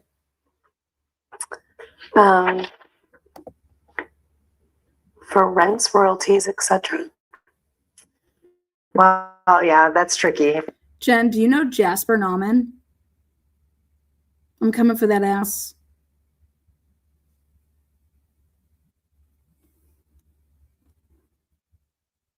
I'm going to show you that the cameras at the coffee shop existed. I had two witnesses. Two fucking witnesses. And they sent me their phones from 2020. And the text messages that occurred with them and the boss, Butch, who accused one of the workers for stealing toilet paper because the Idaho State Police watched the fucking cameras and said, hey, we went through these and I just want to let you know, I don't know if you know this, but I think someone's stealing your toilet paper. And it was during COVID, and that was like a big inside joke with everybody. People are stealing toilet paper. But little did the Idaho State Police know that you own multiple properties, don't you, Butch? And the person that was working had to go from one establishment to the other and was stocking with the toilet paper. And nobody was stealing toilet paper, right? I have all those text messages, all of them, metadataed out. I was just sitting waiting on all this gold mine material. I kept my mouth shut. I kept my sources protected and thinking that this was going to go to trial, thinking that lawyers would do the right thing. Lawyers that got paid 200 G's cash money to literally work and just go to trial, and all the material's already been done because Jill fucking Bolton did it for you. You're just going to get up to snuff and you're going to do a couple depositions. These people took $200,000, put it in their pocket, and didn't open up a fucking book, didn't do anything for the Moores. They stole 200 G's. That'd be Dana Bowles and Matt, who the fuck even knows his name? He is a worthless fucking pussy. And Dana literally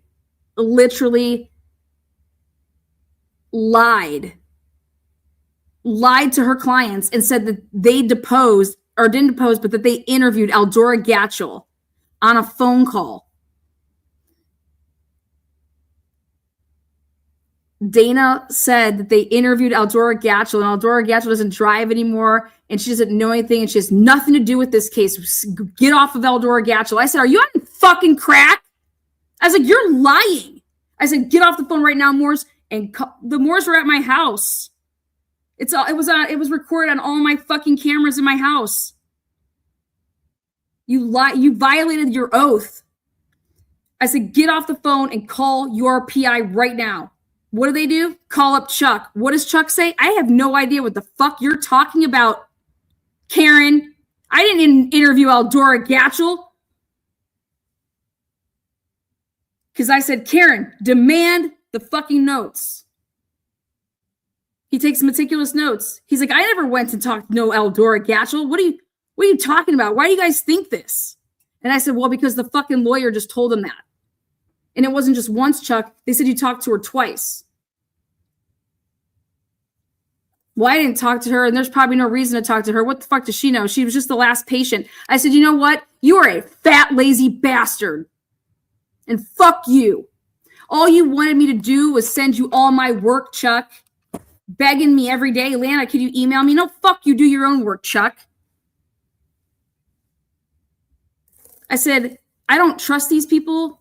And if I give my stuff out to them, I said, I think it would be worse for the Moores. And there's no way. My stuff's too valuable. I'm not going to let them go and let the other side get in front of what the fuck we have. Sorry, not going to. This is all shit to impeach people's statements. I was like, y'all a bunch of liars. The Moores ran out of money. The Moores should be suing the shit out of these attorneys. They stole from them. Who the hell pays an attorney $200,000 to go and default judge on a goddamn lawsuit? You don't need to pay anybody to do that. You just keep your money in your pocket and you just don't show up. Why would the Moores give two attorneys in May of 2024 $200,000 in cash? That's the last of the money that they had. Who the fuck would do that? Nobody. Then I told him to go pro se, and I will write every question for you. I'll sit there and you just ask these people these questions. Because I found a loophole and realized that Karen Moore was not represented. And I said, holy shit, I was like, Karen, we're going to start filing motions. You're not even represented. Dan was the only one with an attorney. So I provided and helped Karen write up all of that shit to be able to make it so that their attorneys could not leave them at the last minute. Yeah, Dana, who filed that shit? Me. Who found that loophole? Me, motherfucker. That's why your ass had to get the fucking that courtroom. Me. Who ruined probably your Christmas and your fucking New Year's? Me. Because I actually had to make you do some work.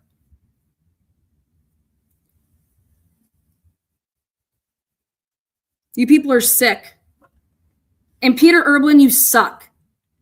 Peter Erblin husband's Jennifer Drake's attorney, and he is absolutely fucking horrible. These are my fucking opinions. And this is First Amendment. You want to talk about First Amendment? Me saying that you suck at your fucking job? Yep. You're going to sue me because I say you suck? Awesome. Sounds great. Bring it.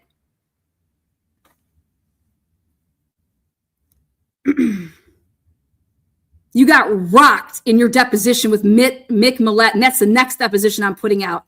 Mick Millett's the coroner, and Mick Millett rocked your fucking box, Peter, because you had no idea that Mick Millett was never questioned by the police about the night of the murder.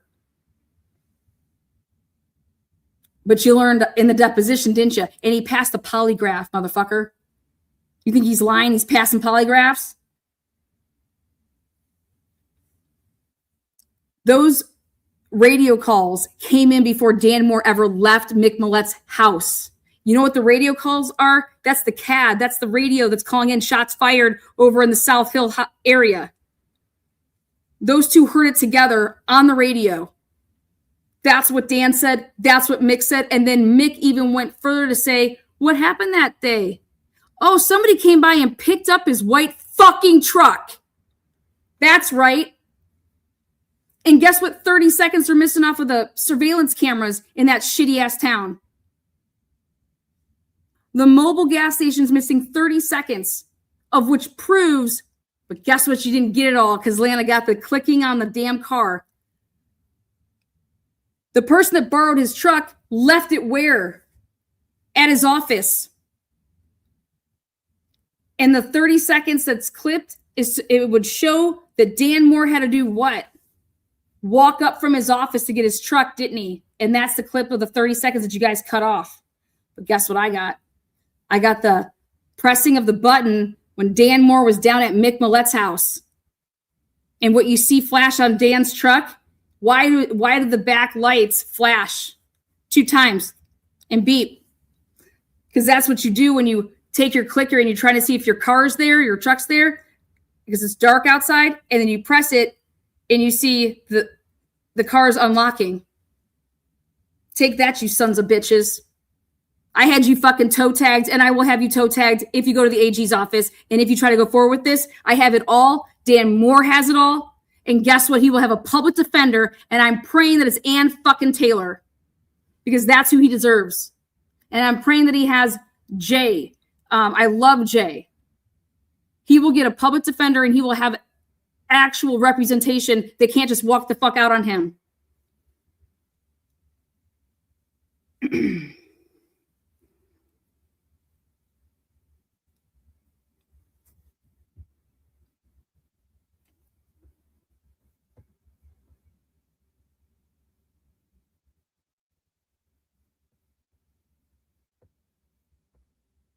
Every ounce of truth is coming out.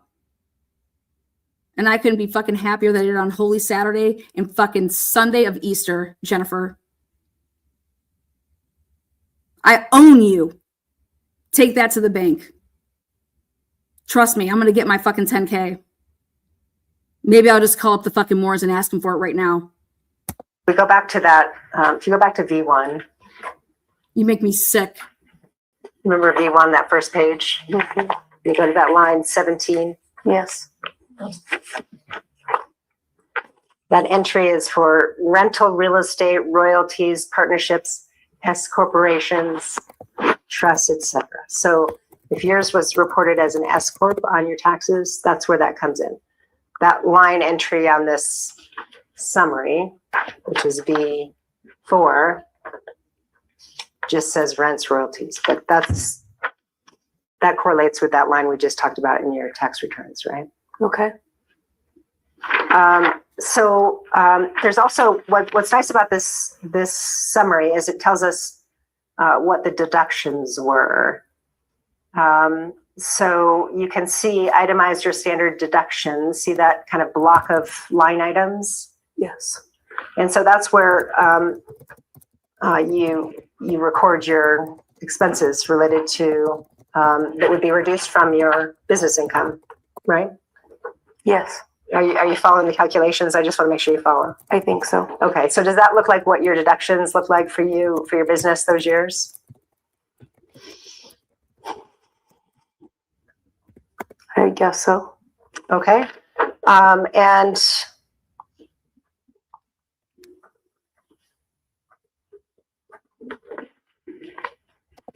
This was just Jill Bolton showing you how pathetic your lives have been and how you have not a fucking dime.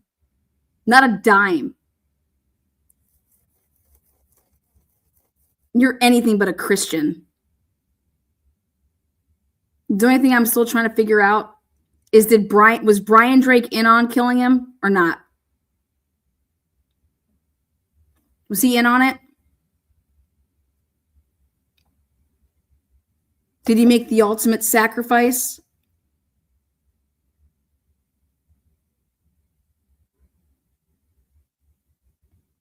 Honey, I'm worth so much more dead than alive. We can pull this off. Did he say shit like that? Did you guys have that type of conversation?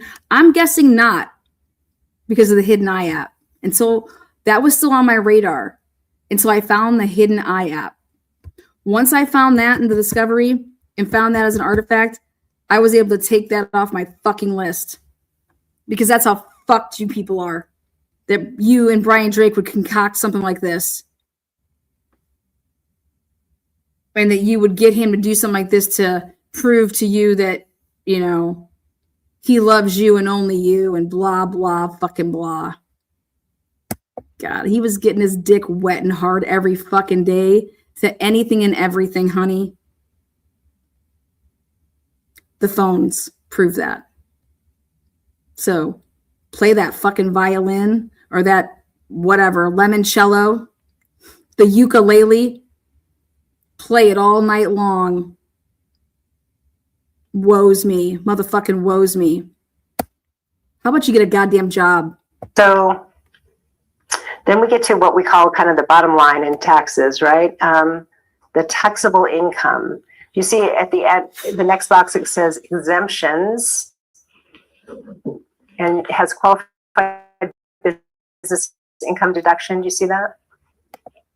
Carson, you had no idea you're getting this type of birthday treat. You love it when I get fired up. You're like, oh my God, I got to put Lan on the big screen. Yes. Looks like you didn't have one in 17, but you did take one in 18 and 19. Is that right? That's what it shows. Okay. And then it shows what your taxable income was, that you basically, you know, what you had to pay taxes on to the IRS after all your deductions. Thank you so much, Doc Dakota. You do a great job. This type of stuff, I'm really passionate about this. Like, Brian Drake was murdered. Okay. That's the ultimate, like, victim right there. He doesn't have a life anymore. Okay. But Dan Moore and Karen Moore's lives were completely fucking annihilated, ruined. Their family dynamic relationship torched, all because of this woman's greed and sins. Go to the Stations of the Cross, Jen. Go see some fucking Hail Marys. Because I'm going to just keep dropping motherfucking bombs like Hiroshima and shit like that. Hiroshima. Okay.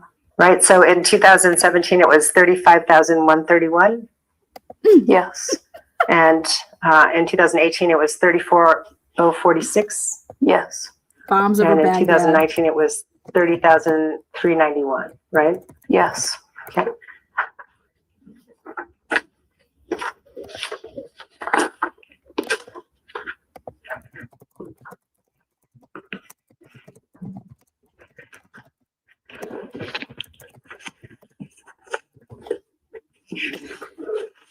So,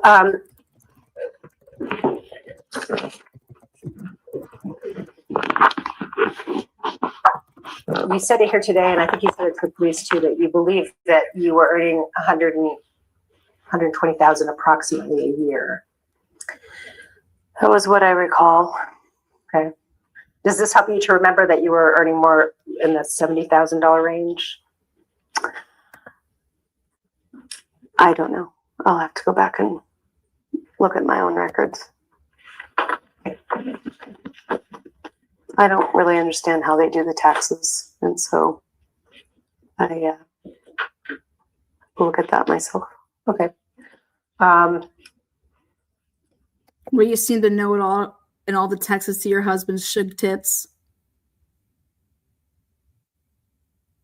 How medicated are you in this fucking deposition? P.S. If you guys ever go do a deposition, never ever wear a necklace. Her biggest mistakes, wearing necklaces on both of her days. Don't ever wear a necklace and don't ever sit in a chair that rocks. Number one thing though, keep anything and everything away from anything that could indicate what your breathing patterns are, you fucking idiot. Peter Erblin, you couldn't even tell her that. Hold my beer. Maybe my recollection is more Austin years. So I'll have to relook at that. Okay.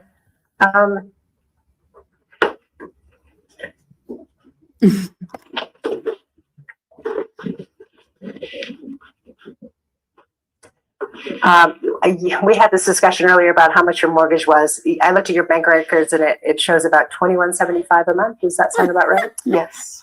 And car payments you were making, and I didn't give you a time frame, but we're looking at the most recent months, the last months, if you will, of 2019.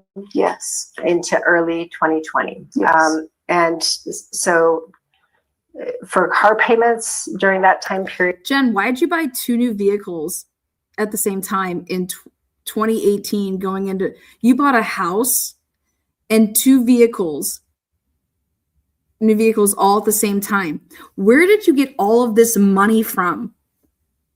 Did you hit up Chad? Did Chad Drake? Who gave you this money to get these new vehicles and buy a house all within the same 2 months? What'd you do, Shug Tits? That would have been 2018, October.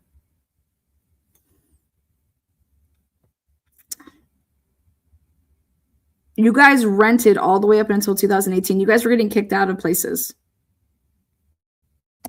Does $599 a month sound about right? For both cars? For both cars, yes. Okay. So 300 something for both. You also had a credit card with Citi, We did. and you paid that about $3,000 a month. No, I don't remember it being that much. It was his business card, so it changed every month.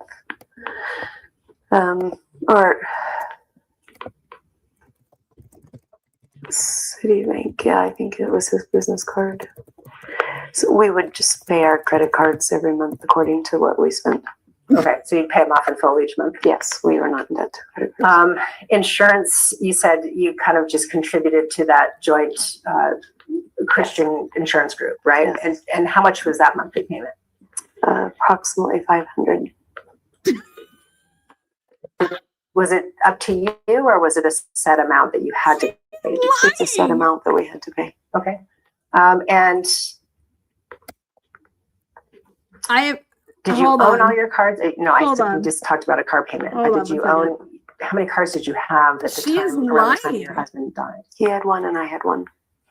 Did your son Brenner have a car? He did, but he owned it outright. Okay. He paid for it himself. He did? That's pretty impressive. He was 17? Yeah, I was 16. 16? Mm-hmm. So what kind of car did he have? A little Honda Civic, 2008. 2008, is that what you said? And food expenses. We all think we spend way less than we do on food, but do you have any idea approximately what your monthly food budget was like back in that time frame? No. No. Okay. Did you do mostly shopping? Yes, I did. Okay. We didn't really have a budget. I was very frugal. Okay. But probably at least $500 a month. I would say at least 500, yes. Okay. For kids, I imagine. Yes. There's a lot of food that needs to be purchased. Okay. I was really utilities for your frugal. home. I was Did you have paying expenses for a related to that? hitman. I was saving. I did. That should all be on my taxes. I would have to look at my report. You utilities for the business might be, but Oh, for your for home even. I mean, we have like sewer and we have water and we have electricity.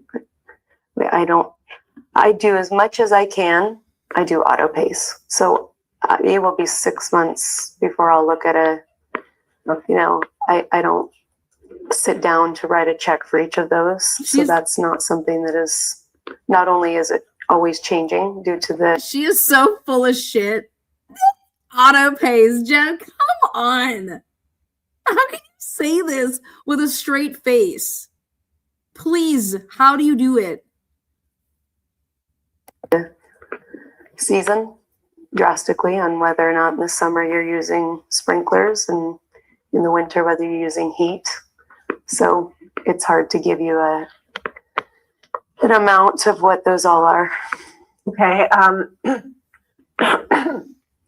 Did your husband Brian have to get ambulance transport related to his slip and fall or his back?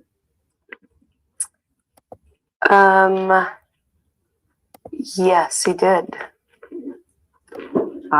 So did you have the incurred expense from that? Those were all covered by insurance. Okay. Do you remember applying for financial assistance from the ambulance care providers? I do remember them saying that yes, there was an option that possibly, I don't remember why. They said that there was some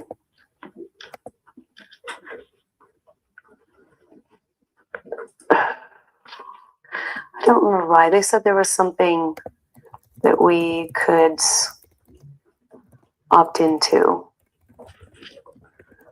I think we ended up paying it anyway. I think we paid it all. No, you didn't. Okay, so you might have been eligible for some financial assistance.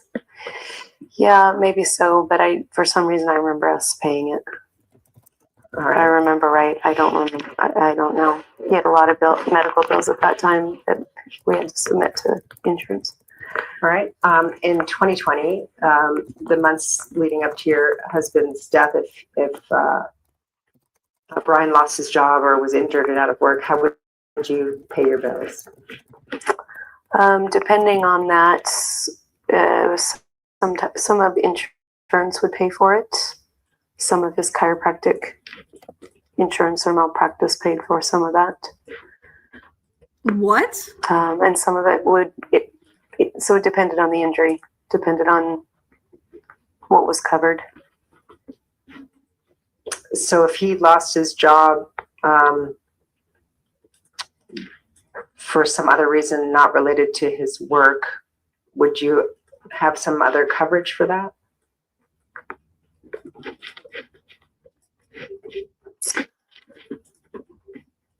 I think we looked into our life insurance to see if it covered an accident.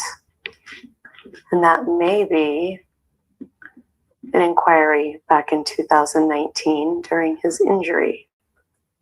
Okay.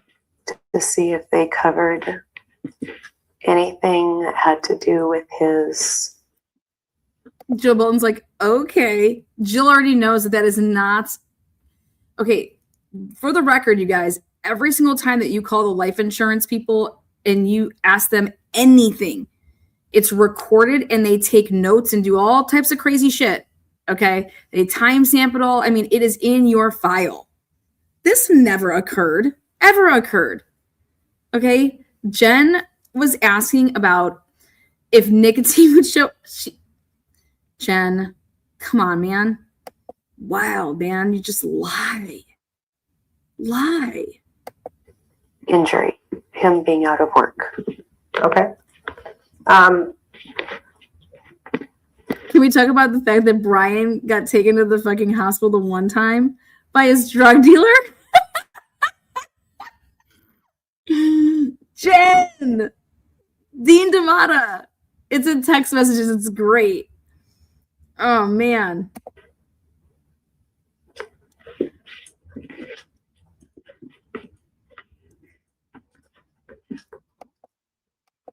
So what do you claim that your losses are from your husband's death? Yes. What do you think they are? Object to the form, calls for a legal conclusion.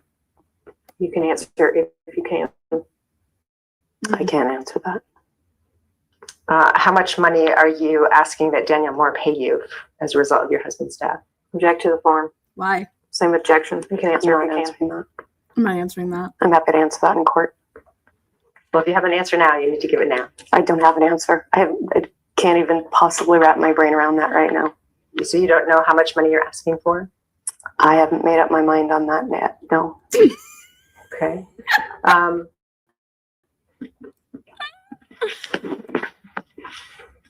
What job? I think we talked about this already. Oh, Jen did though. She decided to amend her complaint. She was seeking punitive money after this little deposition.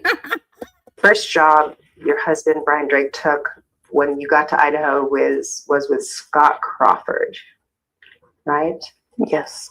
And we talked a little bit about why he left that job. Okay, I just have to out this. Scott Crawford, if you're watching, I have reason to believe upon information and belief that what I've uncovered is that Jennifer Drake and Brian Drake, they were spying on your castaway sellers. I have a ton of shit in discovery that I'm so happy to just hand over to you. This woman was monitoring you and your wife's every move, Shelly Crawford. Yeah. I believe that there's a chance that Jennifer Drake called some anonymous tip lines and tried to report your business. So there's that. You should probably do some FOIA requests. Yeah. Jennifer Drake was all up in that ass, Shelly. I mean, she wanted to be you. She probably wanted to fuck you. Who knows? Maybe y'all fucked. I have no idea. All I can tell you is that this broad is one vindictive fucking psychopath.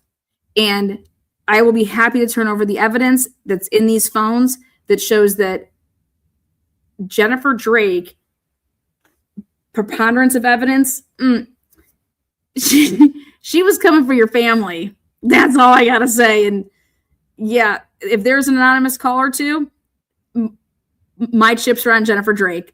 Thank you. Yes. I was going to stay out of it, but fuck it. The Crawfords, hey, let's make a nice swap here.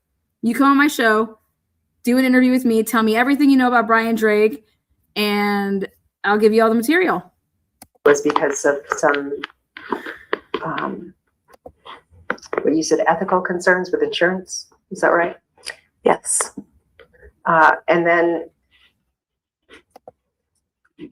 did he work for Amy Spolstra after he worked for Scott Crawford? Yes. And Spolstra is spelled Spoelstra? Yes. Does that sound right? Okay. Sometimes I spell things for the court reporter's benefit. Thank God Scott Crawford had Life 360. Okay, because she was trying to take down your business partner as well. I think his name's Banducci. Yeah, Banducci, that's it. I'm telling you, they were stalking that cigar shop. She knew a lot about you there, Scotty. She knew your habits. When did he start working for her? I don't remember. Was it within a few weeks or months after he left Scott Crawford? I don't remember. Like I said, I don't know if he went to North Dakota first or if he went to North Dakota after working for Spolstra. When he worked with Scott Crawford said through his lawyer that Brian was so bad with money. Okay.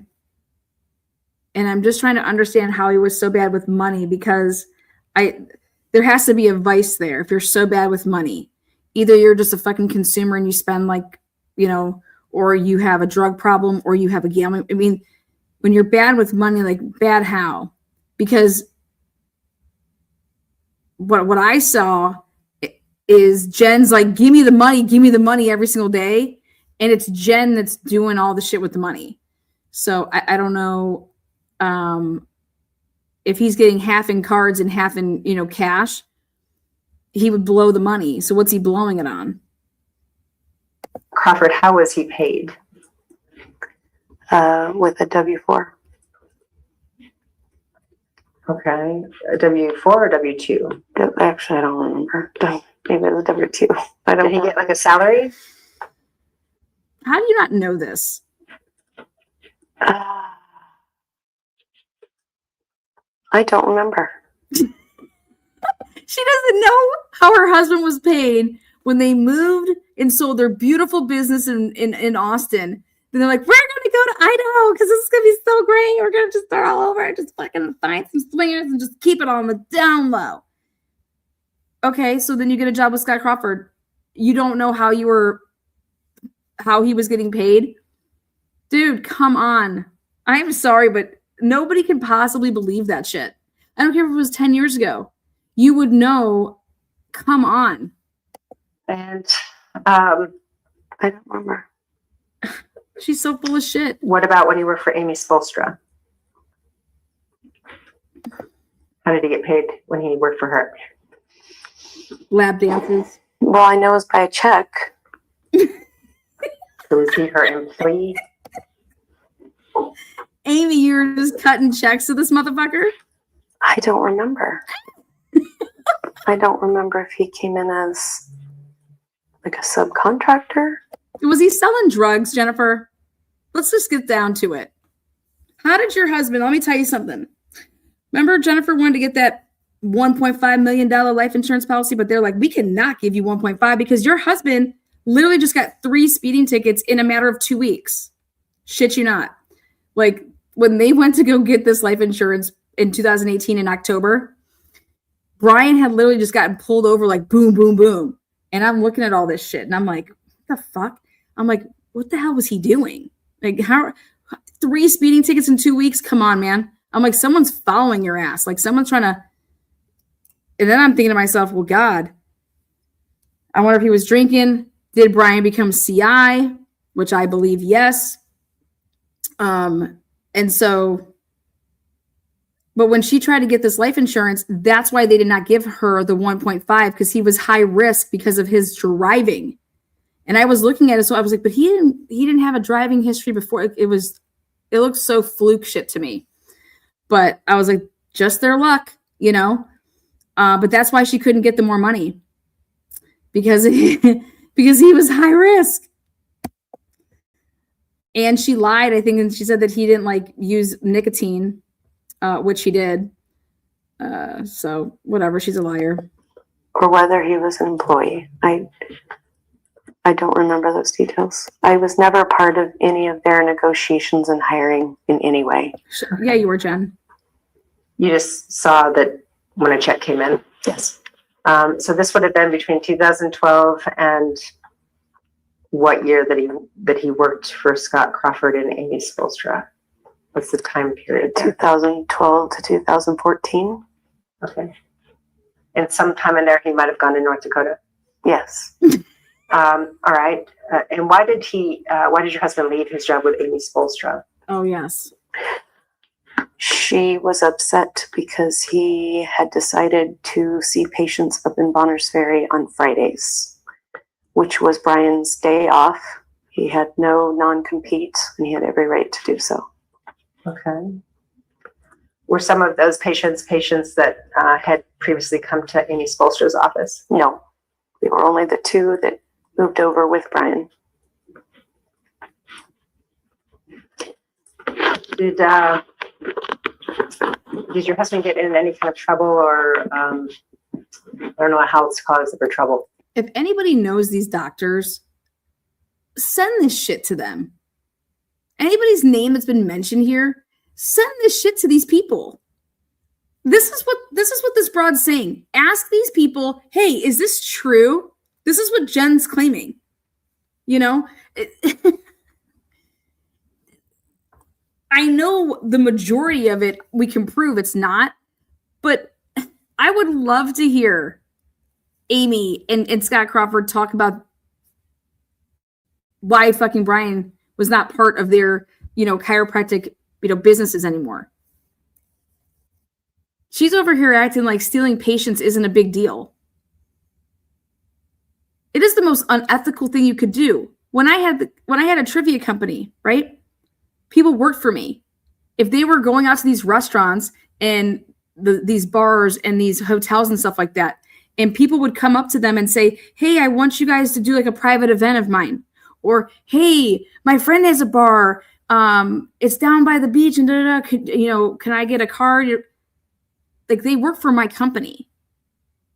So if any of my employees ever was like, oh, here, just call me separately, like, and I'll just use all the company's shit here. And yeah, let me know and I'll just come and do a show for you guys and blah, blah, blah.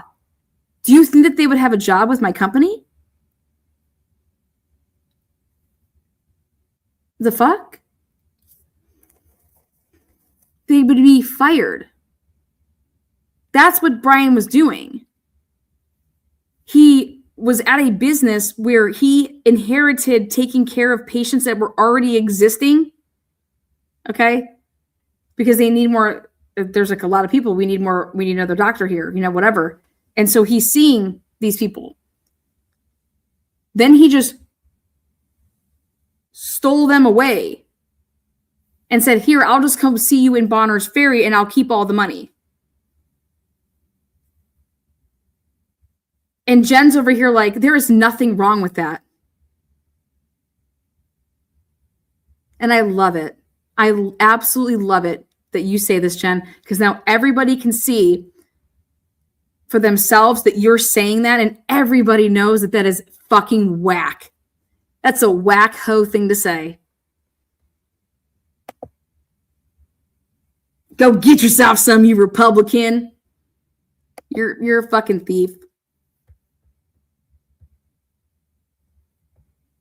That's theft.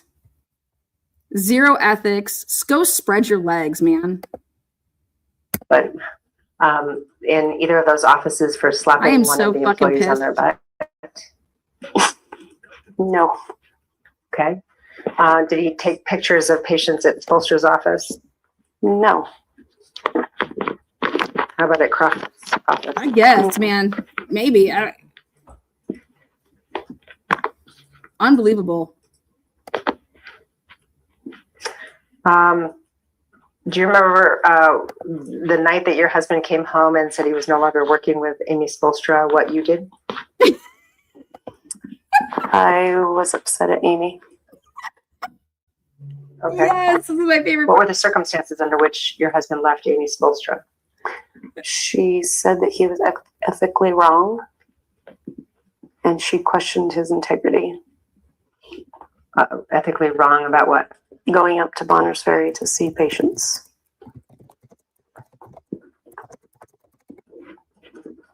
Did your husband tell you that he saw patients that had been coming to Spolstra's office?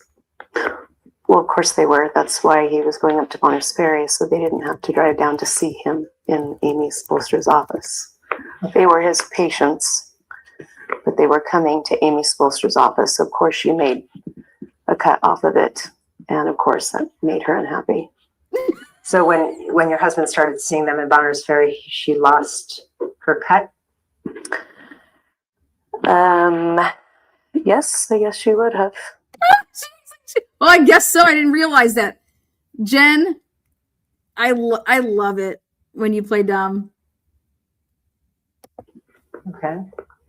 And so did she ask him to leave? She...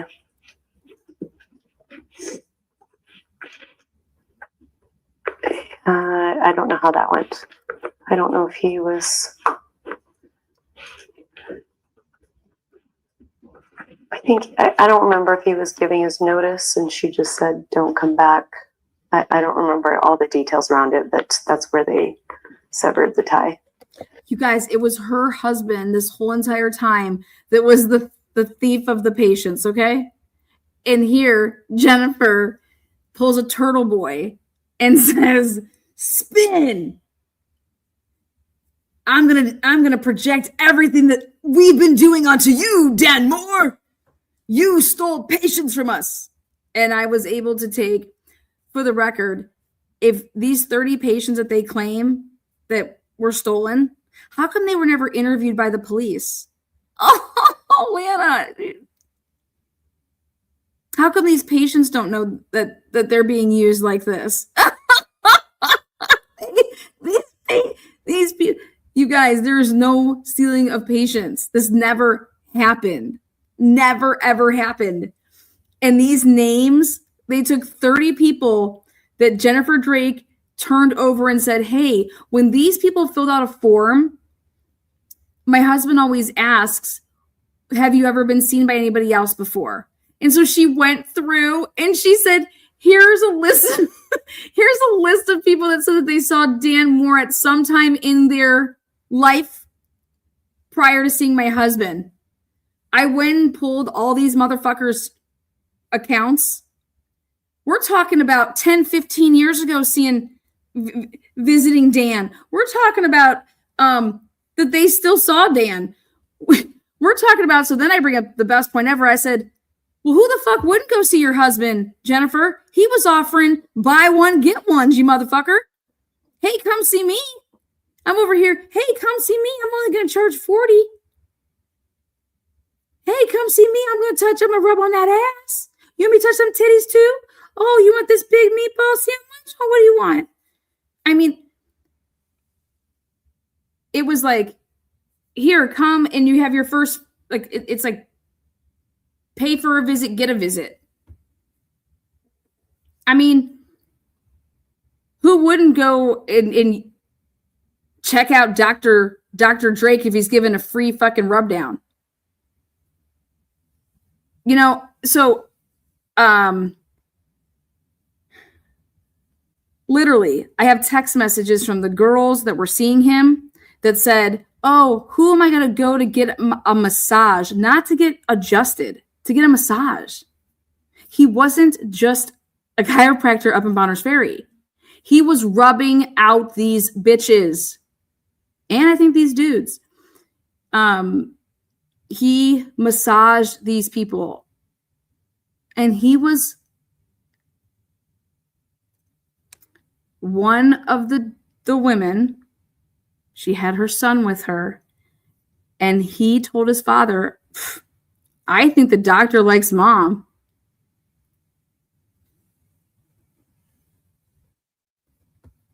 I had to see that shit. Then they all met up at, not met up, but then they run into each other at that roller coaster place. And then Brian and Jennifer in front of this guy, well, he's going to take his kid on a freaking roller coaster. Brian and Jennifer start dry humping each other in the line like they're 15. And he tells this. And he's like, it was the most awkward thing I've ever seen. I don't know if it was just like he saw me in line. Jennifer's running all around, like, get away from me, Brian. And the next thing you know, they're dry humping to go down the roller coaster. And I was like thinking about the Fear movie. And I'm like, oh my God, they totally did a Mark Wahlberg Fear. Fuck these people, man. This is ridiculous. So what made you go to her office? To ask her how she could possibly think that so after Brian gets fired, Jennifer's like, what the hell? I'm going to go to Amy Spolstra's here. So here this story comes. Was in the wrong for seeing his own patients on his own time with no non-compete. Did you show up at her office after hours? Her doors were locked? Oh, yes, I knocked on her door. It was she and her husband. Did you bang on her door? No, I did not. Did you know that Amy Spolstra was afraid and didn't want to let you in? That's so not true. Well, you don't know what she was feeling, do you? Well, she very happily opens the door, so she showed no signs of being, and I did nothing to show that she should be afraid. Wait, I'm sorry. Is it your testimony that she opened the door for you? It may have been her or her husband. One of them opened the door for me, obviously. I don't remember who opened the door. I just remember whoever opened it kindly. And so what, tell me about the discussion you have after they opened the door for you. I just remember asking her and her husband how they could question him when he did nothing wrong. I thought he had done a lot for them, and for them to treat him that way. So when you went to their office, were you angry?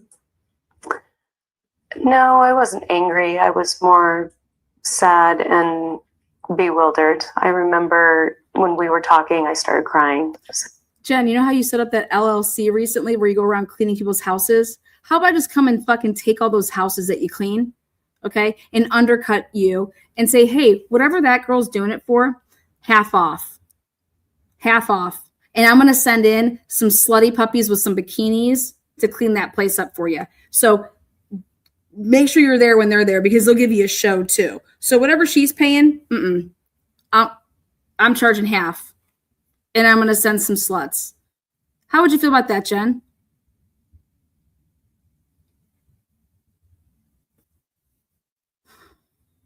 This woman's the nerve.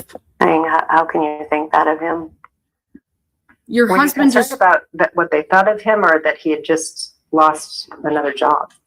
No, because I knew that he was slowly moving out. I wasn't worried that he lost the job. I was sad that it had ended the way that it ended. And I was trying to help them see that he had done nothing wrong. In hindsight, I should have just left it to him, which is what I usually did. Can you imagine how a man would feel if his wife got in her vehicle and drove over to the office where he works as a chiropractor and thought that she was going to meddle? Do you want to know what the fuck I would do? I would never, bye bitch, get the fuck out. Are you out of your mind? Who the fuck do you think you are? Like, what are you doing? You're not going to go, this is a small community. People talk, and you think that I'm going to have you go battling my fucking problems? No, you're going to keep your fucking ass home. Why don't you make me goddamn dinner? Jen, you haven't done shit all day. You've been spending all my fucking money. Least you can do is make me some fucking dinner. I got to be over here at the Super One buying shit because you're not fucking cooking. I mean, just chopping his nuts right off, and by God, the day somebody would do that to me, I would never talk to them again, and I would tell them to pack their bags. You don't fucking do that. Who does she think she is? I want to know if Brian even knew about it.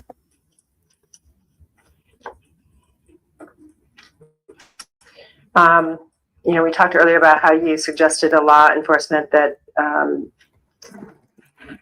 you suggested the name of Scott Crawford when they were looking for people who maybe would be upset with your husband, right?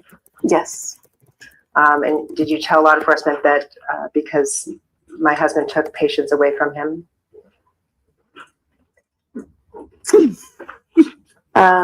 He didn't take patients from them. People just chose to see him. Okay. What was the reason you thought Scott Crawford might be mad at him? Because he was upset that some of his patients were seeing Brian. Patients that stopped seeing Scott Crawford in this area, right? No. Bonners Ferry people. Okay. I didn't ask that very clearly. The patients had been coming to Scott Crawford's office in, where was it, Post Falls? In Post Falls, yes. His practice was in Post Falls. And they stopped coming, those patients that were seeing your husband in Bonners Ferry stopped coming to Scott Crawford's office in Post Falls? Because Brian was traveling up to Bonners Ferry. Is that a yes? Ask the question again. Yeah, so the patients your husband was seeing in Bonners Ferry stopped coming to Scott Crawford's office in Post Falls? Some of them were, yes. About how many? I don't know. Did police advise you that Scott Crawford said he hired an attorney and wouldn't speak to them? No, they did not tell me that. This idea of stealing patients is a reason for being angry with or wanting to kill your husband, that carried over with Dan Moore. Is that right? Ask that question again. Yeah, this theme of stealing patients as a reason to kill your husband. That's the theme you proposed with regard to, that was proposed with regard to Dan Moore, right? I didn't propose a theme at all.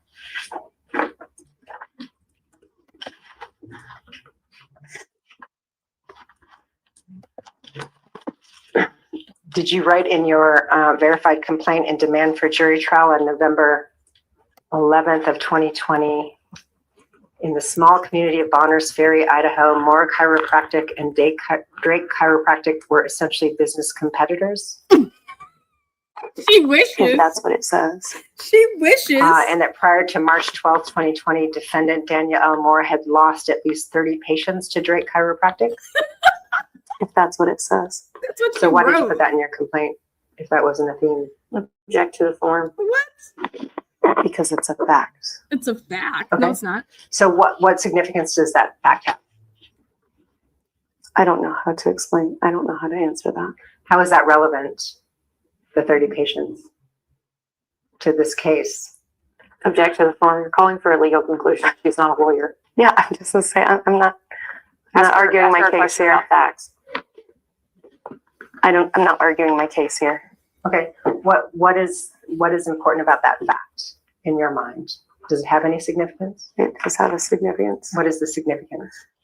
The significance is that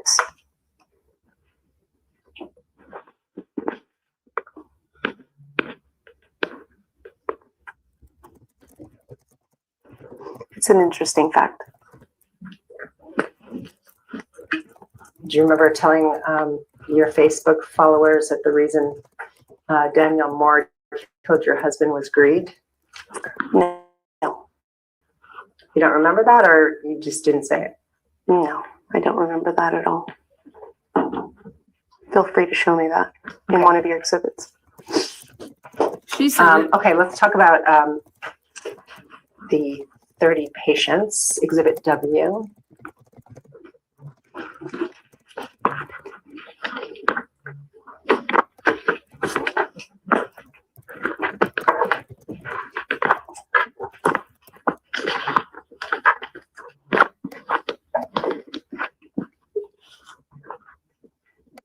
I'm going to reveal the 30 people that the police used and Jennifer Drake used. She used you 30 people to try to further like her financial gain and to put a man in prison for the rest of his life, basically.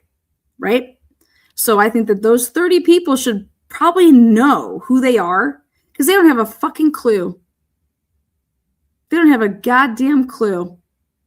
So I thought, you know what? I should probably reveal the 30 people because shouldn't these people in Bonners Ferry know that somebody's trying to use them to, I don't know, make a bunch of money and put a man away in prison?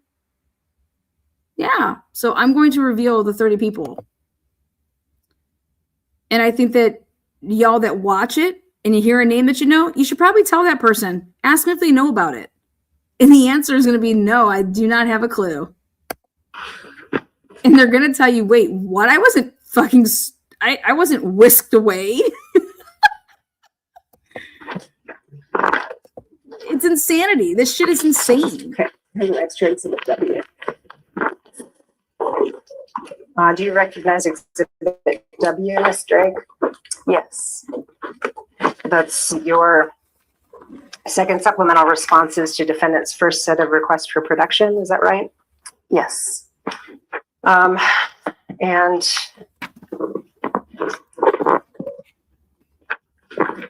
just want to be clear, I've attached a page to the very end, but go to page, if you would, 4 of the response. Okay.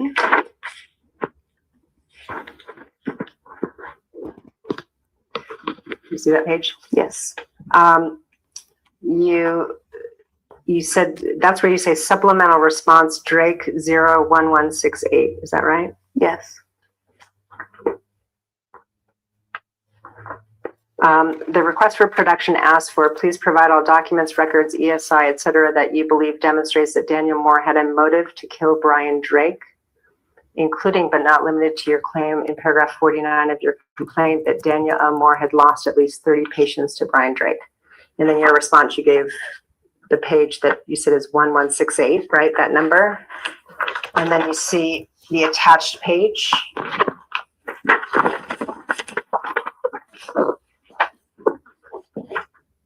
Do you see that? I don't. I think I'm lost. 1168. Okay, right, this. Okay. I think I'm Yeah, lost. is this the list of the 30 patients that you responded to that interrogatory with? I think I'm lost. Jen, who are the 30 patients? Who are these 30 people? Sorry, it was a request for production. Number 7, you gave this response, that attached page. Okay. I'm asking you, is this the 30 Yes. patients? Jen, I am so sick and tired of me asking you questions on my live broadcast and not once do you ever answer me. Jen, you know I'm just playing with you, girl. You know I'm here to help you. I'm here to help you put Dr. Moore away for the rest of his life for what he's done to you and your family. I'm just going to need you to help me help you because I went through this whole fucking case and I can't find a shred of evidence against this man. So I don't know what to do. I don't know how I can help you. But I'm gonna need my 10 G's. So if you have any new information that you could possibly get in my hands, I can go through it for you. Call me later for dinner, okay, hun? Okay. I guess that's the page. Okay. Is that the 30 patients? If that's what it says, I don't know.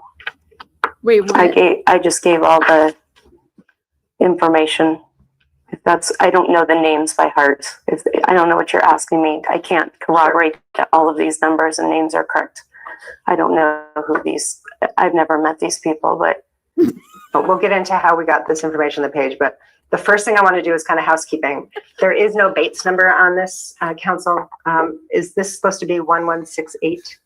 yeah. And if there's no Bates number on it, that's gonna be my fault if there wasn't Okay. one attached to it. Yeah. I just wanted to make sure, because we didn't get a Bates number, so I just want to make sure we have the right page.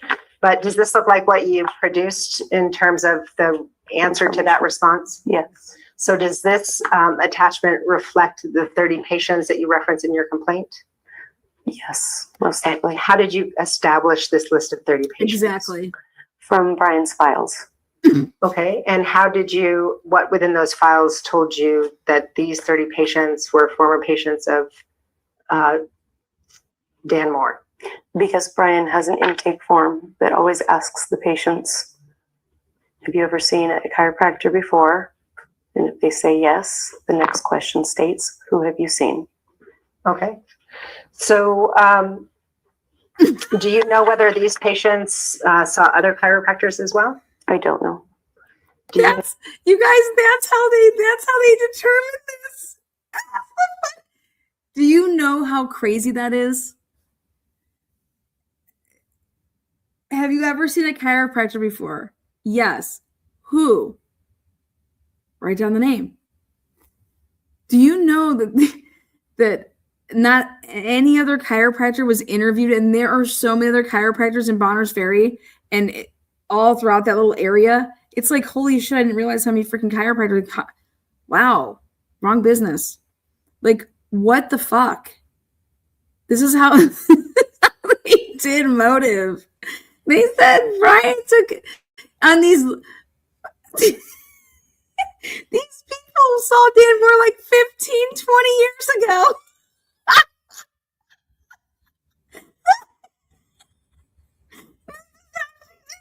I'm fucking dead. I mean, if I could be awarded $15 million, all these stupid fucking lawyers had to do is ask this broad this shit in a goddamn civil case. You couldn't handle this? This is insanity. Cindy Jensen is literally handing out millions. Move to Idaho and go sue a motherfucker. Okay. know if they ever went back to Dan Moore after they did an intake with your husband? I don't know.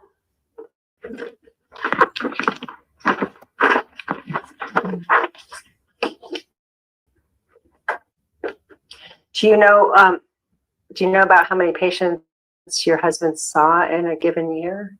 I don't. Depends on how many times they would see him. They could have a patient once. He could have a patient multiple times a week. So it was very hard to know how many patients he had in a year. Oh, over the course, so this patient list, was this like a large percentage of your husband's patients? I don't know. I can't even give you a ratio. I don't know.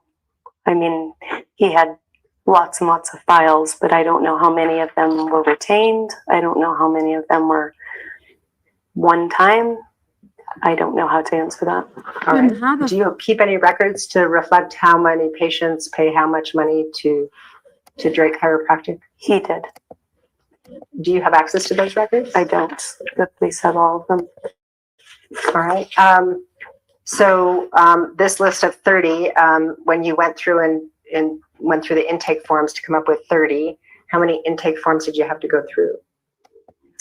Well, I didn't even go through the ones that I don't even know that I went through all of them. Do you know how long it took me to do what I did to create a sick ass like table to show these 30 people compared to like how many patients are in Dan Moore's logs that are all computerized? Well, the Idaho State Police trashed his shit and ruined all of his files.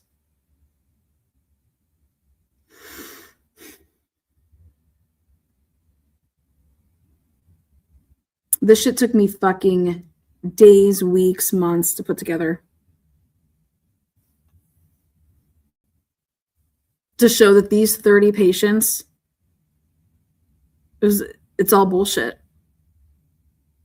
Because the ones that I went through were ones that I uncovered later on in the year because they were ones that weren't even in his offices. So they were ones that I had found. Exactly, Jennifer. They weren't even in his offices, meaning, did you just make up these patient intake forms? Because I noticed that it was chick handwriting on a lot of them.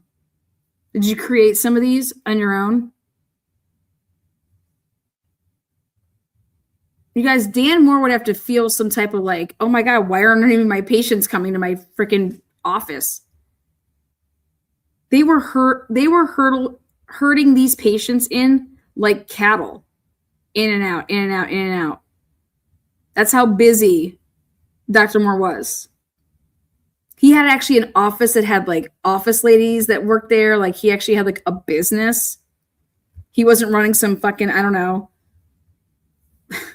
side hustle for some side piece. Okay. With a little bit of cash on the side to pay for my bills so my family doesn't fucking die. You know, here's some food money. Here's the rent money. It was Playtown. It was playtime in Playtown for Brian Drake up in Bonners Ferry. Dan Moore moved to Bonners Ferry because that's where he picked to raise a family. You know, start having children, raise your family. Like they were in Cali. They were in California.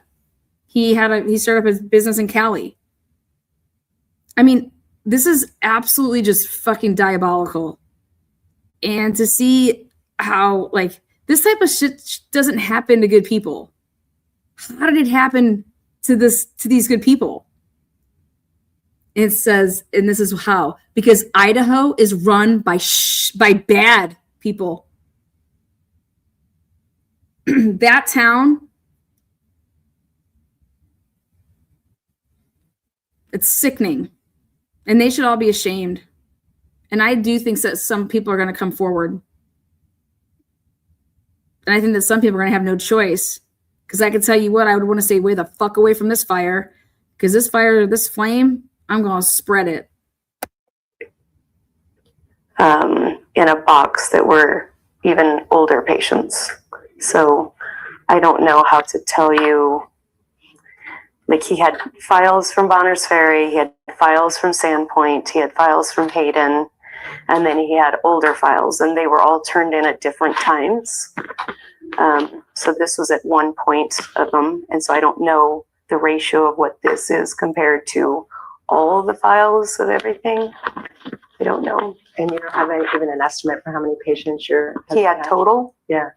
I sincerely don't know. Hundreds, Hundreds, of course, at least. maybe thousands? I don't think there were thousands. Okay. So, I don't know, actually. That's a really good question. I don't know. okay. I just want to make sure I understand what some of these entries are. At the very far right column, it references an NP date. New patient? That was the date that the patient joined the practice? Yes. Okay. Okay, check this out. These dates are fucking hilarious. All right. And you didn't reference anywhere on here how many times this patient came to your husband, did you? No, you're welcome to look at the file. Which file is that? Each of their files will tell you how many I went and did all of that. Some of these people saw Brian Drake twice. times they saw. Okay. I had to do some serious hunting for these motherfuckers. I found you though. All right.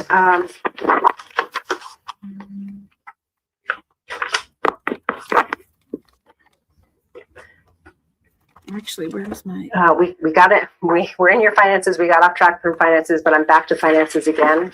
I want to talk for a second about what other debts you may have had around the time of your husband's death. Did your husband have student loans? He did. How much were those? At the time, I don't remember. I want to say it was about maybe 70,000. Were you making monthly payments on those loans in the months leading up to your husband's death? Yes. And if you could try to wait till I finish the question just before you answer. So in those months leading up to, what was the monthly payment for your student loans? I don't remember. I remember they changed over time. I don't remember. Did you seek student loan forbearance for his loans? We had at one point, yes. When? I don't remember. We paid on them for 20 years, so I don't remember. Did you recall applying for forbearance just prior to your husband's death? I don't remember that. All right, I want to talk to you about some discussions you've had with the press and some posts you've made. You guys, how long does it take to pay off student loans for chiropractic shit? Brian Drake was in his, what was he, mid to late 40s? I mean, fuck. Shouldn't they be paid off by then?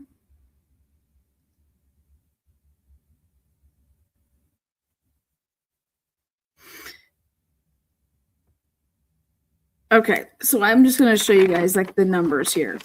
So like on the 9th of March, Brian Drake had 17 patients that he saw, okay?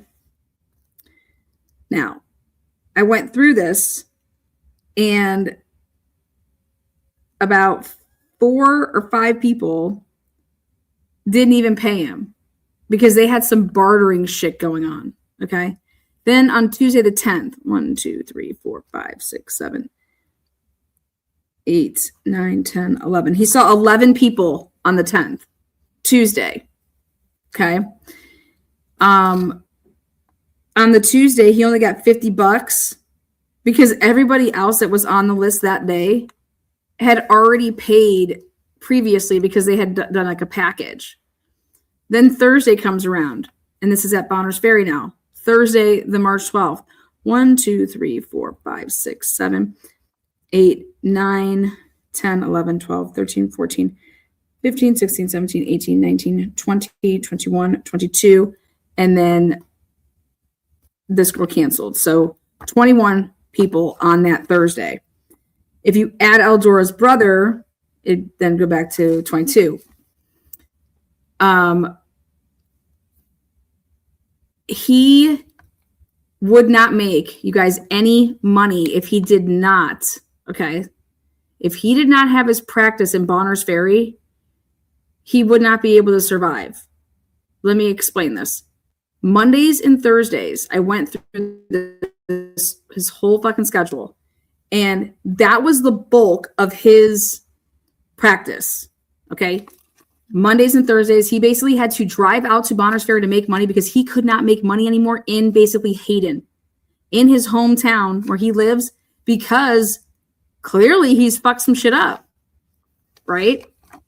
He burned his bridges. He has a reputation. Well, Anna, how are you able to determine this? Well, because on Tuesday, like I just told you, he had 11 people.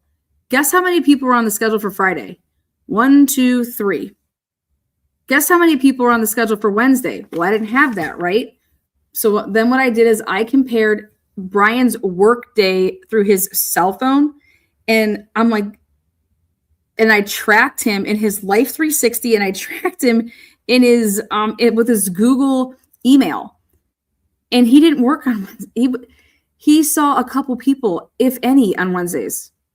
And then he saw either nobody on Fridays or a couple people in the morning, because he would stay overnight on Thursday in Bonners Ferry. And then on his way back to head home, he would stop off at Sandpoint and potentially see some people there before then. It would just be like a half a day on Fridays. And so like on this Friday, if he wouldn't have died on the 13th, 1, 2, 3, he just had 3 appointments scheduled. Okay. So then if he wouldn't have died the 16th, 17th, 19th, and 20th, 1, 2, 3, 4, 5, 6, 7, 8, 9, 10, 11, 12, 13, 14. 14 people were on the schedule for Monday. Okay. Eldora Gatchell is not one of them. Eldora Gatchell did not ask to be put on the schedule, even though she just bought a package. That's not normal. On the 17th, he had 1, 2, 3, 4, 5, 6 people. On the 19th, so like people you would think would be scheduling out at least like a week, right? Thursday, again, one of his busiest days. 1, 2, 3, 4, 5, 6, 7, 8, 9, 10, 11. Only 11 people in his book on the Thursday, which would have been after the murder. That Friday, 2 people. Then the 23rd, 24th, 20, then like it would have been like, 2 weeks after the murder. This dude has 1, 2, 3, 4, 5 people in his book on the Monday. Tuesday, he has 2 people. Thursday, he has 3.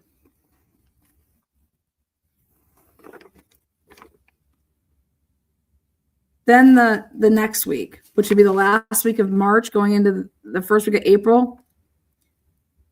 On Monday the 30th, 2 people. Nobody scheduled for Tuesday, Thursday, or Friday.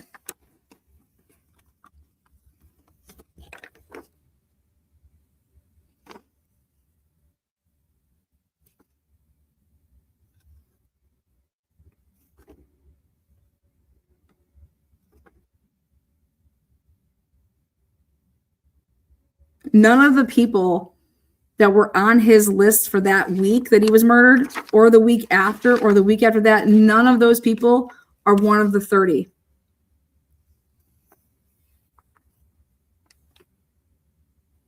It's pretty fucking crazy. Then you go a month before the murder. How many of those people that are on the 30 list, how many of those people were on Drake's schedule? So those are the kind of tables I was setting up and set up to be able to fucking hammer this shit, to be like, this is absolute, this isn't the motive, because it's not true. So not only did Dan Moore confess to facts that aren't that's not how someone died, to say, I'm just agreeing with the fact when Marty Ryan says you shot him through the window, or you shot through the window. Yeah. We showed you guys that window. I think that it would be easy to convince a jury that there is no way that you can tell if that was from inside out or outside in. That's just me. But there's more facts that don't add up.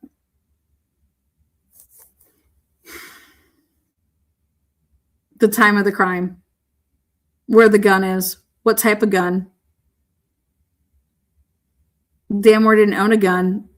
There's a .38. They never found the murder weapon.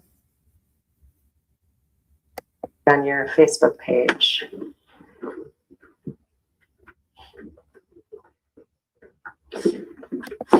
His visits were 15 minutes. Yeah, but Let's first talk about Exhibit Z1, and I'll need this to be marked by the recorder.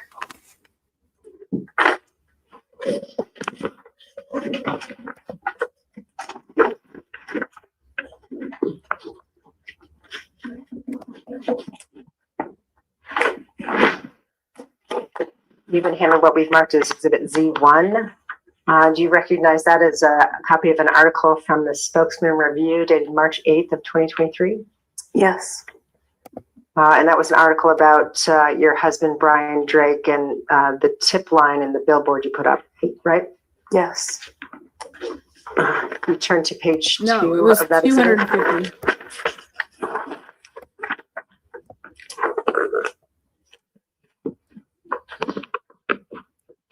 The article generally describes your husband's death, right?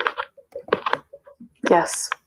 And the second to last paragraph says, still Jennifer Drake is 100% certain that Moore killed her husband. Did you say that to the Spokesman Review? I did not. Drake filed a wrongful death. She just accused the Spokesman Review of misquoting her. So make sure you guys will get your information on the Idaho 4 from the Spokesman Review. Lawsuit against Moore, which is set to go to trial this fall. I'd like to go back to state. They asked.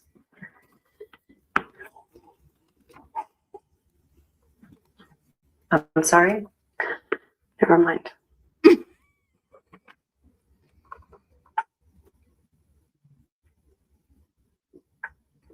So are you saying that the Spokesman Review misquoted you? They asked if I was 100% certain that I knew who it was. Okay. And you said yes? I said yes. And you, in other words, said yes, you were 100% certain that Moore killed your husband? Object to the form. Misstates your testimony. Is that what you meant when you said yes? I meant that I am 100% sure that my opinion is right. You're 100% certain that Moore killed your husband? I said I'm 100% certain that my opinion is right.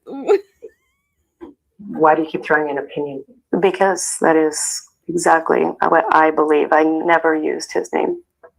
Okay. And you also told them about how you had filed a wrongful death suit against Daniel Moore? Yes. Who did you speak with at Spokesman Review? Let's see if I can say it right. Spokesman Review. Who did you speak with there? I don't remember. I spoke to a lot of people with a lot of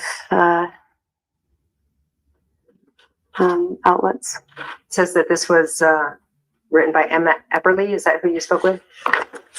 Most likely, if she wrote it, and most likely that's who I spoke to. I didn't speak to her face to face. How did you speak to her?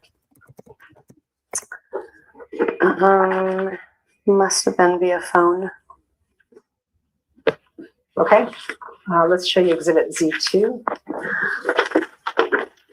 Let's see.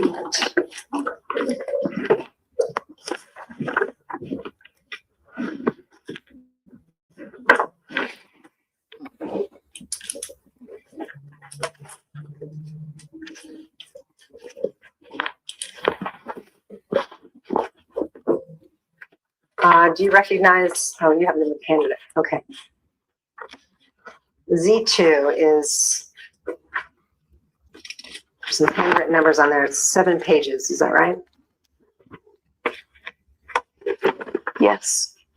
Does it appear to be a record of posts and comments on your Brian Jennifer Drake Facebook?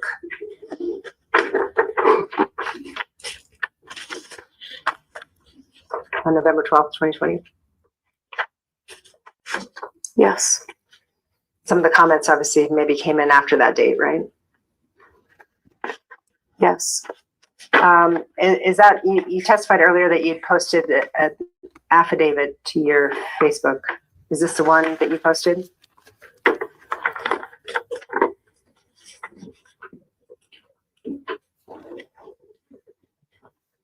See the very top? Yes, I An see affidavit that. of probable cause for search warrant. Yes, Did you post that? I did. At the top, you see it says admin, November 12th, 2020. Are you the admin on Brian Jennifer Drake Facebook? Yes. That means you have the ability to add the information or take it down. Yes. This one strangely is missing the MOO, but it says RE. Is back at work in his chiropractic office. Who were you referring to there? I don't know. Oh, well, I'm referring to the man who killed my husband. And who do you think that is? I believe that it is Dan Moore. Are you unsure? No, I'm very sure. You're very sure that's who you were posting about here on that day, right? Yes. And you posted that he's back to work at his chiropractic office That's what it states. to your Facebook community? That's what it says. She wanted to enrage the community. She wanted to tell people, can you believe this fucking bastard made bail? And he's at his chiropractic office right now, just serving up them patients.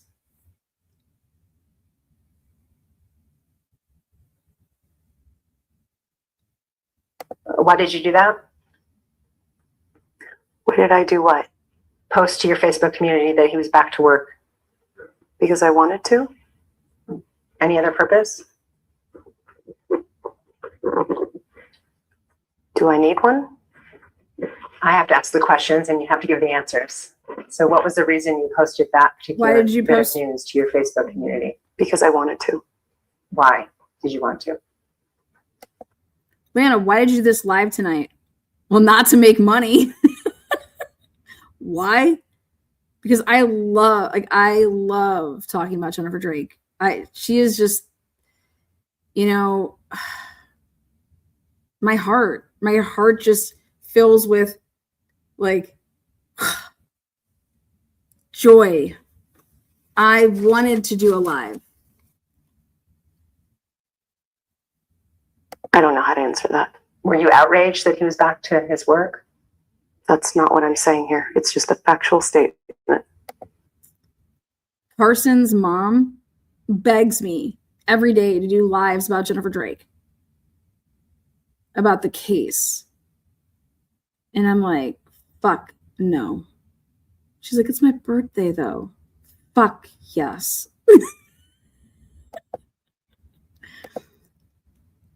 Look at William feels so bad. It's Jennifer. I do lives because I give zero fucks. Okay. Just like Were you. you upset that he? I can do whatever I want, right? Why did you post on your Facebook page? Do I need a reason? Because it's America.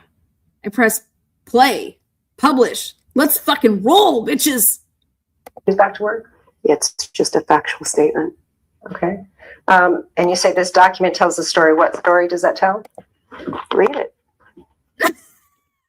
So again, the way this works is I ask a question and you have to give an answer. She told her to read it. Whoosh. Come on, Jill. She's like, the way that this works is I ask you a question and you answer it. Answered it by telling you to read it. I I answered it by telling you to read it. No, Jen, you could talk to your kids like that. Okay? Because Brian's not here to actually, patronize you or tell you something or God knows what. Okay, but how do we know it wasn't you that was actually abusing those children? Brian's not here to defend himself. And I'm a voice for the voiceless. So Brian is innocent until proven guilty. And I back Brian Drake. Do you want me to? I can get the affidavit out and read it. I don't know how to answer that question. What do you mean? There is not a single text message, not a single one where she is ever saying, I cannot believe you fucking were, saying shit to me, blah, blah, blah. Do you think a woman like her, okay, who goes into that man's office and bangs on the door after hours to let her in so she can fucking ream some broad that's fired her man? Do you think that that's a woman that is going to stand for even somebody just getting loud with them? Fuck out of here. Jennifer Drake would have beat his ass. He was wearing a sock in his pants, Jennifer. Why? I want to know why your man stuffed his pants with a sock over his cock. That's all. The photographs at the autopsy, when they have to undress him, he has a sock inside of his boxer briefs, nicely padded to cup his dick. Why? And you want to know what I also want to know? I want that sock to be DNA tested. But guess what? The sock is missing now. Because I want to know who actually stuffed it. I want to know if another woman's DNA is all over that sock. Because I think it is. I think some other woman stuffed it. What story does it tell? It's the whole story. I'm going to put that picture out, though, of your man's fucking sock inside of his fucking pants. And I want to know why he stuffed his cock. That's all I want to know. And you called him Adonis. Adonis doesn't stuff his pants, okay? Okay. You guys don't know about that? So if you see at the bottom of page 1, there's a comment from Karen Shively. I can't believe more is working, right? She says that, yes. And if you turn to page 4.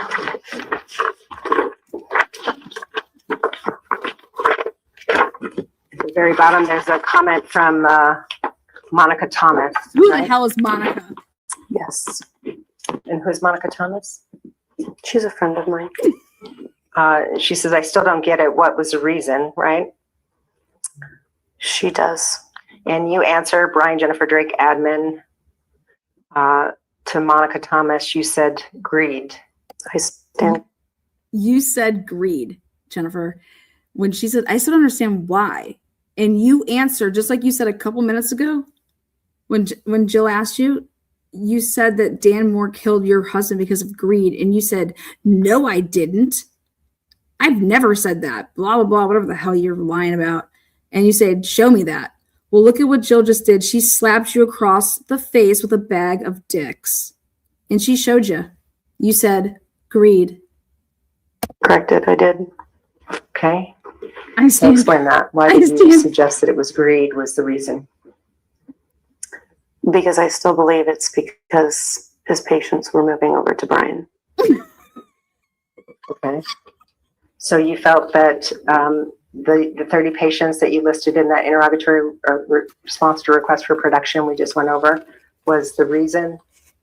I still believe that the whole reason is because he was losing patients to Brian Drake. The fuck he was. But you don't know if he actually lost them permanently. I do know that he lost a lot of them. But you don't know if he lost them permanently, do you? That doesn't matter to me. You don't know if those patients went back to see him the next day? I don't know. So you don't know that it was greed? Well, that on my opinion. I'm entitled to my opinion, which is exactly what I put on Facebook is my opinion. The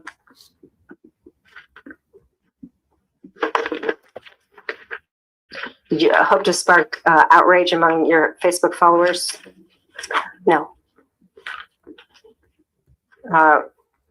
You see at page 6 There's a response from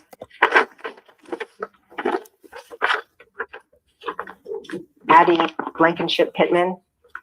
Yes. She said, I read the affidavit and I'm just baffled how this man is back to work, right? Yes. And then down towards the bottom, the third from the bottom comment from Dee Dee. She said, cowardly, cold-blooded killer, more deserves life in a psychiatric prison, right? I'm just look at her And then we get to smiling. page 7. Jennifer, you're sick. Oh my god. At the top is Oh my god, Jennifer, did you really just smirk like that? Look at you, you little nasty. Look at this. psychiatric prison, right? Yes. Hold on, we gotta see the smirk. And then we get to page 7. We gotta go back twice. There, at the top, there's a comment from Lily Thompson Bargman. What the He says, I'm baffled that Moore is still practicing, right? Yes. Still practicing, Wait. right? Yes. Still practicing, right? Sigan, right? Yes. Oh god. Okay.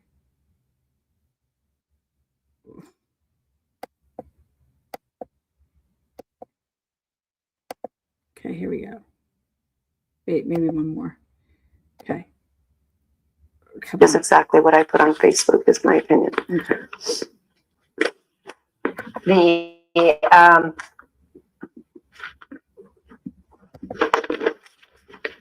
did you hope to spark outrage among your Facebook followers? No. You see at page 6, there's a response from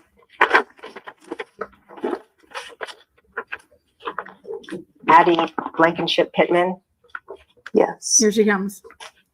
She said, I read the affidavit and I'm just baffled how this man is back to work, right? Yes. And then down towards the bottom, the third from the bottom comment from Dee Dee. She said, cowardly, cold-blooded killer, more deserves life in a psychiatric prison, right? Look at her. And then we get to page 7. There, at the top, there's a comment from Lily Thompson Bargman. He says, I'm baffled that Moore is still practicing, All right? these fake accounts.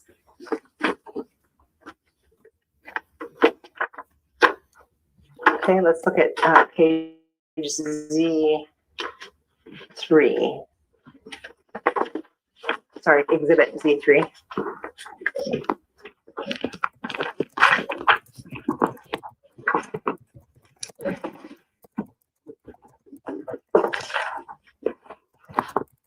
This is you recognize this as a Facebook post that you made on the Brian Jennifer Drake Facebook page on May 12th of 2021. No, this is on the Justice for Brian Drake.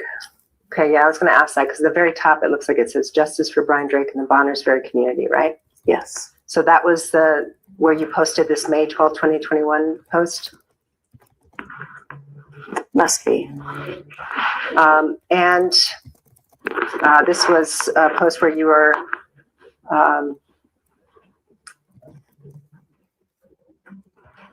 basically announcing that Judge Barbara Buchanan is dismissing the case, right? Yes. And you told your the community of followers that this is what corruption looks like up close. Yes. And further down, you indicate, no, there's no evidence pointing to someone else, right? If that's what it says. She's diabolical. She told people that Judge Buchanan is corrupt.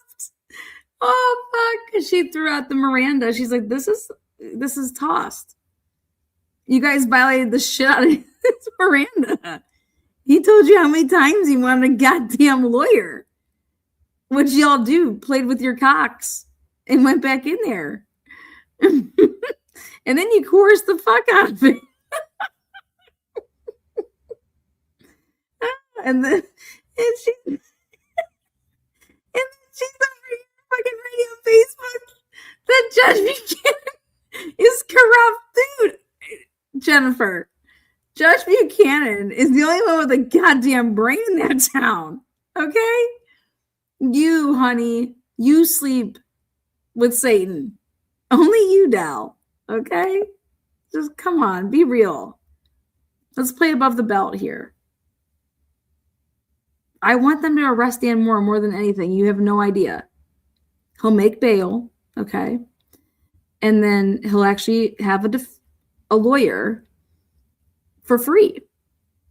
And he can finally clear his name. Because there ain't a way in fucking Sam hell that man is going to be found guilty of this crime. And I feel like that's the only way that he'll clear his name. I know that may scare the living shit out of him, but he will make bail. And he can clear his name. And then he can come and sue you back for all that fucking money. How about that? What a plot twist that would be. Well, did you write this or not? I did. Okay. And yes, so far he is literally getting away with murder. Did you write that? Yes. Okay. And then you wrote, this is why we file civil suits for when the criminal law fails us, right? Yes. So I just want to ask you a quick question about that because you filed your lawsuit in November of 2020, right? She fucks her here. I don't remember the date. No, stop. Yes, you do.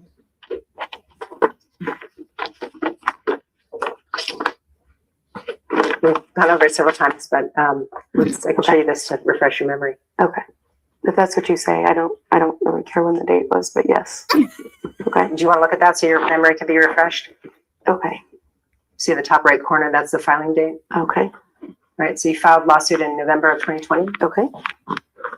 Is that right? Yes. Okay. And you posted this on May 12th of 2021? Yes. So you didn't file a lawsuit because of Judge Buchanan's ruling, did you? What? Lawsuit was in November 2020.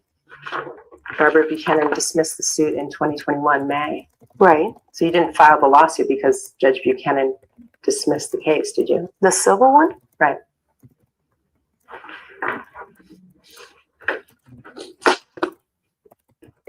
I guess I don't know what the question, I don't understand the question. You filed a lawsuit long before the case was dismissed, right? Yes. I didn't say that's why I filed it. Yeah, you did. I said that's why I'm All going right, forward. let's go ahead and take a look at exhibit, we'll call it Z4. You said it's for when the criminal justice system fails us. We file civil suits. She 1000% just said when the criminal justice system fails us, that's what civil court's for, to sue people. And Joe Bolton just said, you filed your civil suit against Dan Moore before it was ever thrown out. Like the criminal justice system hadn't failed anybody because she filed her lawsuit for her civil case in November of 2020, 1 month after the preliminary hearing where they said it's moving forward and, Dan Moore we're going to trial.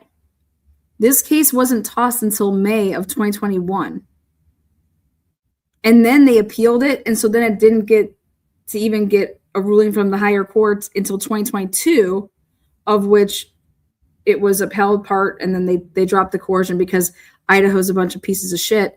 And they knew that they would owe Dan Moore a shit ton of money if the coercion stayed on. And Judge Buchanan still came back and was like, I don't give a fuck what they said up there. You coerced that motherfucker. Shame on you, Marty Ryan. So again, Joe Bolton just slaps her across the face with a bag of dicks. Like, what are you talking about? You cannot spin your way out of this. Okay. I know that you like to sit and spin, but not today, honey. It's just diabolical. Do you recognize this as another post on your Justice for Brian Drake and the Bonners Ferry Community Facebook page? Yes. And this looks like just the next day, May 22nd, 2021, right? Yes. and basically announcing that this is now going to go to the Supreme Court. It was going to be appealed. Yes. And then the second. Jen, why aren't you like so pissed at the cops? You understand that, right? You're taking your anger out on the wrong people. You should have sued the fuck out of the police. That's how I realized that you were in bed with them. Because if you really wanted to get paid, you could have a judgment against the Moores all you want. You're not going to see a goddamn dollar because there's no money. But why didn't you sue the people that fucked up your husband's case? Why don't you ask the police? You had your probable cause already all written up. You got your search warrant to search all of his property and all that stuff before he ever gave a false confession. Have you ever looked at the dates and the timestamps of things, Jennifer? Even though it was based off of all lies, they still obtained that shit before. And so, with or without the confession, right? People don't confess to crimes. You still have your evidence and you go forward and you have a trial. So, Jennifer, why aren't you asking yourself, if these cops have all this evidence against Dr. Moore, why aren't they going forward? But my question to you is, why aren't you so upset with the police and how they fucked it all up and sat there in an interrogation room and did your husband so fucking wrong? Shouldn't you be blaming them for why you can't get justice in this case?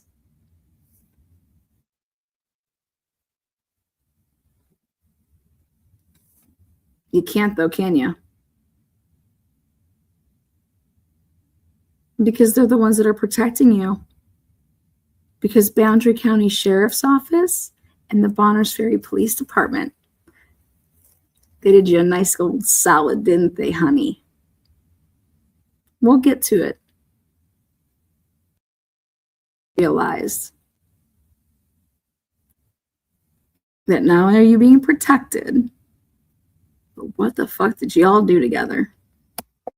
Not a cold case. Yes. So what do you mean by this is not a cold case? What it means is they don't have any, it's not that they don't have any trails to follow. Okay.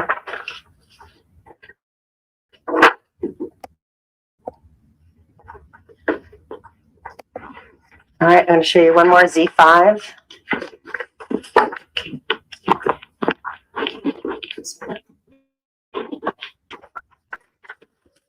Hold on.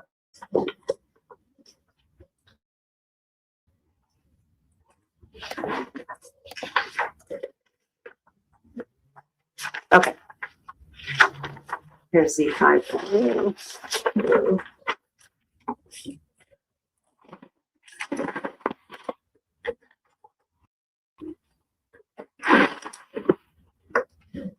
Do you recognize Exhibit Z5 as another post you made on Justice for Brian Drake and the Bonners Ferry Community Facebook page?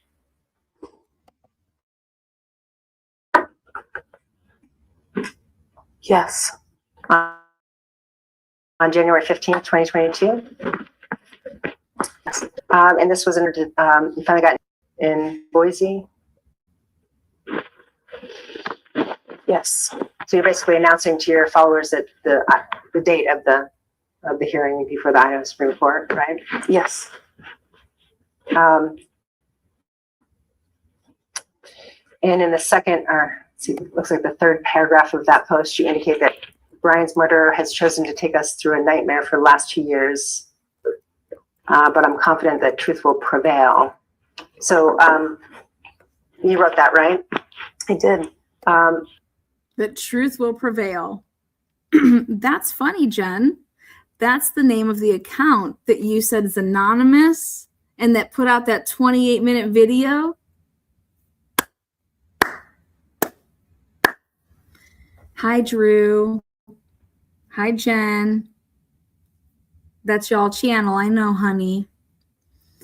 Truth will prevail, huh, Jen? I bet it is. Well, Dan Moore's just dancing around in Florida. And you wrote that in the. You know what? I have a question, Jen. Why the fuck do people in Bonners Ferry think in love with Karen Moore and was banging her? Why is that a rumor? I laugh. I'm just curious. Why in the world would people even think that?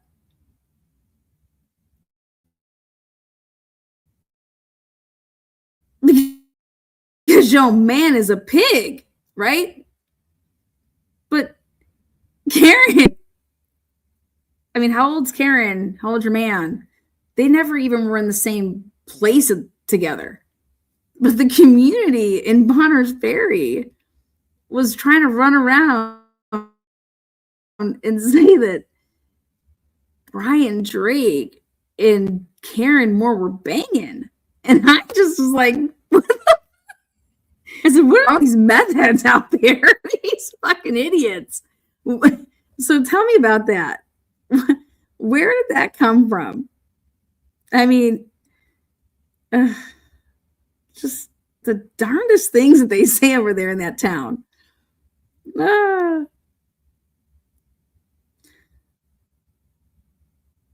Man. Context of this Idaho Supreme Court oral argument in the case of State versus Moore. Is that right? Yes.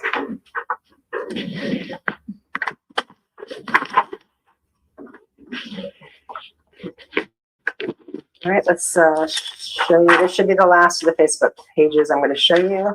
This we're going to call Z6.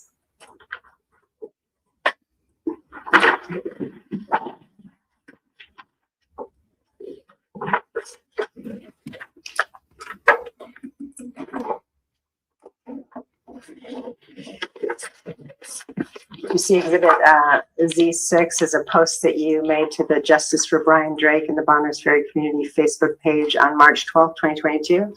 Yes. And you introduced that as, well, I mean, it says what it says, but my dear husband was murdered 2 years ago today, right? Yes. And then when we get down to the third paragraph, you reference that term again. This is not a cold case. Is that right? Yes. And then right after that, you say, we know who murdered Brian and we still wait patiently for, right? Yes. This again is in the context of you're waiting on the Idaho Supreme Court to hear the State versus Moore case, right? No, that's me waiting for justice. The Lord. Whatever that looks like. Well, let's go back for a second. Third paragraph. You say we still fight hard after justice, right? We are waiting for a date to be rescheduled on the calendar of the Idaho Supreme Court. Right. Right. So that's the State versus Moore case, right? So that means I'm waiting for justice. This is the process. I started it with, we still fight hard after justice. We are waiting for justice. We're waiting for a lot more things than just the Supreme Court. And in the context of the Idaho Supreme Court's hearing on State versus Moore, you said this is not a cold case. We know who murdered Brian, right? Yes.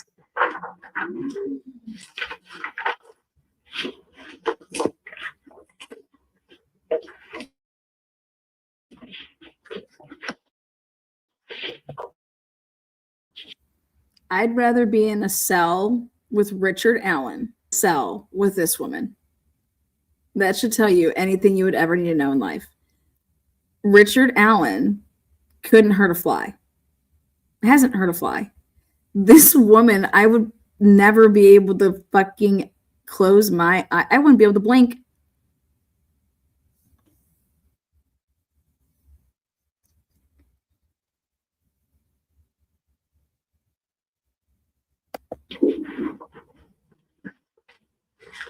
So in your posts, it's fair to say, isn't it, that you hope to portray that the person who killed your husband was Daniel Moore? He did that all on his own. What did you hope to portray by your posts about who killed your husband? I didn't have to portray anything. He did that himself. Did you portray or suggest in any way in your posts that it was Daniel Moore that killed your husband? I only repeated exactly everything that we found and read on the court documents. And where does it say in the court documents that greed motivated Daniel Moore to kill your husband? That was an opinion, and the rest that you didn't give me, you didn't.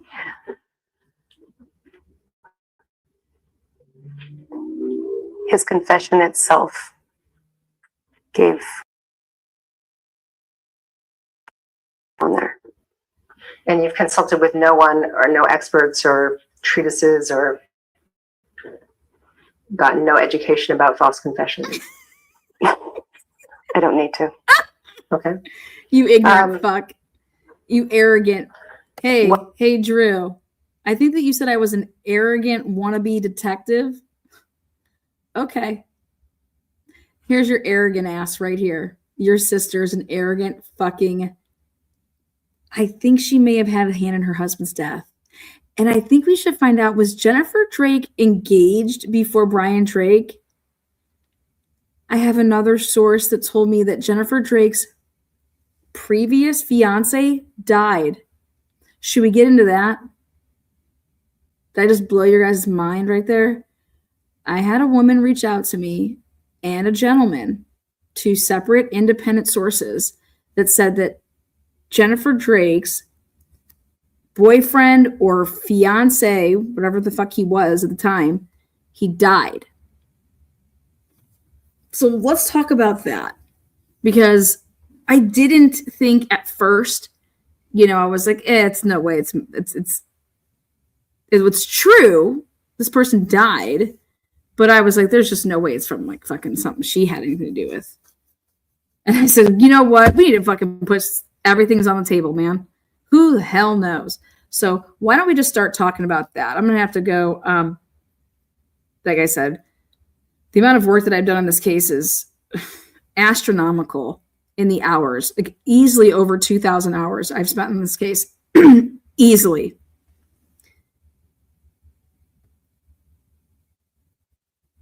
What physical injuries have you suffered as a result of your husband's death? Physical injuries? Yeah.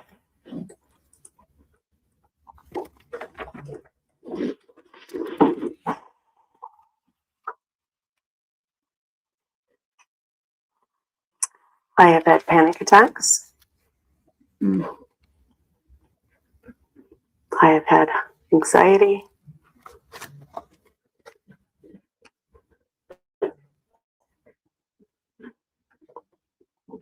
I have had long days and long nights. Who diagnosed you with panic attacks? I don't have to diagnose this to know if I'm having a panic attack. Who diagnosed you with anxiety? I don't have to have somebody diagnose me in order to know that I have anxiety. And you've had no psychological evaluations, right? No.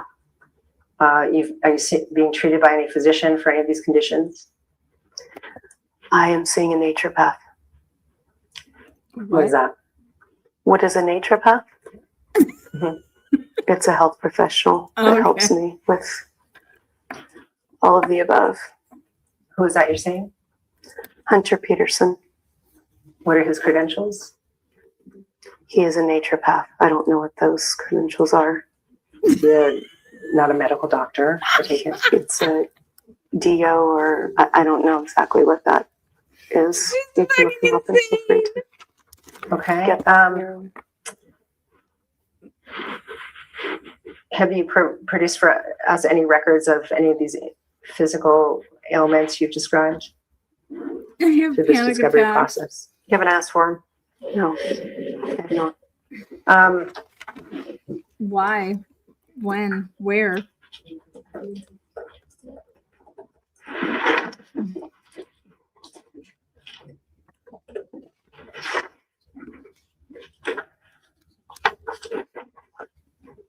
Okay, I need to take just a quick break, and then I think we're nearly done. Stand by. The time is 2:17. We are now off the record. Did you? The time is 2:26. We are now back on the record. Okay. I just have a few final questions for you. During the time period that your husband was working in Bonners Ferry, Mm-hmm. again, when did that start, that time period? I want to say it was 2014. I don't remember. I don't remember the month that he started going up. Do you remember when he first got an office up there? Yes. When was that? I don't know the date, no. I know the office that he got. Okay. Was that around 2014 also? I think so. It's 2015. I don't remember Jen. how long that he was just going up and back. So I had to go through everything. It was 2015. It's not 2014. Jen, shut the fuck up. 2015. When did I don't remember. okay? When did your husband start spending the nights in Bonners Ferry? I don't remember. That's what I mean. Like I don't remember how long into just going up for a day and then coming back that he decided to spend the night. Okay. And he slept in his office? He did in the end, yes. What do you mean in the end?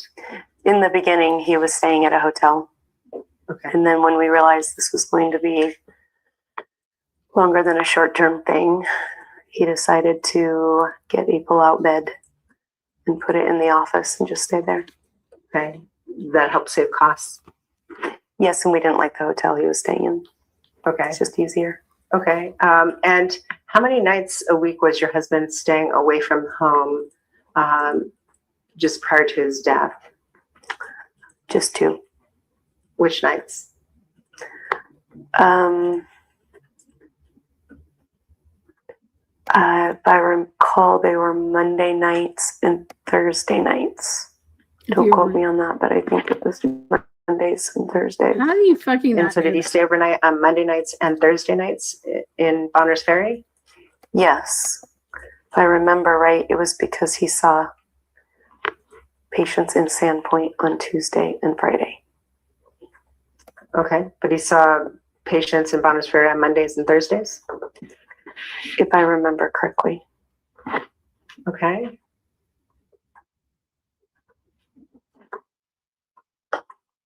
So you stayed home and took care of the kids primarily during those nights away Yes.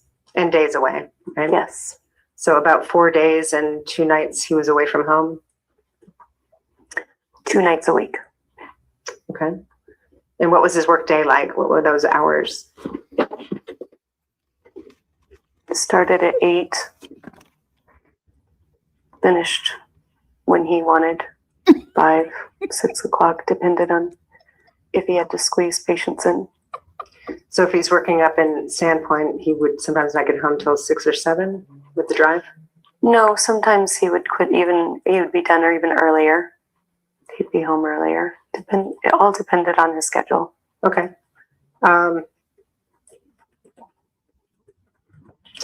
Did you and your husband, Brian, have any secondary business plans as a way to earn more income? We had talked about a possibility. Can you elaborate on that? What did you talk about? This is great. We talked about a possible storage. I don't know what you call them. A business for storage. Okay. You mean Is this storage the units? business you discussed getting financing from Craig Fant to do? Yes. She wanted her husband to quit being a chiropractor and run storage units. What the fuck, Jen? He is not going to be around women anymore. Jen. Is that how that was going to work? Is Craig Fant would kind of advance you the money to purchase into a business? He would finance it and also get a cut. I would do the work. It was my idea. And why did you want to start a second business potentially? I had the time. And I thought I would be good at it. You had the time with 4 kids? They were all 4 in school at that point. Okay. All right. Any other banks you were banking at the time of your husband's death besides P1FCU? No. Boom. Liar. Wells Fargo and Chase, honey, right? Did Lana get it right? How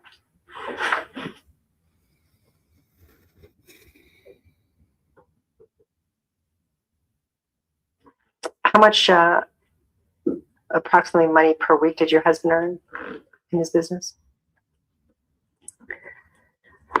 I'm sure that fluctuated, but Very much. on average. That's an ambiguous question.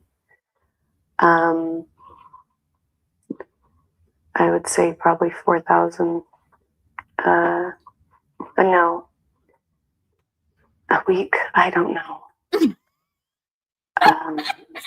2,000 to 4,000.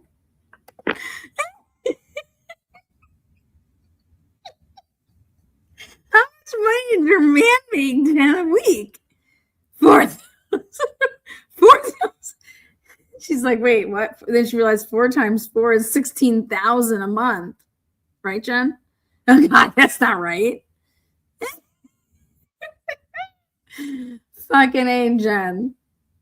Jen.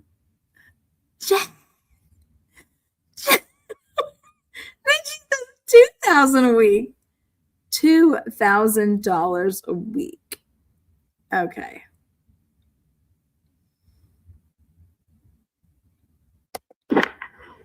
Sometimes more. And really, it depended on the week. Mm. And because my husband worked with care plans, so sometimes people would pay their full year.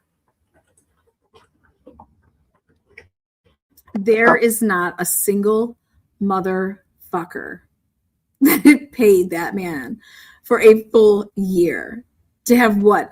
Unlimited access to your man's cock? What are you talking about? That man charged $50 a visit or $250 for 6 visits.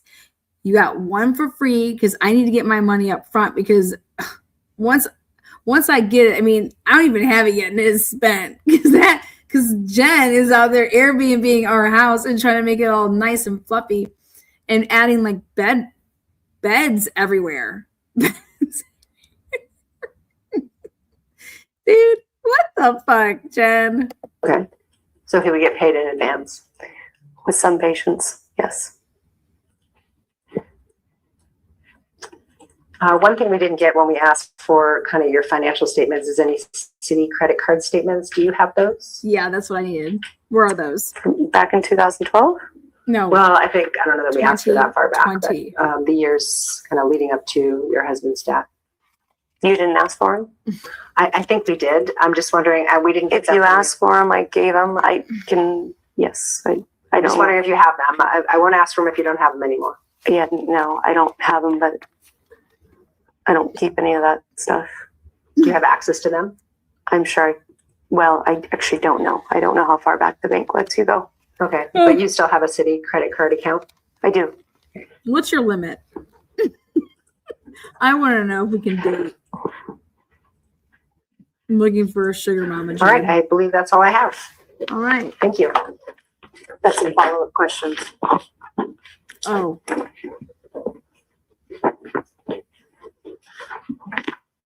So her lawyer is gonna ask her some questions. Just a couple. Jennifer, do you remember earlier in your testimony you were asked questions about the billboard campaign that went prior this year? Yes.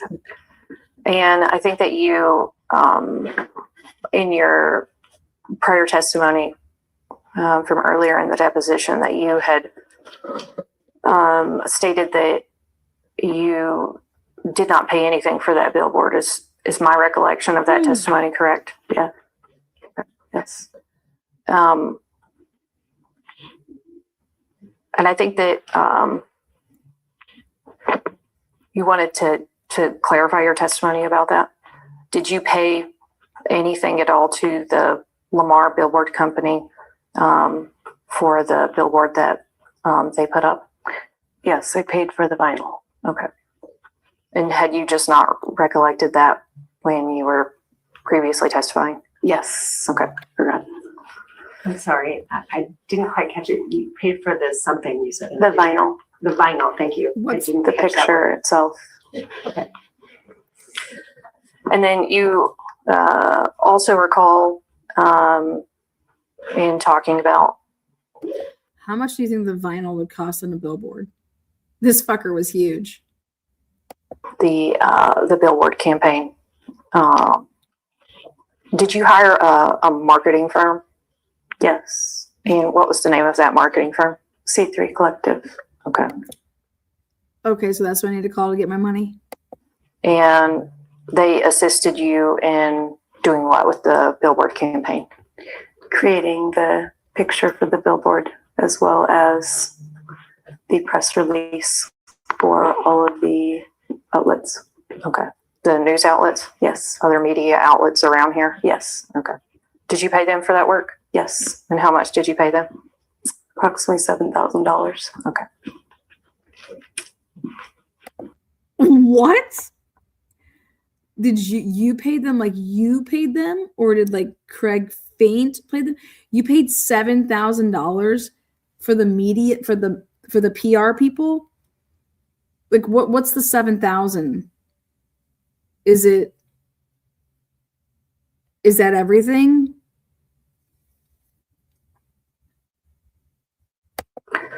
And then I also wanted to just clean up something about what you had previously talked about with respect to one of the counselors that you and Brian saw when you lived in Texas.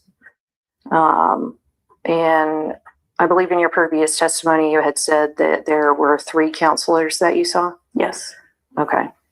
And I believe that you had been asked a question about being or receiving some sort of financial assistance from family to pay for one of those counselors. Do you recall that? Yes. Okay. And do you recall in your previous testimony that you had said that that you did not believe that you received any sort of financial assistance from family? Yes. Okay.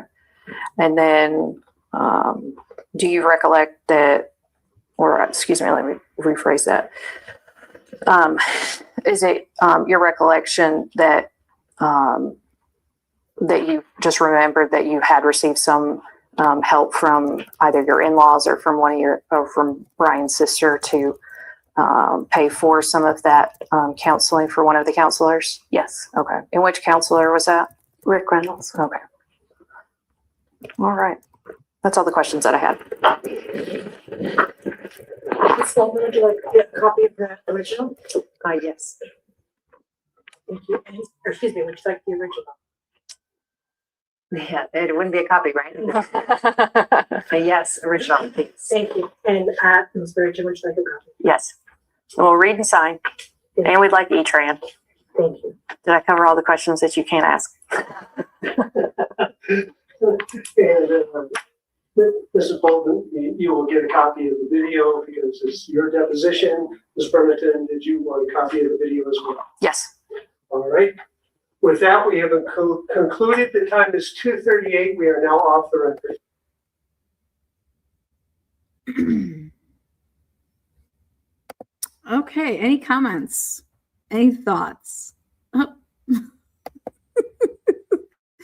There she is. That fucking gem. All right. What do you guys think? Jennifer did great. All right, I'm going to read something that I wrote up in this lovely report that I made. Okay.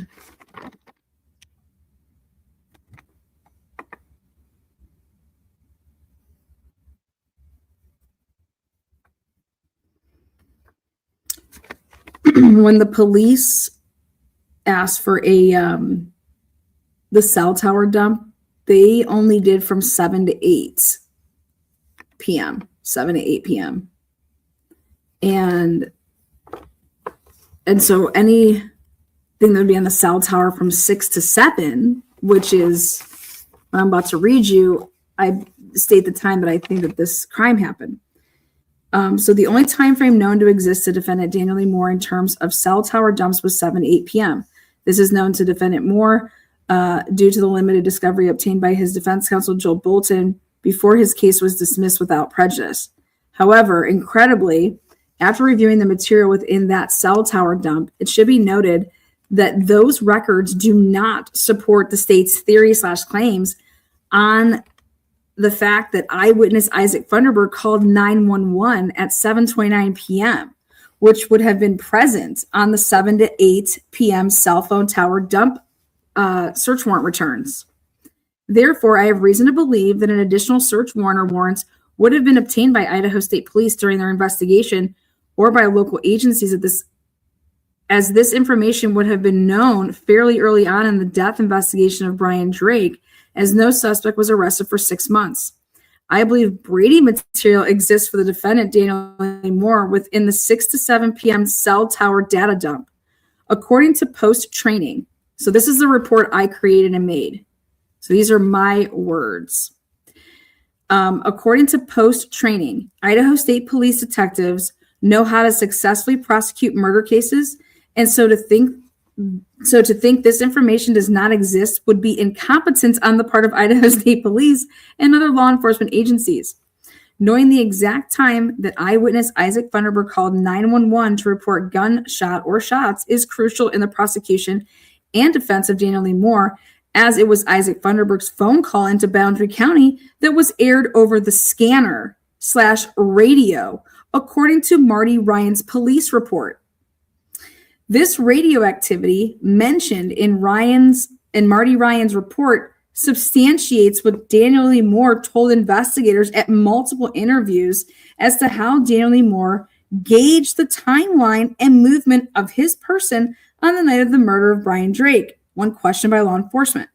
This would be very important, seeing Jennifer Drake's 911 call has no chain of custody as ever originating in Kootenai County, as Detective Michael Van Leuven stated in his probable cause affidavit.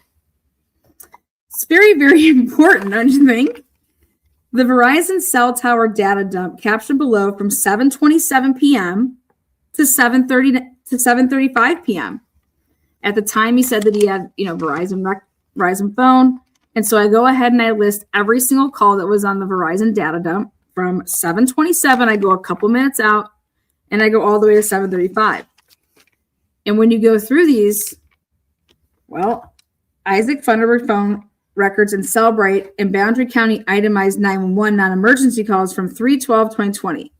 It is unreasonable to believe that Idaho State Police wouldn't have conducted more interviews and or obtained more information in terms of voluntarily downloading cell phones or seeking search warrants for relevant material to fact check Funderburg's witness statements or reveal facts that Funderburg disclosed in prior interviews where he could not be 100% on details such as the times of when he did said acts like call 911, or what time he heard the gunshot or shots, or what time he went chasing after suspicious person, or what time he saw suspicious green/blue older SUV at Les Schwab parking lot, or what time he went to the store for mustard, and finally, what time he encountered Stephen Hartman.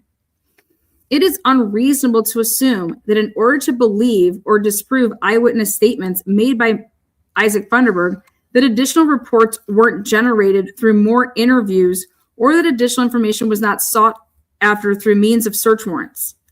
Funderburg is believed to have relevant or material information to the investigation to the murder of Brian Drake, and so therefore clearing up or cleaning up the timeline would be pertinent to Idaho State Police's investigation. The eyewitness description given by Funderburg fit to a T the last alleged patient of Brian Drake, Caleb Kukova-Nazara.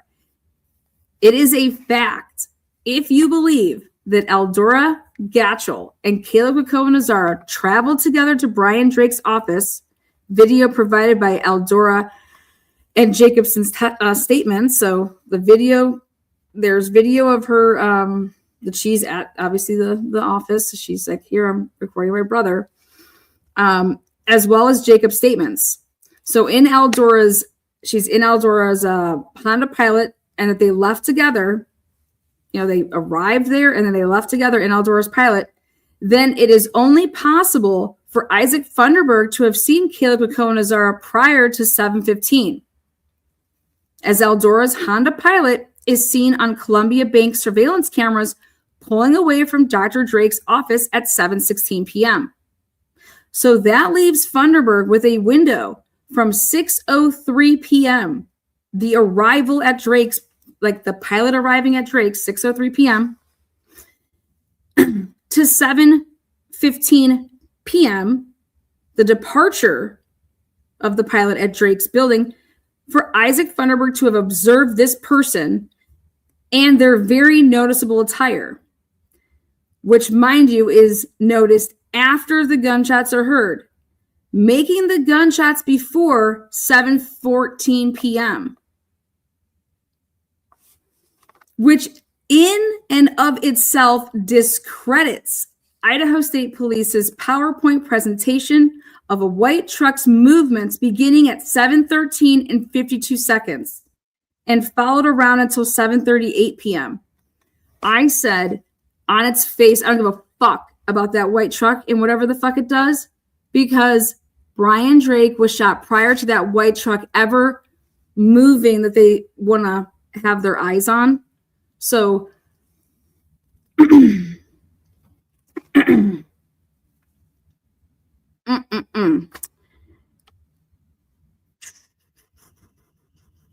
So they follow around this white truck from 7:13 and 52 seconds until 7:38 p.m. And I'm saying that white truck is irrelevant, is absolutely irrelevant because of the statements of Isaac Funderburg seeing Caleb Koko-Nazara. Now, Caleb had never been to Brian Drake's office before. That's a fact. And so for Funderburg to have seen Caleb before is highly unlikely. Not to mention, Caleb was a visitor from Hawaii and not a local to the area. Funderburg sealing the deal for Idaho State Police on why obtaining all of this information, this additional information, was important, should have existed no later than March 13th, 2020, after Leslie Lehman received the information that she sought by conducting a follow-up phone call to Isaac Funderburg due to Stephen Hartman's interview and the information that was disclosed in that interview. Idaho State Police Detective Leslie Lehman called Isaac Funderburg to ask Funderburg how long after hearing the gunshots did he encounter Stephen Hartman. Ironically, Funderburg's phone call was not recorded by Detective Lehman, but a written report was generated, and that report, Lehman disclosed hearsay information as to Funderburg's answer to that question, which was 10 to 15 minutes after the gunshot. That answer should have resulted in light bulbs flickering on and off in Lehman's head, as she would have been woke to the obvious reality that Brian Drake couldn't have been shot at 7:26 p.m. based on these witness statements. It should not be lost on anyone reviewing the material in this case that Idaho State Police Detective Leslie Lehman and Rich Alderson already knew or should have known prior to the phone call with Isaac and interview with Stephen Hartman that Standalin, the girlfriend, disclosed in her recorded interview at their apartment just hours before this, which was on the day after 3/13/2020. Leslie Lehman and Rich Alderson go to Isaac Funderburg's apartment and interview both of them, and it's recorded. And in that recorded interview, Sandlin says that Hartman came walking up after Isaac had already went to the store. And so number one, Hartman came walking up after Isaac had already went to the store and was returning. And two, that because of that and the fact that it had been at least 30 minutes after the gunshots, that Sandlin knew that whomever that person was had nothing to do with it because, again, in quotes, he came up like 30 minutes or so after the gunshots. This would be independently substantiated by Hartman, as he told Idaho State Police and the FBI in his interview that Isaac was carrying stuff into the apartment like grocery bags. The only discrepancy between the stories offered up by Hartman, Sandlin, and Funderburg was what car Isaac was in, as Hartman said Isaac was driving his gray hatchback, whereas Funderburg and Sandlin said Funderburg may have taken her white car to go to the store. Undisputed surveillance camera in this case would make the car discrepancy as minor as they come. Stephen Hartman is seen on both Columbia Bank cameras as well as Liberty gas station cameras on the night of the murder, as he was walking out in the area like he had done previously in the previous nights to get exercise. On the night of the murder, Stephen Hartman encountered Isaac Funderburg as Funderburg was pulling into his apartment and walking up to his apartment. This known location is between both of these mapping points, Columbia Bank and Liberty gas station. So the time of the encounter between Funderburg and Hartman was able to be pinpointed because of the timestamps of each of those two cameras. As a result, Stephen Hartman and Isaac Funderburg spoke on the sidewalk no earlier than 7:30 p.m. based on the timestamp of the east camera and the westernmost camera. So no earlier than 7:30 and no later than 7:31 p.m. This compelling information suggests that victim Brian Drake was shot before 7:26 p.m., more like before 7 p.m. This more accurate time of the crime could explain another discrepancy from the discovery, which is this Verizon cell tower data dump, unable to locate a 911 call credited to Isaac Funderburg's cell phone number during the 7 to 8 p.m. cell tower dump for Verizon.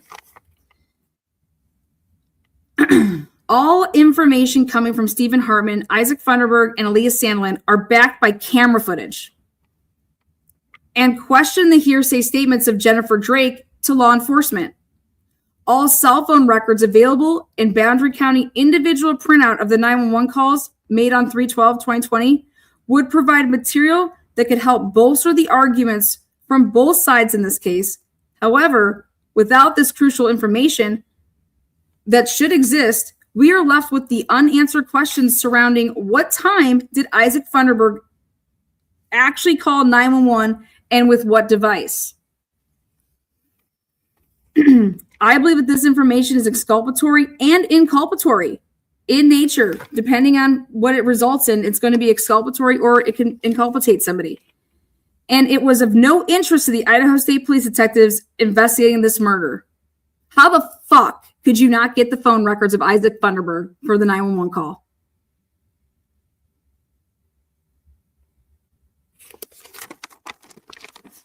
Same with his girlfriend, right? Well, it was by design. Next, Elias Sandlin's phone records and cell right.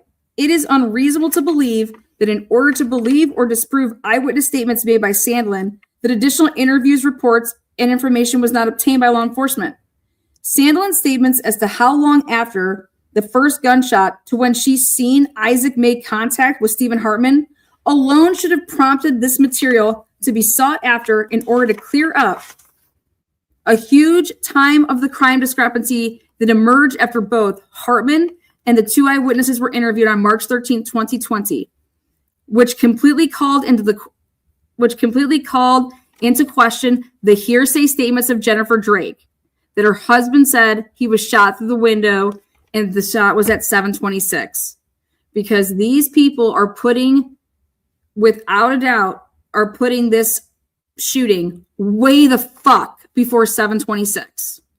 Like, they're putting it right before the hour of 7, which puts you in the other bracket of the time that you would need to get the tower dump.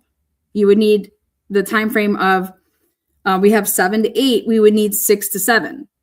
You need that time frame, but they don't think they need it. Well, this is what's going to corroborate your fucking bullshit.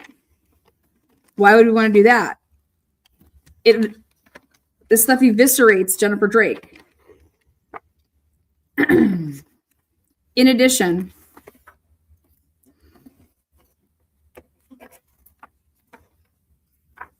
the Idaho State Police's PowerPoint presentation was generated after receiving hearsay information from Jennifer Drake, the victim's wife. The hearsay statements are from a phone call that was alleged by Jennifer Drake to have been from 7/17 to 7/26 that featured herself and her husband. During this phone call, Jennifer Drake told ISP that her husband told her at the end of their conversation that he had just been shot through his office window. Idaho State Police, ironically, do not use the time that Jennifer Drake called 911 to establish what time Brian Drake was shot, and instead, in a probable cause affidavit, gauge it from the time the call ended between Jennifer and Brian Drake. This is what prompted me to say that there is an issue here, because it would be what's customary here is that she would use the timestamp of the 911 call that she made in. And why couldn't they use that? Well, we're about to find out. Van Leuven's PCA, an Excel spreadsheet, lists the time of death, literally it says, time of the shooting at 7:26 p.m. This time of the crime can be seen in bold letters in Van Leuven's Excel spreadsheet. And so therefore, it would be expected that Idaho State Police detectives would know from their post-training and experience that they would need to substantiate the statements of Jennifer Drake before building their entire case around Jennifer Drake's narrative of events. Idaho State Police total disregard to post-training in regards to Brian Drake's murder investigation is the why behind Lana Oriani's independent investigative report, which is right here that I'm reading. This investigative report details the flaws within the investigation by Idaho State Police and how Idaho State Police did not substantiate Jennifer Drake's hearsay statements in totality, nor did Idaho State Police substantiate the statements of last patient or patients, Eldora Gatchel and Caleb Pukoa-Nazara. As a result of those shortcomings, Idaho State Police's investigation to the murder of Brian Drake resulted in an incorrect motive and incorrect time of the crime, which then ultimately resulted in the arrest of a factually innocent person. Daniel Lee Moore was arrested on August 27, 2020, and ever since then has been fighting for his relationships, reputation, and most of all, his liberty. Idaho State Police ignored all of the information that contradicted the hearsay statements of Jennifer Drake, Eldora Gatchel, and Caleb Pukoa-Nazara. Even digital information found on the phones of Jennifer Drake and Brian Drake, proving statements made by Jennifer Drake to be false in nature. Idaho State Police's probable cause for the arrest of Daniel Lee Moore has statements that are false in nature and should have been known to Detective Michael Van Leuven at the time that they were written to be false, and that his statements are under the pains and penalty of perjury. The most glaring example is Van Leuven's declaration on Jennifer Drake's known location at the time of her husband's murder, which Detective Van Leuven stated was Hayden, Idaho, and at the Drake family home. It is not lost on the author of this report that Detective Van Leuven chose not to interview Jennifer Drake's two alibi witnesses, her daughter and Amber Van Ling. The obvious and immediate persons of interest in this case were Jennifer Drake, Eldora Gatchel, and Caleb Pukoa-Nazara. How Idaho State Police, quote unquote, cleared them is still unknown to this day.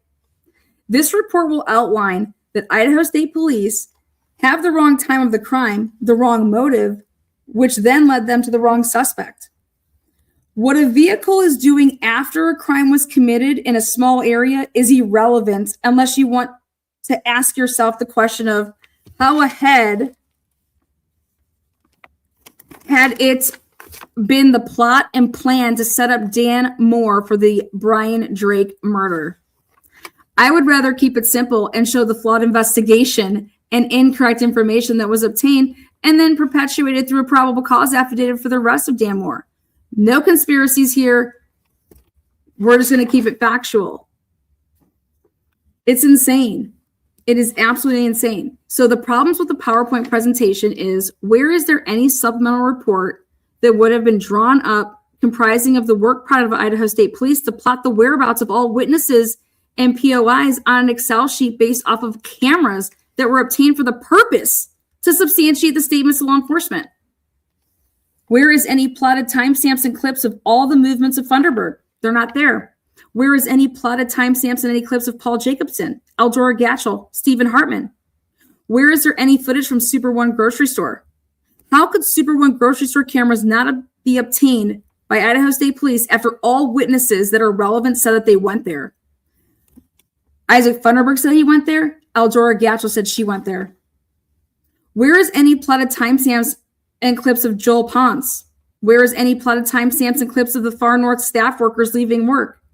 Where is any plotted timestamps and clips of the glass shop employees leaving work? Where is any plotted timestamps of Isaac Thunderberg's 911 call and CAD records of said 911 call? Where is Isaac Thunderberg's phone records showing calls or texts with his fiance when he was at Super One? Where is Eldora Gatchel's video clips of her and her brother arriving together at Super One after leaving Drake's appointment? Where is the timestamp of Brian Drake's personal phone being utilized after his death and after police are in his building to view the text messages of Brenner Drake at 8:16 and 8:17 p.m., but done before 9:52 p.m., text message by Evan Bennett? How does a dead man operate his phone? Where are any plotted timestamps and clips of all of the heavy police and sheriff present in and around Brian Drake's office leading up to the 7:26 p.m. timestamp of the murder? The Excel spreadsheet and PowerPoint presentation by Detective Van Leuven looks really good on paper, if and only if 7:26 p.m. is the time of the crime.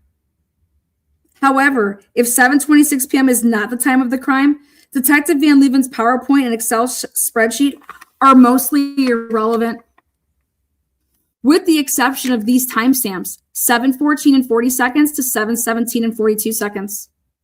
See clips below.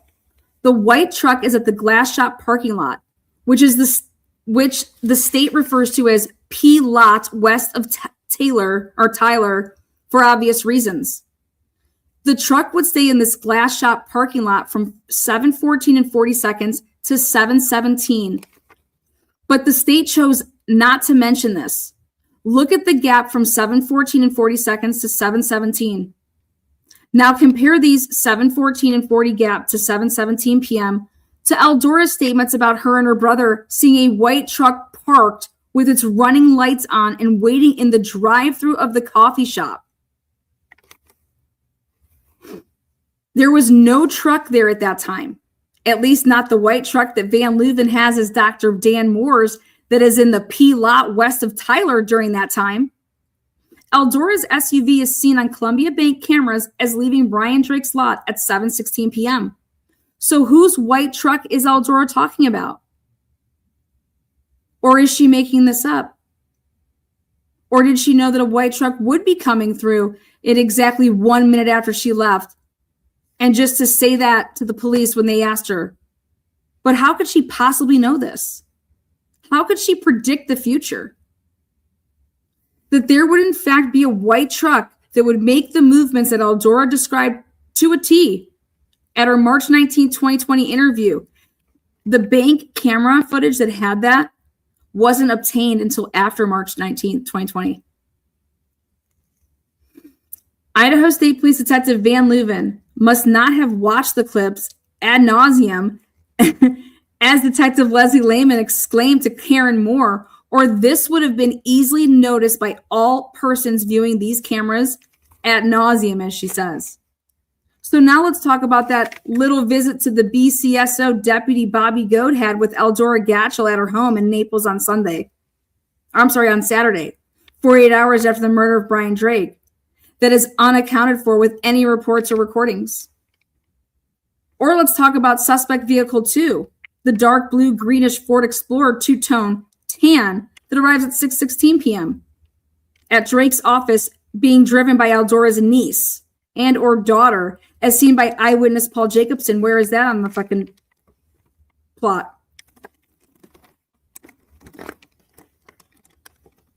The amount of excluded factual information that directly contradicts the time of the crime being at 7:26 p.m. is laughable. The 18 local businesses are the only digital information that was used to comprise Idaho State Police's narrative of events, with the exception of victim's wife's hearsay statements of what transpired on a phone call between 7:17 and 7:26 p.m. Idaho State Police only followed one vehicle throughout all clips associated with their Excel spreadsheet, which was the narration of each PowerPoint clip. It chose to ignore eyewitness statements from Stephen Hartman, Isaac Funderburg, Aaliyah Sandlin, Paul Jacobson, Eldora Gatchell, Tim Hand, and Michaela Burt. In addition to ignoring witness statements, Idaho State Police ignored or did not include CAS data, locations of individuals from forensic phone data dumps, dispatch logs and reports, and cell tower data dumps, which directly contradict the time of the crime that Idaho State Police associates with the murder of Brian Drake.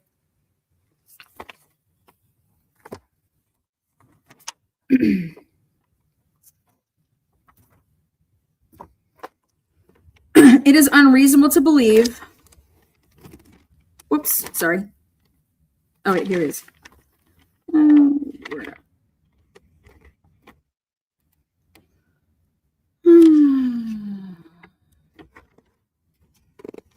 Oh, that's not it.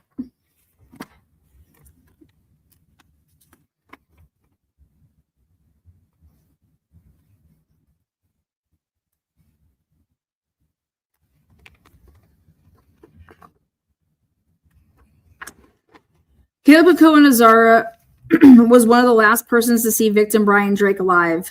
Nazara also matches the exact description of eyewitness Isaac Funderburg. Idaho State Police obtained Nazara's photo to put in a photo lineup for multiple eyewitnesses, and so therefore, upon this information and post-training standards, it would be reasonable to expect that these items should have been obtained through a search warrant, if not voluntarily offered by Nazara when questioned by Idaho State Police, such as his phone. If you're putting him in a goddamn a 6-pack, you asked Jennifer Drake for her phone, right? They didn't even fucking interview Caleb Nazara. They had a group interview with him. They never interviewed him privately. Idaho State Police never turned over any one-on-one interview with Nazara, even though it was stated during interviews with victim's wife, Jennifer Drake, that more information would be sought of this person. How did Idaho State Police clear Caleb Nazara if more information was not obtained by law enforcement agencies? It is not reasonable to believe that Idaho State Police did nothing, yet cleared Caleb and Eldora without so much as obtaining information to do so, like this material such as phone records and text messages a month before the murder and a month after the murder, such as Super One cameras to see what time Eldora arrived at Super One, who was with Eldora, and what time Eldora left Super One. Incredibly, Idaho State Police obtained 18 local business cameras, and Super One was not one of them.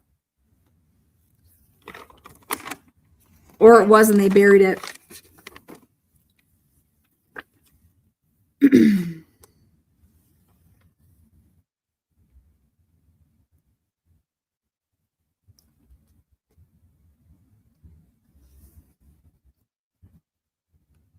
Jennifer Drake's alibi witness to her whereabouts is her daughter, Aubrey Drake. No interview exists or is known to exist of any of the Drake's children, even though Idaho State Police knew or should have known that they were and are material fact witnesses. It is unreasonable to think that the Idaho State Police cleared Jennifer Drake without speaking to her alibi witnesses. Kootenai County Dispatch employee Maria, I'll redact the last name for now. She was the dispatcher who is alleged to have taken Jennifer Drake's 911 call on 3/12/2020. Maria was never contacted by police and has never been talked to about this case ever.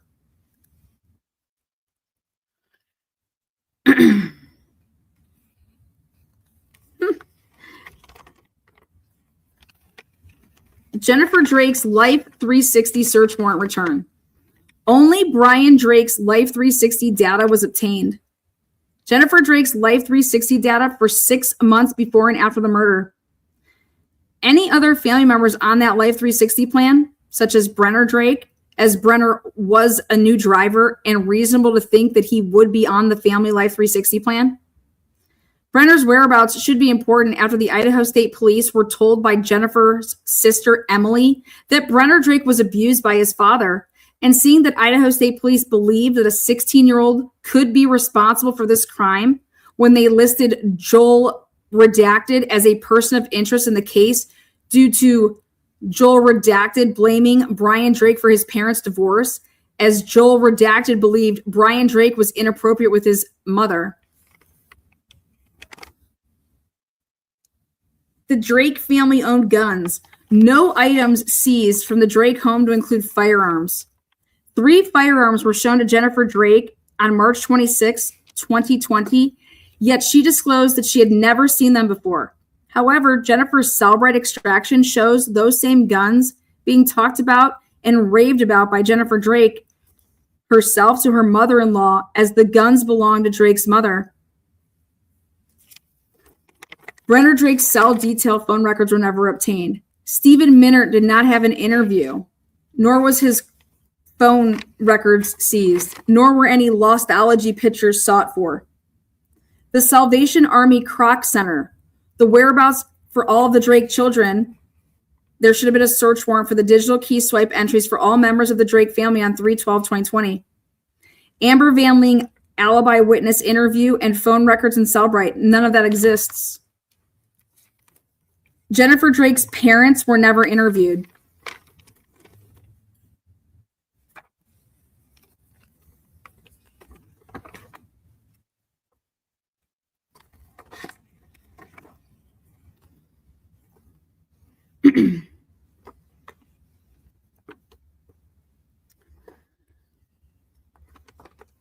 There was a person of interest named Stephanie Redacted, patient and possible mistress of Brian Drake. Missing interviews at Super One and missing phone interviews with local law enforcement and Idaho State Police. Stephanie Redacted. Her movements on the night of the murder are unclear, and how she was cleared is unknown due to lack of discovery. Such things as call detail records for her and her entire family, as well as Google search warrant returns for the location data and possible screenshots of text and phone calls around the time of the crime, as well as a Cellbrite download of her phone would be expected. She inserted herself in the investigation, so much so that she offered up a person of interest to the police. And that person of interest, he's deceased now, and his name was Sean Helsper. This individual was listed as a person of interest, and yet no report exists in discovery of any interview ever known to exist between law enforcement and Sean. This is unreasonable to assume that a person of interest would not have ever been located and talked to by law enforcement, especially after listening to Stephanie Butler's interview and seeing Sean's rap sheet and known associates. Person of interest was listed as Craig Faint, Bubba. Yeah, the guy that gave Brian Drake all that money, that's his friend that paid for all those trips. The cops thought that Jennifer and Bubba had an inappropriate relationship. He was listed as a person of interest. There's only one interview that is known to exist, yet Craig Faint was put down literally with the title of person of interest and added to a fucking photo lineup. It is unreasonable to assume that Idaho State Police does not have additional reports, search warrant returns of key items belonging to Craig Faint to be viewed in order to clear Craig Faint.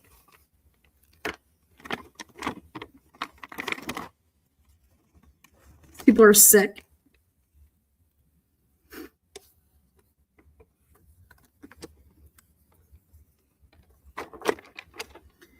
The state alleges that Brian Drake, while on the 7:17 p.m. phone call with his wife, Brian Drake was seated at his desk on his chiropractic stool when he was hit by a bullet through his office window while the blinds were closed.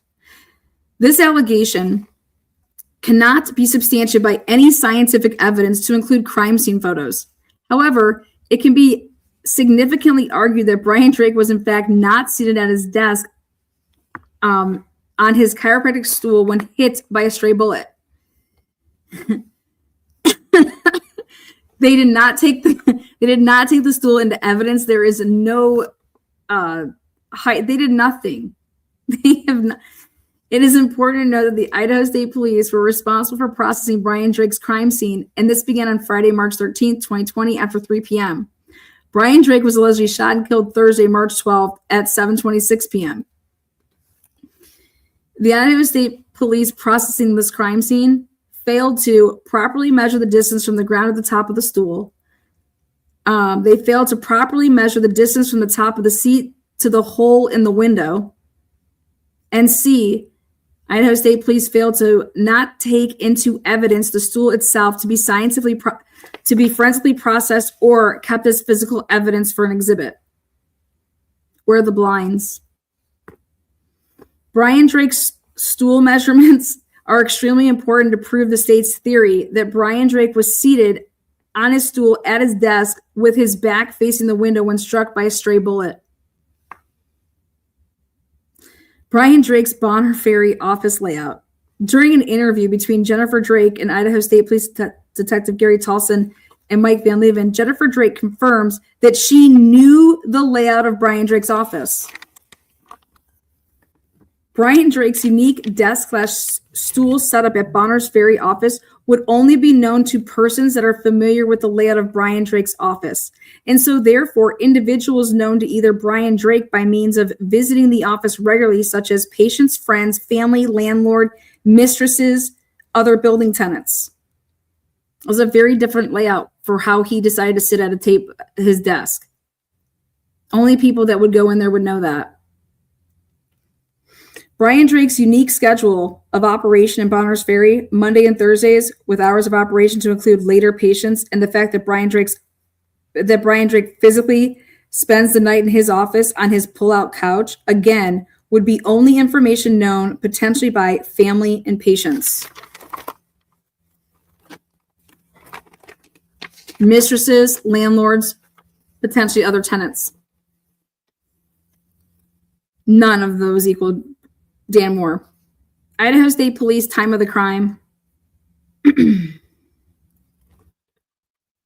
state downplays the fact that the majority of Idaho State Police's timeline and time of the crime, which are best outlined within their probable cause affidavit, which should not change due to the arrested party, come from the hearsay statements of Jennifer Drake during what is alleged to be Brian Drake's final phone call of his life. The state source, Idaho State Police's interview with Jennifer Drake on March 16, 2020, and 911 call made by Jennifer Drake. To contradict this timeline of events, the medical examiner's report is number 1, the eyewitness statements is number 2, and surveillance cameras is number 3. These 3 things in totality absolutely shred the fuck out of that even being a possibility. Why was Brian Drake unable to provide Jennifer Drake with any information about the shooting or shooter after saying, "I think I've been shot through the window"? The source for that is the preliminary testimony of Jennifer Drake. She testified at the preliminary hearing. Why does Brian Drake not hang up his phone call with Jennifer Drake for the purpose to immediately attempt to call 911? An important part of this would be asking the expert to weigh in on how long would it render so Brian Drake would be unconscious. Who the fuck wouldn't be hanging up and calling 911? If you have the ability and you truly have your phone in your hand, like they're claiming. That's just not the case, though. Why would Brian Drake's work cell phone feature an unread text message from Ed Holderman at 6:51 p.m.? Sources Brian Drake's Cellbrite extraction, his work phone. Meanwhile, crime scene photos will show that Brian Drake's work cell phone was within arm's reach of Brian Drake's person while seated at the desk, on his stool, and allegedly during a period of time when Brian Drake was finishing up paperwork. That's when he's doing stuff with his work phone, okay, to, if he's going to be adding, Ed Holderman wanted to come in that next day and be seen so he can add him to the schedule. Well, here, this is an unread text message, and it entered at 6:51 p.m. That is a very strong point of my timeline because Brian would have read that. He's right there, like that's his job, is to read those so that he can text back and say, okay, yep, what time tomorrow I could put you on the schedule. Like he's there to make money. I believe at the time of the crime happened before 6:51 p.m. The start of it was before 6:51 p.m. because Brian never was able to get to that and view that text. Also, Ed Holderman, you guys, that's the husband of the woman that would become this SOI that they hid from the defense for like months. And she tries to say that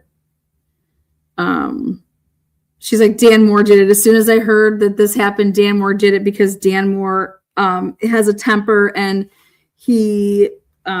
she's wild, just wild. And then she does in her interview, she's like, I have no idea who did it. It's fucking crazy shit. Hearsay. The state adopts the hearsay statements of Jennifer Drake and alleged that Brian and Jennifer's phone call pertained to COVID-19 related issues. Middle of March 2020 was the start of a nationwide pandemic that pertained to their children's activities in school. Jennifer Drake told Idaho State police officers, as well as 911 dispatch, that Brian Drake's last patients had just left for the day and he was finishing up paperwork at his desk when her husband told her he had been shot through the window.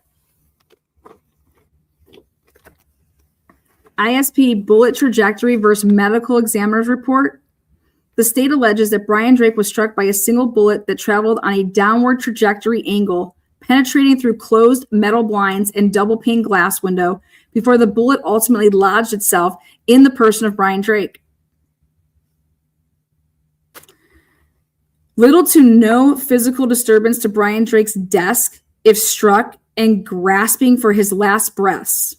Number one, my arguments, the medical examiner's report and crime scene photos.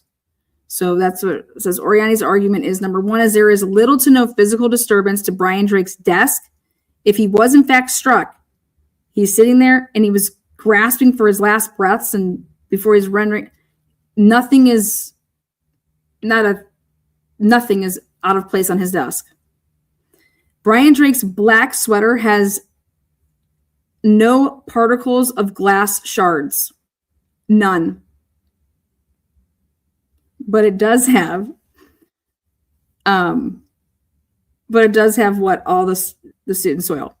Brian Drake's chiropractic stool that was not taken into evidence, if utilized by Brian Drake's buttocks, wouldn't have had shard particles on the stool as if nothing was covering it at the time of Brian Drake being struck by the bullet while seated on his stool. The other thing is in Brian Drake's ass pocket, he had one of the, he was using like a reactor. It is metal and you would never sit on it. It would like, you would take that out of your ass. Okay. When we got the crime scene photos, I noticed that Brian had this in his back pocket and it like sticks out. I'll show you guys again. And I find it really difficult that he would ever sit on that.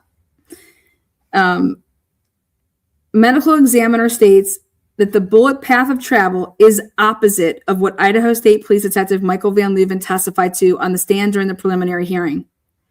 Her report from the autopsy states the exact opposite of the bullet trajectory. Everything's opposite. He's saying that it was a downward trajectory angle. Medical examiner said this is at an upward angle. Brian Drake's physical location with legs under the pop-up chiropractic table. Then when you go outside, like I've already showed you guys, the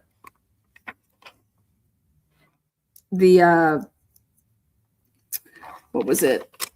I am not even kidding when I say anything weird. Let's see. Okay.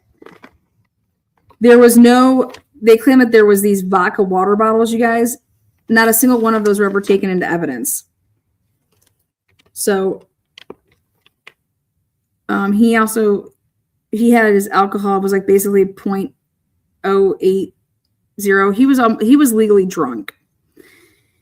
There was a bunch of cups in the office. They don't take any of those to see who's, Prince DNA, who was actually in that fucking office. They don't process his car at all.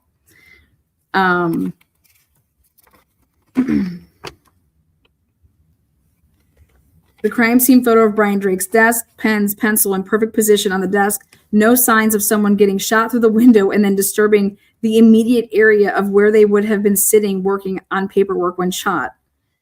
Crime scene photo of, so I put all the pictures in here to do all this report. It's just fucking asinine. Then there's a blonde hair. It's the crime scene photo 113 that there's a blonde hair that was never taken. The blinds. Eldora Gatcho's missing patient form. Crime scene photo, desk patient, blue index large cards, missing from discovery, especially Eldora Gatcho's card 3. This is how Brian Drake kept track of appointment days as well as what days received payment from patients.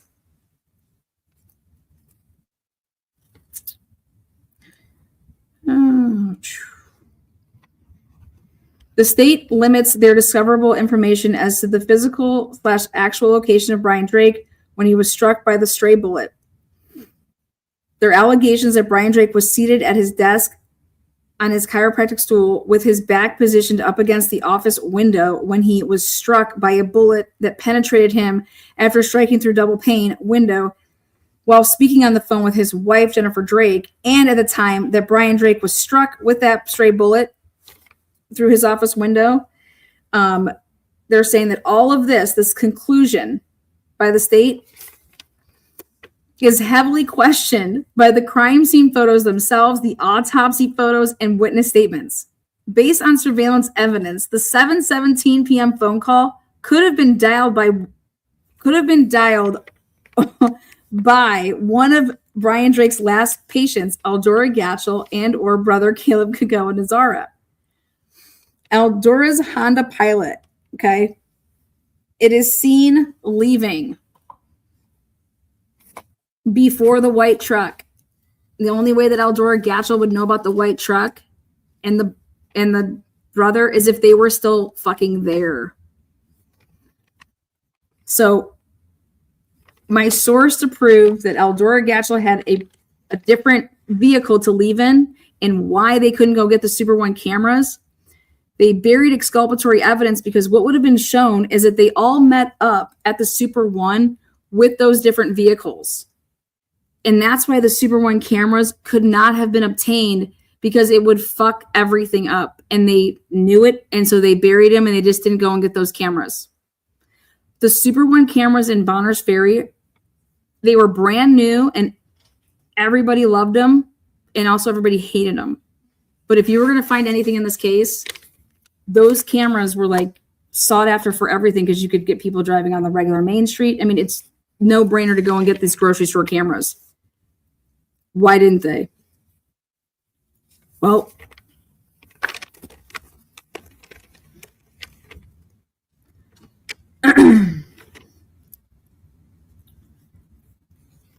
the state alleges that Jennifer Drake and Brian Drake were on that 7:17 p.m. phone call, talking and communicating with each other for the duration of the call. I disagree. Except for the 15 last seconds, meaning the state is alleging that Brian Drake was alive and well until 7:26 p.m. The source for this is Brian and Jennifer Drake's personal cell phone records showing that Jennifer Drake's, here this phone's on and this phone's on. The state then claims, due to the statements of Jennifer Drake, that at 7:26 p.m., Brian Drake exclaims over the phone to Jennifer that he was just shot through the window. Ouch, ouch. I think something just hit me. I think something hit me in the side. I think I was just shot through the window, end quote.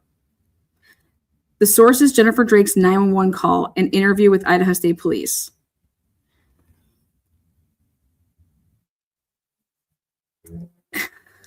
The state interviewed hundreds of witnesses, of which no witness was interviewed more than once, except for Jennifer Drake, Stephanie Butler, Dan Moore, Saldina Holderman, Isaac Funderburg, Aaliyah Sandlin, Eldora Gatchel, and Lowell Graber. Those are the only state interviewed witnesses that were interviewed more than once.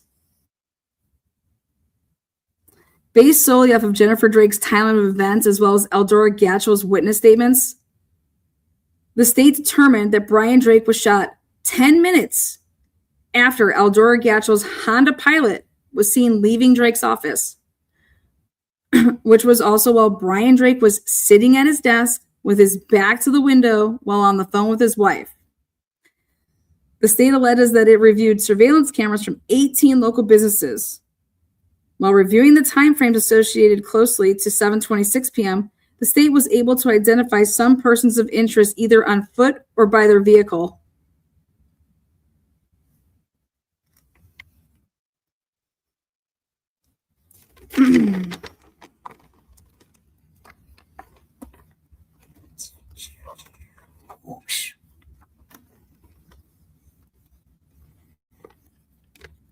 EMT Michaela Burt, she was an EMT and a patient of Brian Drake's, and she was working that night of the murder of Brian Drake, she was staging the ambulance at Liberty gas station.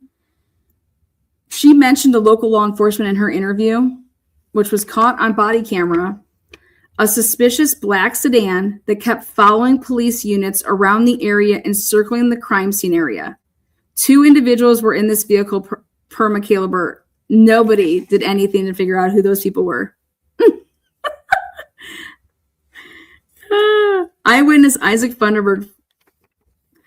Isaac Funderburg lived across from Brian Drake's office building. Isaac saw a couple of older SUVs and a black sedan around what he thought was 6:30 p.m. in the Les Schwab parking lot. He viewed these vehicles from his second-floor apartment living room, which overlooked the Les Schwab parking lot. This was adjacent from Brian Drake's building. One of those SUVs fits the description of Paul Jacobson's SUV that he saw when exiting Brian Drake's office building after his appointment around 6:15 p.m. This SUV was described by Isaac as being an older greenish SUV. This SUV was located by myself during my investigation and research and can be seen on Columbia Bank cameras at 6:15 p.m. heading north on 95 and turning right off of 95 into Brian Drake's office area. The second to last patient, Paul Jacobson, had an appointment with Brian Drake and made a follow-up appointment, who was on the schedule the next week. Upon Paul Jacobson leaving, he was met by 2 Hawaiian-looking persons in the waiting room of Brian Drake's office, 1 man and 1 woman. The male was playing the ukulele. These 2 persons would be later identified by Idaho State Police as Eldora Gatchell and her brother Caleb Cohen-Azara, whom incredibly at this time were videotaping Brian Drake's final movements before he would be murdered. Paul Jacobson identified his truck for Idaho State Police, and then unknown to Paul Jacobson, Idaho State Police then discreetly photographed his truck. Didn't tell him, though, that he did that. And then showed those truck pictures to Eldora Gatchell to ask her if this was the truck that she saw.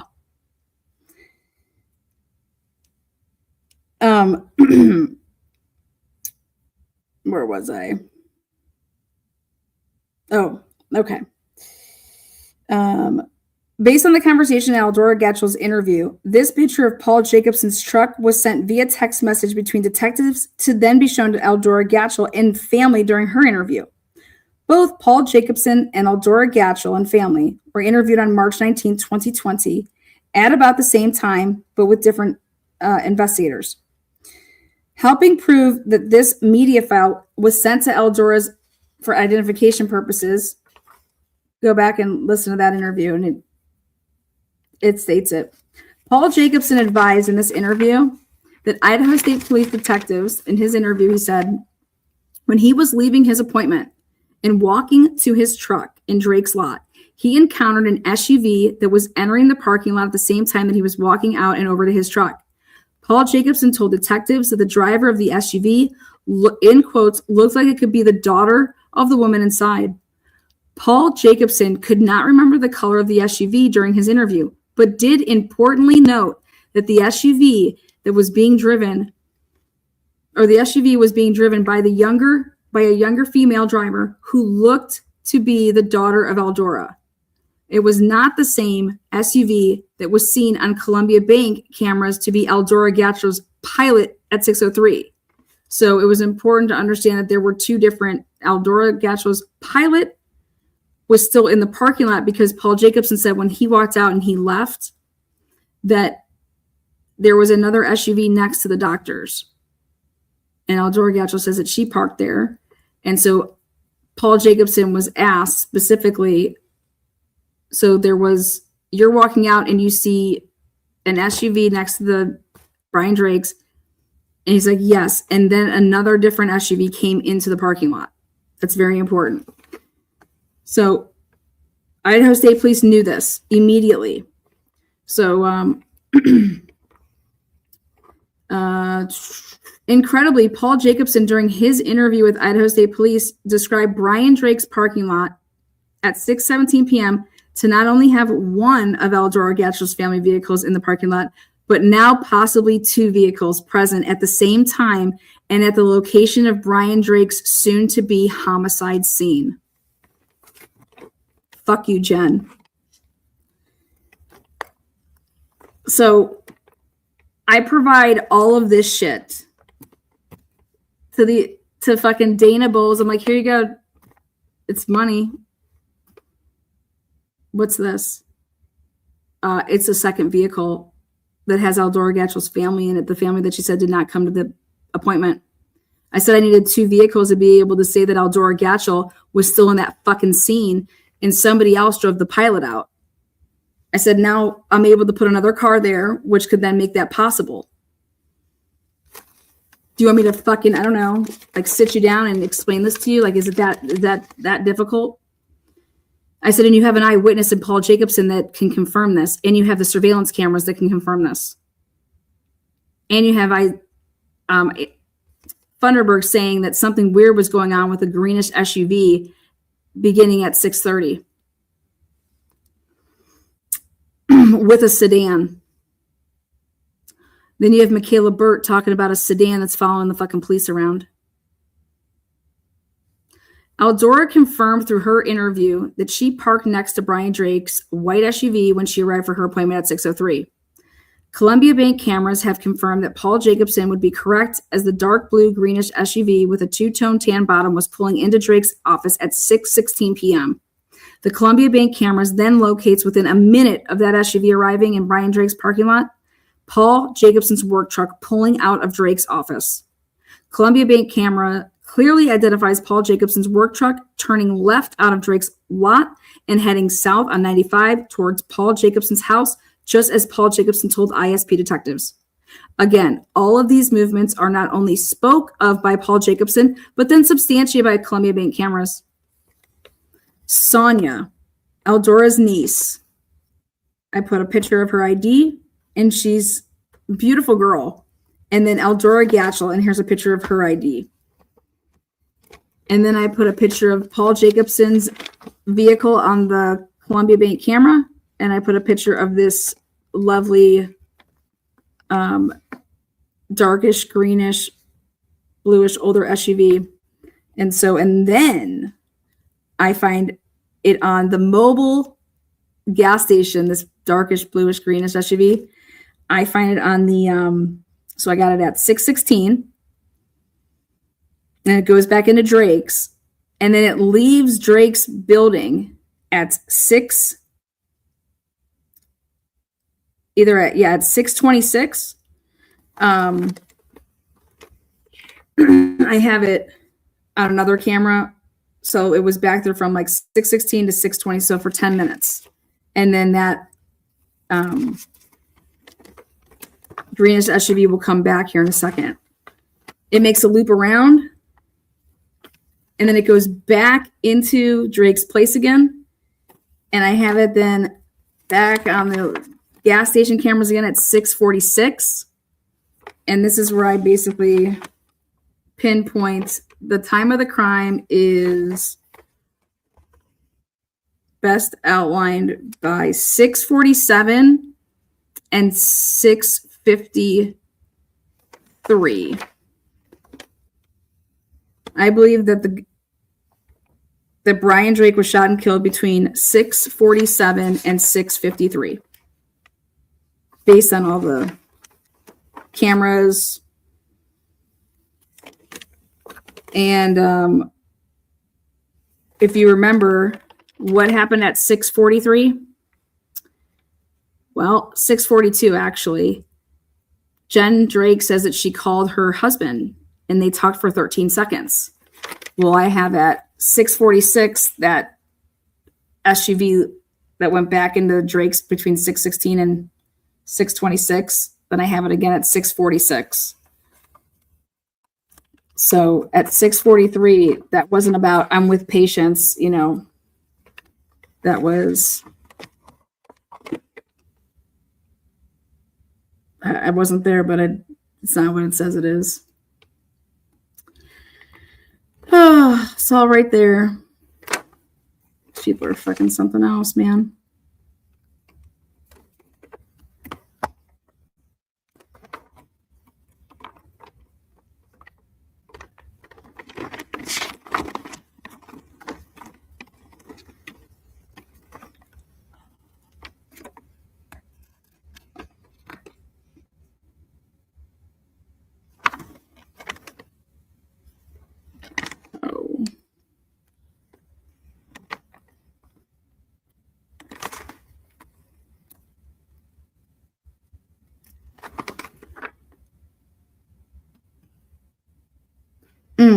Okay. So, reporting party advised of hearing 2 gunshots in the area of Les Schwab and seeing a person run towards town.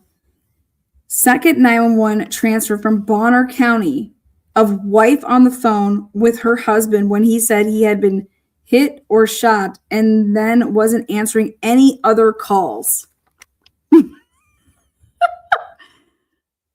Oh, Jen. The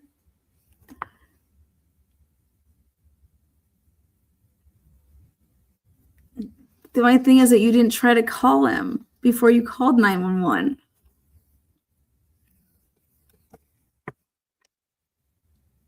The incident report belongs to Boundary County Sheriff's Office. Same cover sheet as Bonner Ferry incident report. Interestingly, at 7:29 p.m., is the first time of the occurrence of the incident, which is supposed to begin with the 911 call of Isaac Thunderbird. No 911 call is on the tower dumps as beginning exactly at 7:29 p.m. Is this cover sheet fabricated? Again, we have 2 gunshots. I have running towards town. The person was running towards town. They transferred a 911 call from Bonner, not Kootenai County, and then wasn't answering any other calls. However, Jennifer Drake called 911 before Jennifer Drake tries to make any other calls to Brian. Then I take the CAD notes and I send this to Cyray and I said, have you ever seen CAD notes not in order by the timestamps? And he said, no, never. What do you mean? I sent on over to him. He said, I've never seen this ever. I said, so it's normally in chronological order. You've never seen it messed up. He's like, not like this. It looks like it's a merging of 2 calls. Like you're taking 2 separate instances and you're creating one CAD note of 2 separate like calls. I said, that's what it looks like to me too. I said, then what's crazy about it is that if you go and look at the last page of the CAD notes, I said, then they try to replicate something that happened the day before about this staging right here. He said, wow, that's interesting. So 3:12 is the event. And at 3:12 at 1937 hours, they're saying that the Bonners they were staging at Liberty Mobile with like the EMTs and shit like that, the M1 and the M10. And that was like 1937. I said, okay, so that's 7:37. But why the hell would they be doing that on 3/13/2020? That's the next day. And I was like, look at this. He's like, what is this? I said, you tell me what this is. I said, this looks like it's fucking, I've never seen anything like this. He said, they got a lot of explaining to do. I said, so that's not normal. He said, absolutely not. I said, woo! Yeah.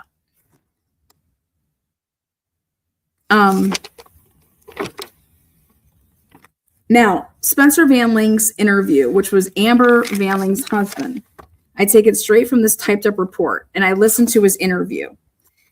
I said, contradicting statements as it pertains to the timeline on March 12, 2020.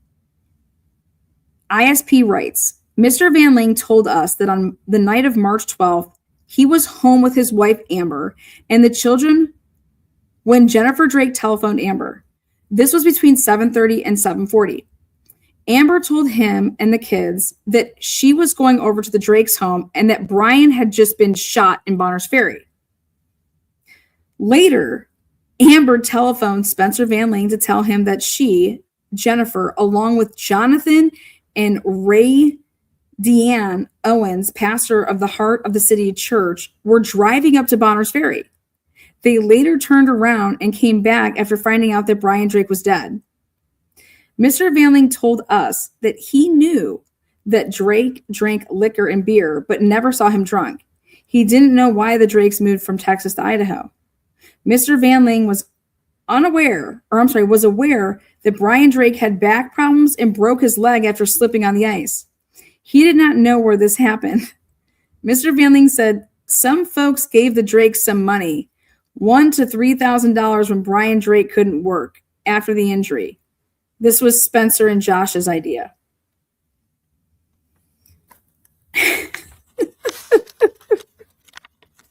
I said, what the fuck is this shit? Then I listened to his interview and I'm like, oh my God. I was like, well, no, that's accurate because they didn't talk until after, like 8:05 or some shit. I said, why do we not have Amber Van Ling's phone records to show what time Amber Van Ling had called her husband Spencer as stated in paragraph 8? Or when they, like, what the fuck? Or when she called here's another one. Pastor Owen's interview. Pastor Owen said he had no knowledge of infidelity in the Drake family or that they were romantically or sexually involved with other people outside of their marriage. He knew they were having financial struggles because Brian Drake had back surgery and that put him out of work for several weeks. Then Drake broke his fucking leg, which also put them back financially.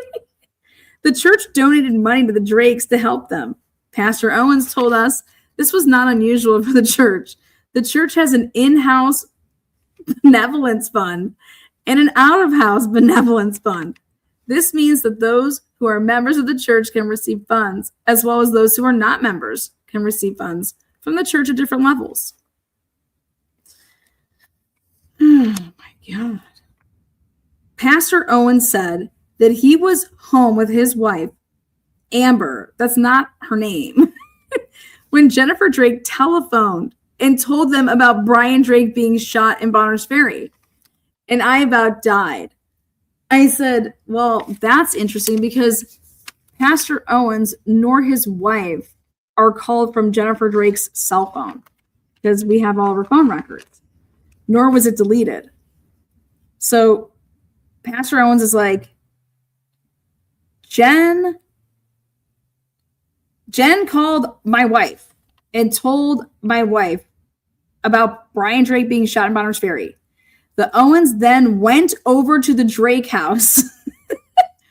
Pastor Owens, his wife, Amber, who they're still calling Amber, her name is not, and Jennifer then started driving north to Bonners Ferry. En route to Bonners Ferry, they received a telephone call from someone in law enforcement saying that Brian Drake was shot dead. So they decided to turn around and went back to the Drake's home. Jennifer Drake made no phone call to Pastor John Owens' wife. So these are my notes. I said to Pastor John wife, the wife, who is not named Amber. Her name is Ray Dean, okay? Pastor Owens did not say in his interview that he went to the Drake's home before traveling north to Bonners Ferry, as reported in the supplemental report. Pastor Owens did not drive with Amber and Jennifer up to Bonners Ferry. Phone records of Pastor Owens' wife would be beneficial to see what time she received her phone call and from what number on the night of the murders to see who in fact called her, as Jennifer's cell phone does not have any outgoing calls to either one of these people. Pastor's wife was never interviewed Or if she was, it was not disclosed to the defense in the discovery. The actual person who talked to Jennifer Drake, like, why aren't you fucking interviewing these people?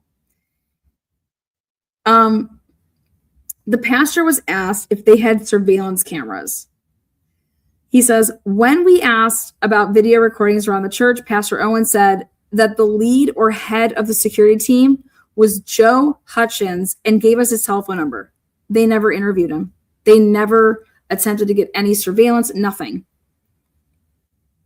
No interview was ever put into evidence pertaining to Joe Hutchins or any camera surveillance. Oh, this fucking whore.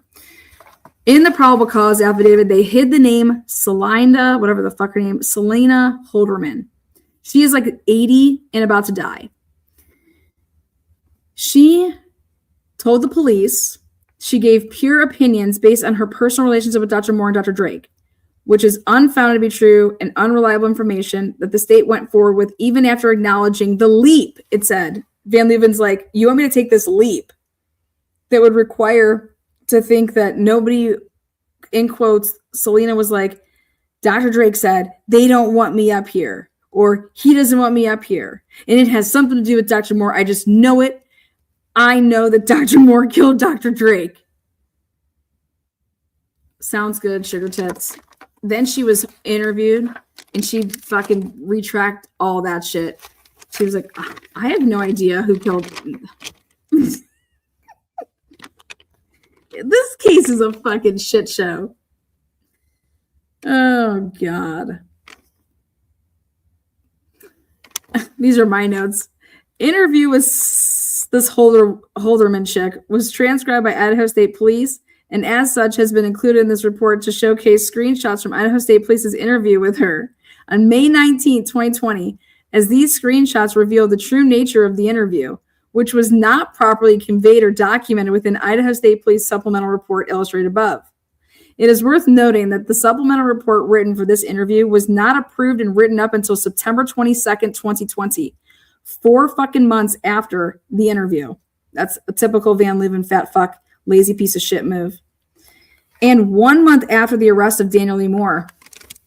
It is during this interview, Mrs. Holderman was unable to identify one patient that had told her that they left Dr. Moore and began care with Dr. Drake.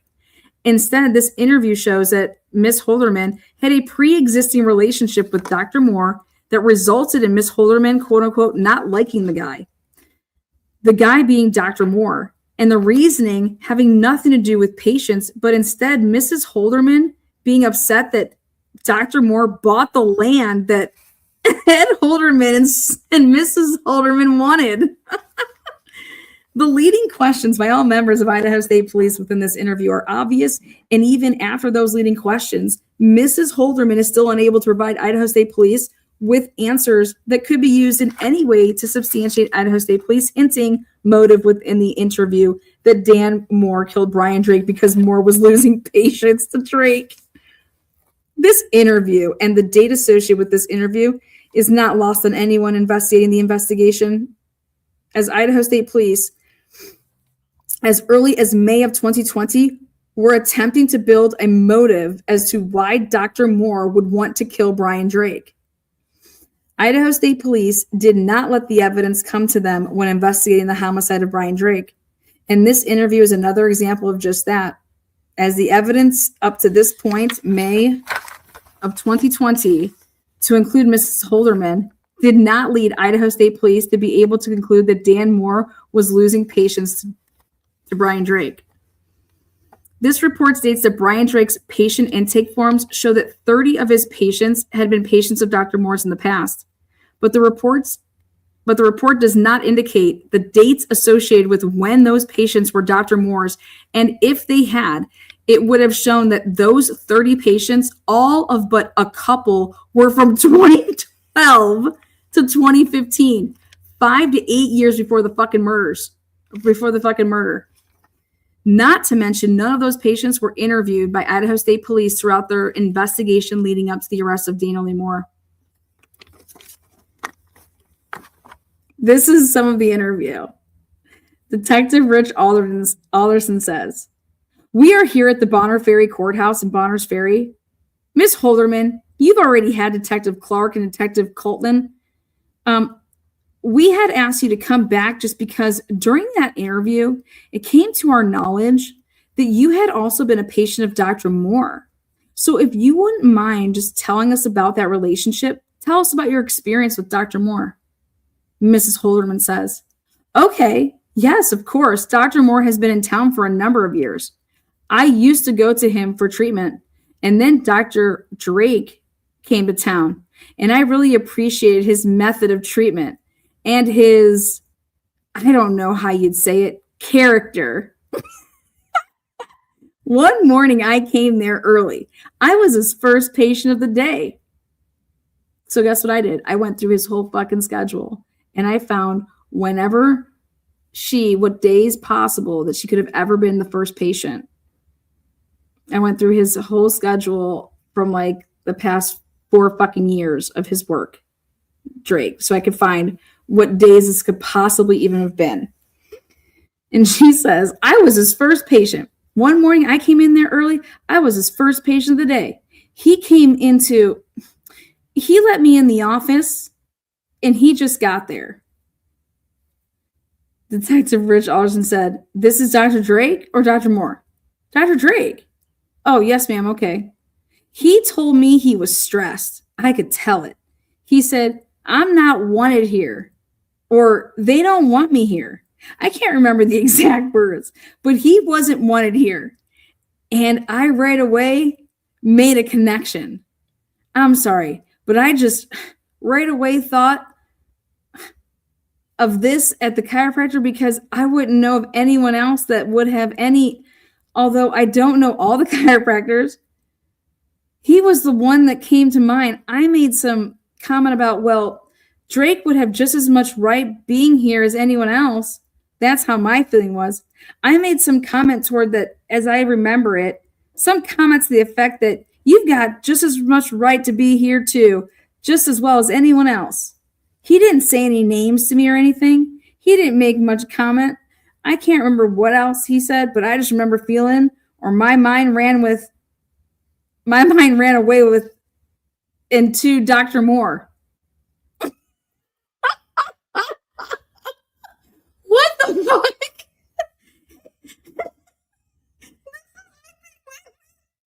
Fuck this. Jen's like, oh God. Yeah, look at her face. This is so funny. Detective Rich Alderson said, did Dr. Moore ever express being upset that he felt like he lost you as a patient to Dr. Drake? She says, no, I don't remember him doing that to me. Like, how the fuck do you use this woman and claim her as they put her down as a confidential source? She's like, no, I don't remember him doing that to me. Rich Alderson says, who besides her? I just remember people saying something about that are you a member of the church community here in town? She says, yes.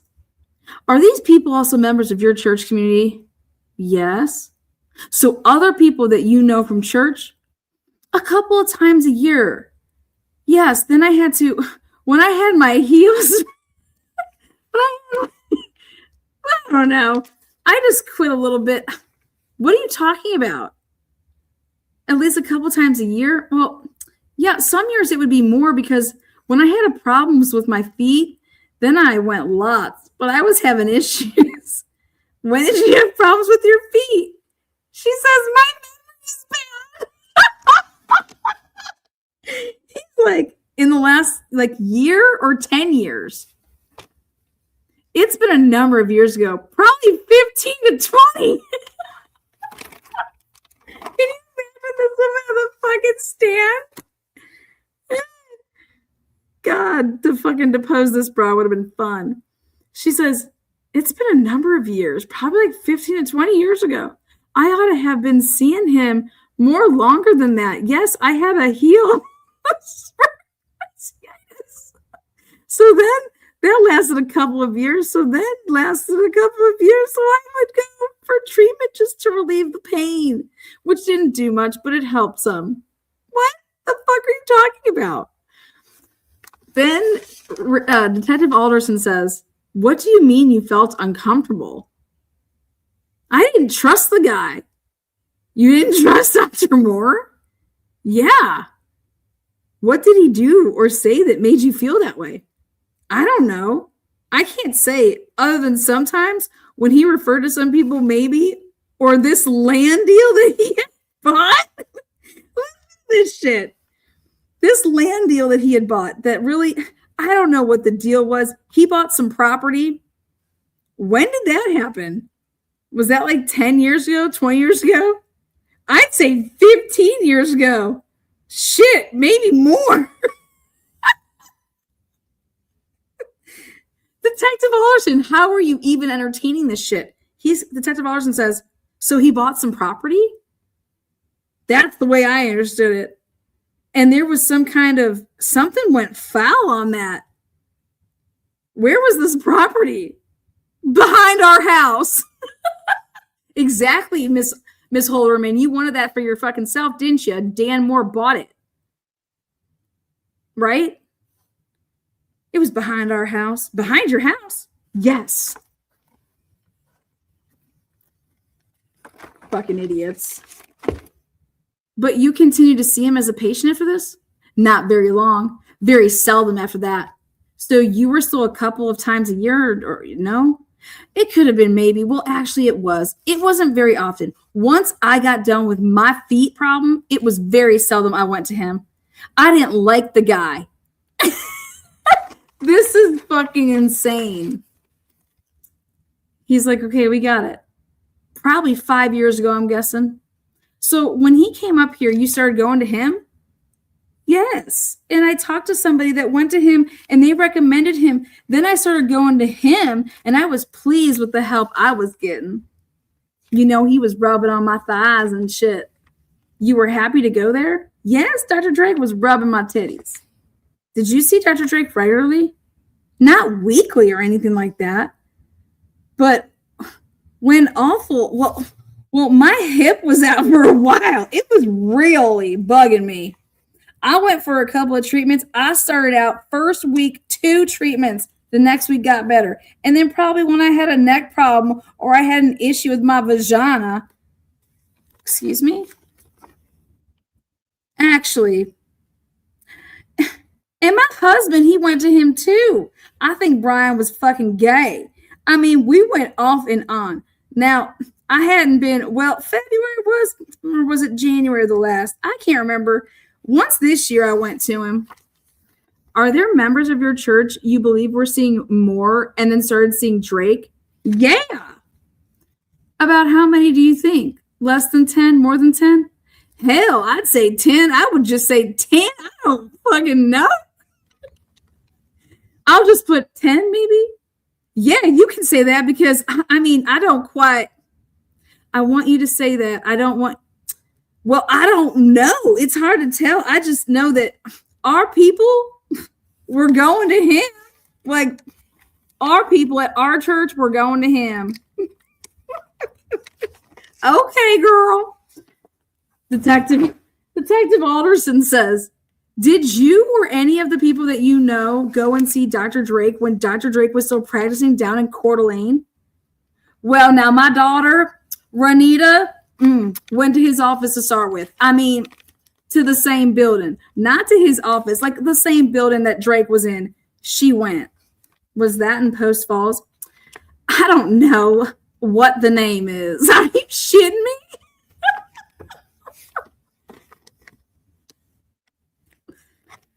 Well, I think it was Post Falls. I think she went to Post Falls. You know, she lives in Canada and she just had a baby. She got down there in Post Falls she fell down the step. She had a neck injury. So she started going down to this. I don't know how she found out about this guy down there. Then she realized that Drake was in the same building and something like that. Then she started going to Drake here too, since it was local. That was, what's the guy's name? Dr. Crawford. shit. Wait, Crawford. Yeah. Do you remember Crawford? Did you ever receive a letter from Dr. Crawford or hear about him sending letters to the Mennonite community up here from Dr. Crawford regarding Dr. Drake and basically accusing Dr. Drake of stealing his patients? Do you know about that? Never heard of it? Ever heard of it? No, but I can believe it. That Dr. Drake stole people's patients. I know he did because he was tremendous. Good as far as he was helping people. He helped my vagina. Like, I've heard people praise him very much. I can believe he was stealing people's patients because that man had a steady stream of people coming in his office. What the? Detective Rich Alderson says, were you ever aware of anyone ever talking about a story about where Moore had expressed being upset that patients were leaving him to go see Drake? I guess I didn't have much connection with him after Drake got here. I don't remember him saying that to me, sir. Because you thought he was maybe talking about other chiropractors and him having so much business, and they're not. I felt that the reason that my mind went like this, like I could see why the chiropractors could be upset because Dr. Drake was taking the customers. I didn't say anybody did that. I said I could see it. So it was your feeling at the time, or your intuition, or you interpreting what he was saying, that he was talking about other chiropractors in town, Bonners Ferry, not wanting him to practice up here? I just right away went to Dr. Marr. That's where my mind went. I'm sorry. I shouldn't even think down that line, but I have nothing to prove it because he didn't tell me that. I mean, fuck, I just thought, shit, it's got to be Dr. Marr.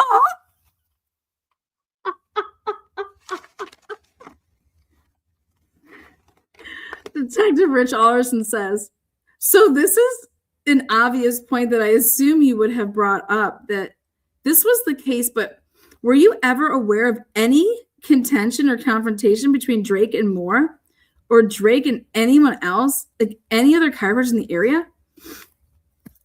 Nothing from Drake's side. I never felt anything like that. That he had any problem with any chiropractors? Maybe that was what the problem was when he came in that morning. I don't know. I have no idea. So, well, what I'm writing down here is that you were not aware of any problem between Dr. Drake and any other chiropractors in the area. Not from Drake, I did not. I didn't know anything. But it's also your opinion that when he came in that one morning, he said, they don't want me here, or he doesn't want me here, that he was referring to other chiropractors who felt like, or another chiropractor who felt like he was taking their patients. That is the feeling I got when Jennifer Drake told me to say this shit, okay? Excuse me? Just that's the feeling I got when he said it. I have no idea. Well, I assume you've already been asked this, but after you heard that Dr. Drake had been murdered, what was your first reaction as to what might have been the cause of that murder, or like the motive? When I first heard that it was Drake, I thought, Dr. Moore, you did it. In quotes, Dr. Moore, you did it, you scoundrel. Really? Oh, yeah. Because of the comment that Dr. Drake had made about people not wanting him here? Yeah. That was my first feeling, like my reaction. When I heard that Dr. Drake was murdered, I couldn't believe. I thought the first thing I said in my mind, Dr. Moore, you got it done. I'm sorry. I shouldn't even think down that line because I have nothing to prove it. But that's my feeling when I heard that. Right away, Dr. Moore, you got it done. You just did it. That's terrible of me to think that, but because really I have nothing to base that off of. Nothing, absolutely nothing other than just my fucking titties. This is the shit that they're entertaining. This is a legit interview. Rich Alderson says, I'm not meaning to put you on the spot here. I want to understand your thinking. If Dr. Drake had never talked about a specific problem with Dr. Moore, and Dr. Moore had never complained to you about losing patience to Dr. Drake, and the bad feeling that you had about Dr. Moore was from a sense that he would be unpleasant to deal with in a business relationship from 10, 15 years earlier, why did you think Dr. Moore might have murdered Dr. Drake? That's a pretty big leap to me. It is a pretty big leap. I know, but I am a follower of Christ, and we just take them leaps all day long. Was your perception of Dr. Moore in talking to him that incident that happened with the property, was your perception that he was angry and that he was going to get back or get even with whoever the person or people were that he felt had cheated him? I'd probably lean more toward the lawsuit. Like, Mr. Moore ain't going to get violent with somebody. I was just thinking, I don't know that he'd be necessarily violent. I don't know about that. It could have been a lawsuit. I don't know. That he would have been harmful to people, I wouldn't have taken it that way. I said, what the fuck? You just said, Dr. Moore, you done it. Now you're here saying, oh no. The way that Dr. Moore would handle something, he is going to get a lawsuit involved. He's not going to harm nobody. He's not like that. You fucking bitch. You lying piece of shit. I can't believe these people in Idaho. God, the water there. Well, ma'am, it must have been something pretty significant for you to remember this conversation from 10 or 15 years ago and to judge this person and say, man, I wouldn't want to be in a business relationship with this person based on what he's saying. Yeah, I decided I'll never trust that man in a business deal. Even otherwise, that's how I felt. I wouldn't have trusted him behind any line of work. Nothing with my feet, my breasts, my ass, nothing. How would you characterize his character based on what he was saying? I mean, was he being mean or vindictive or evil? I mean, how did you feel? Because you initially said, I felt like I can't trust him ever again. So how would you characterize his character, I guess is what I'm asking. Just the type of person you couldn't trust if, I don't know how to explain it. I just don't feel comfortable. I wouldn't feel comfortable around him for very long. That's how I would feel. I do not. Long time. Was he an angry person? He could get angry. That's how I would take it. Yes, angry. That's how I would have perceived him. He could get very, very angry. That's how I would have perceived him. Although I have never seen him. Well, I have never seen him angry. Well, he was very angry at that time, but he wasn't violently angry during that time. What? But I've never seen him angry. The Detective Richard Alderson. Again, who are those customers that he's taking away besides your daughter? You and your daughter had gone to Moore, but you hadn't gotten to Moore really for years. So what other customers?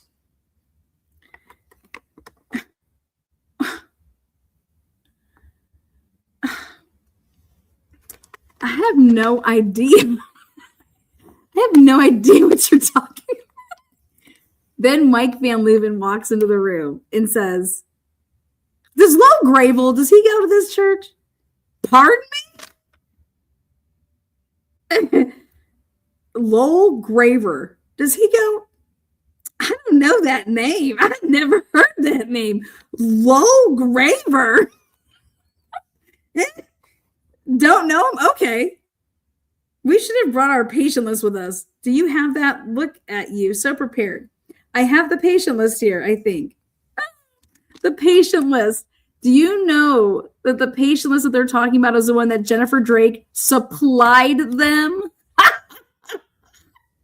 The 30 patients. This is the list that Jennifer gave them. And she was able to put this together by May of 2020.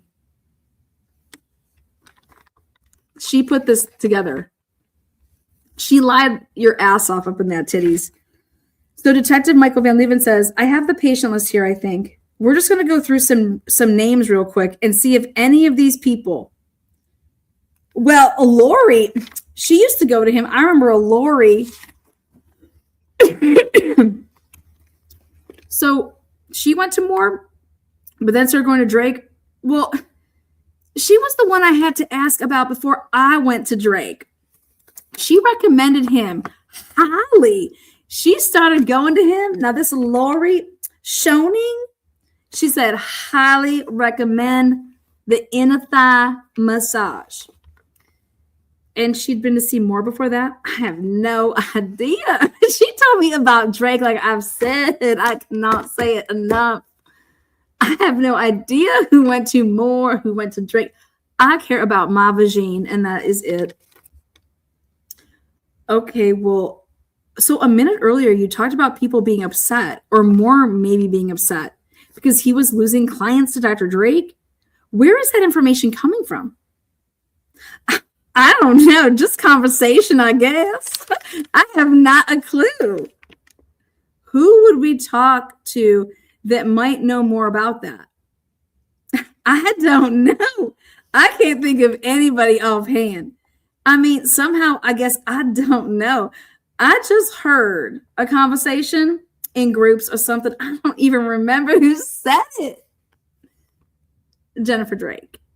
Jennifer Drake said it. Now, Miss Holderman, I am going to wring you dry, little lady. Yes, I is. Yes, I is. Well, this is just to jog your memory, okay? As to someone who you might have been, come on, like work with me. Okay, listen, I don't know. Other than Lori, who told me to come see Drake, I think she used to go for a fair bit to chiropractic. I just don't know where else she went. I don't know. I know she's had some issues with money. And she used to go for treatment, but I can't think of anybody else that would have. I'm sorry. I don't know. There is a lady from Libby, Montana. Drake didn't even have a license to practice there, and he just fluffed us all. One after another. No license needed. What? God, yes. I don't even know her name. I don't know if she ever went to Drake at Moore. She would come to Drake. My mind goes blank. I'm losing it. It's been years. I am losing my mind. I have nothing else for you. Shit you not. You don't believe me? I'll put the whole fucking thing out there. That is the interview that was conducted. And then they said and put in an affidavit under the pains and penalty of perjury when this woman continued to say, I have no idea. I don't know anybody that left Moore to go to Drake, and they used her. And they said, okay, Miss Holderman, you're going to be the SOI, which is whatever the fuck they refer to her. And so I'm going to just call you up on the phone, Celinda Holderman. Now, I know that Eddie Boy, he's in charge of the church, right? Is that right? Fuck all these people. All right, guys. See you on the next one. But Jennifer, if your phone records show that you were calling Ed Holderman and you were calling Miss Holderman here, I bet you she cracks under that whip. Give her a call myself. Insanity, Jennifer.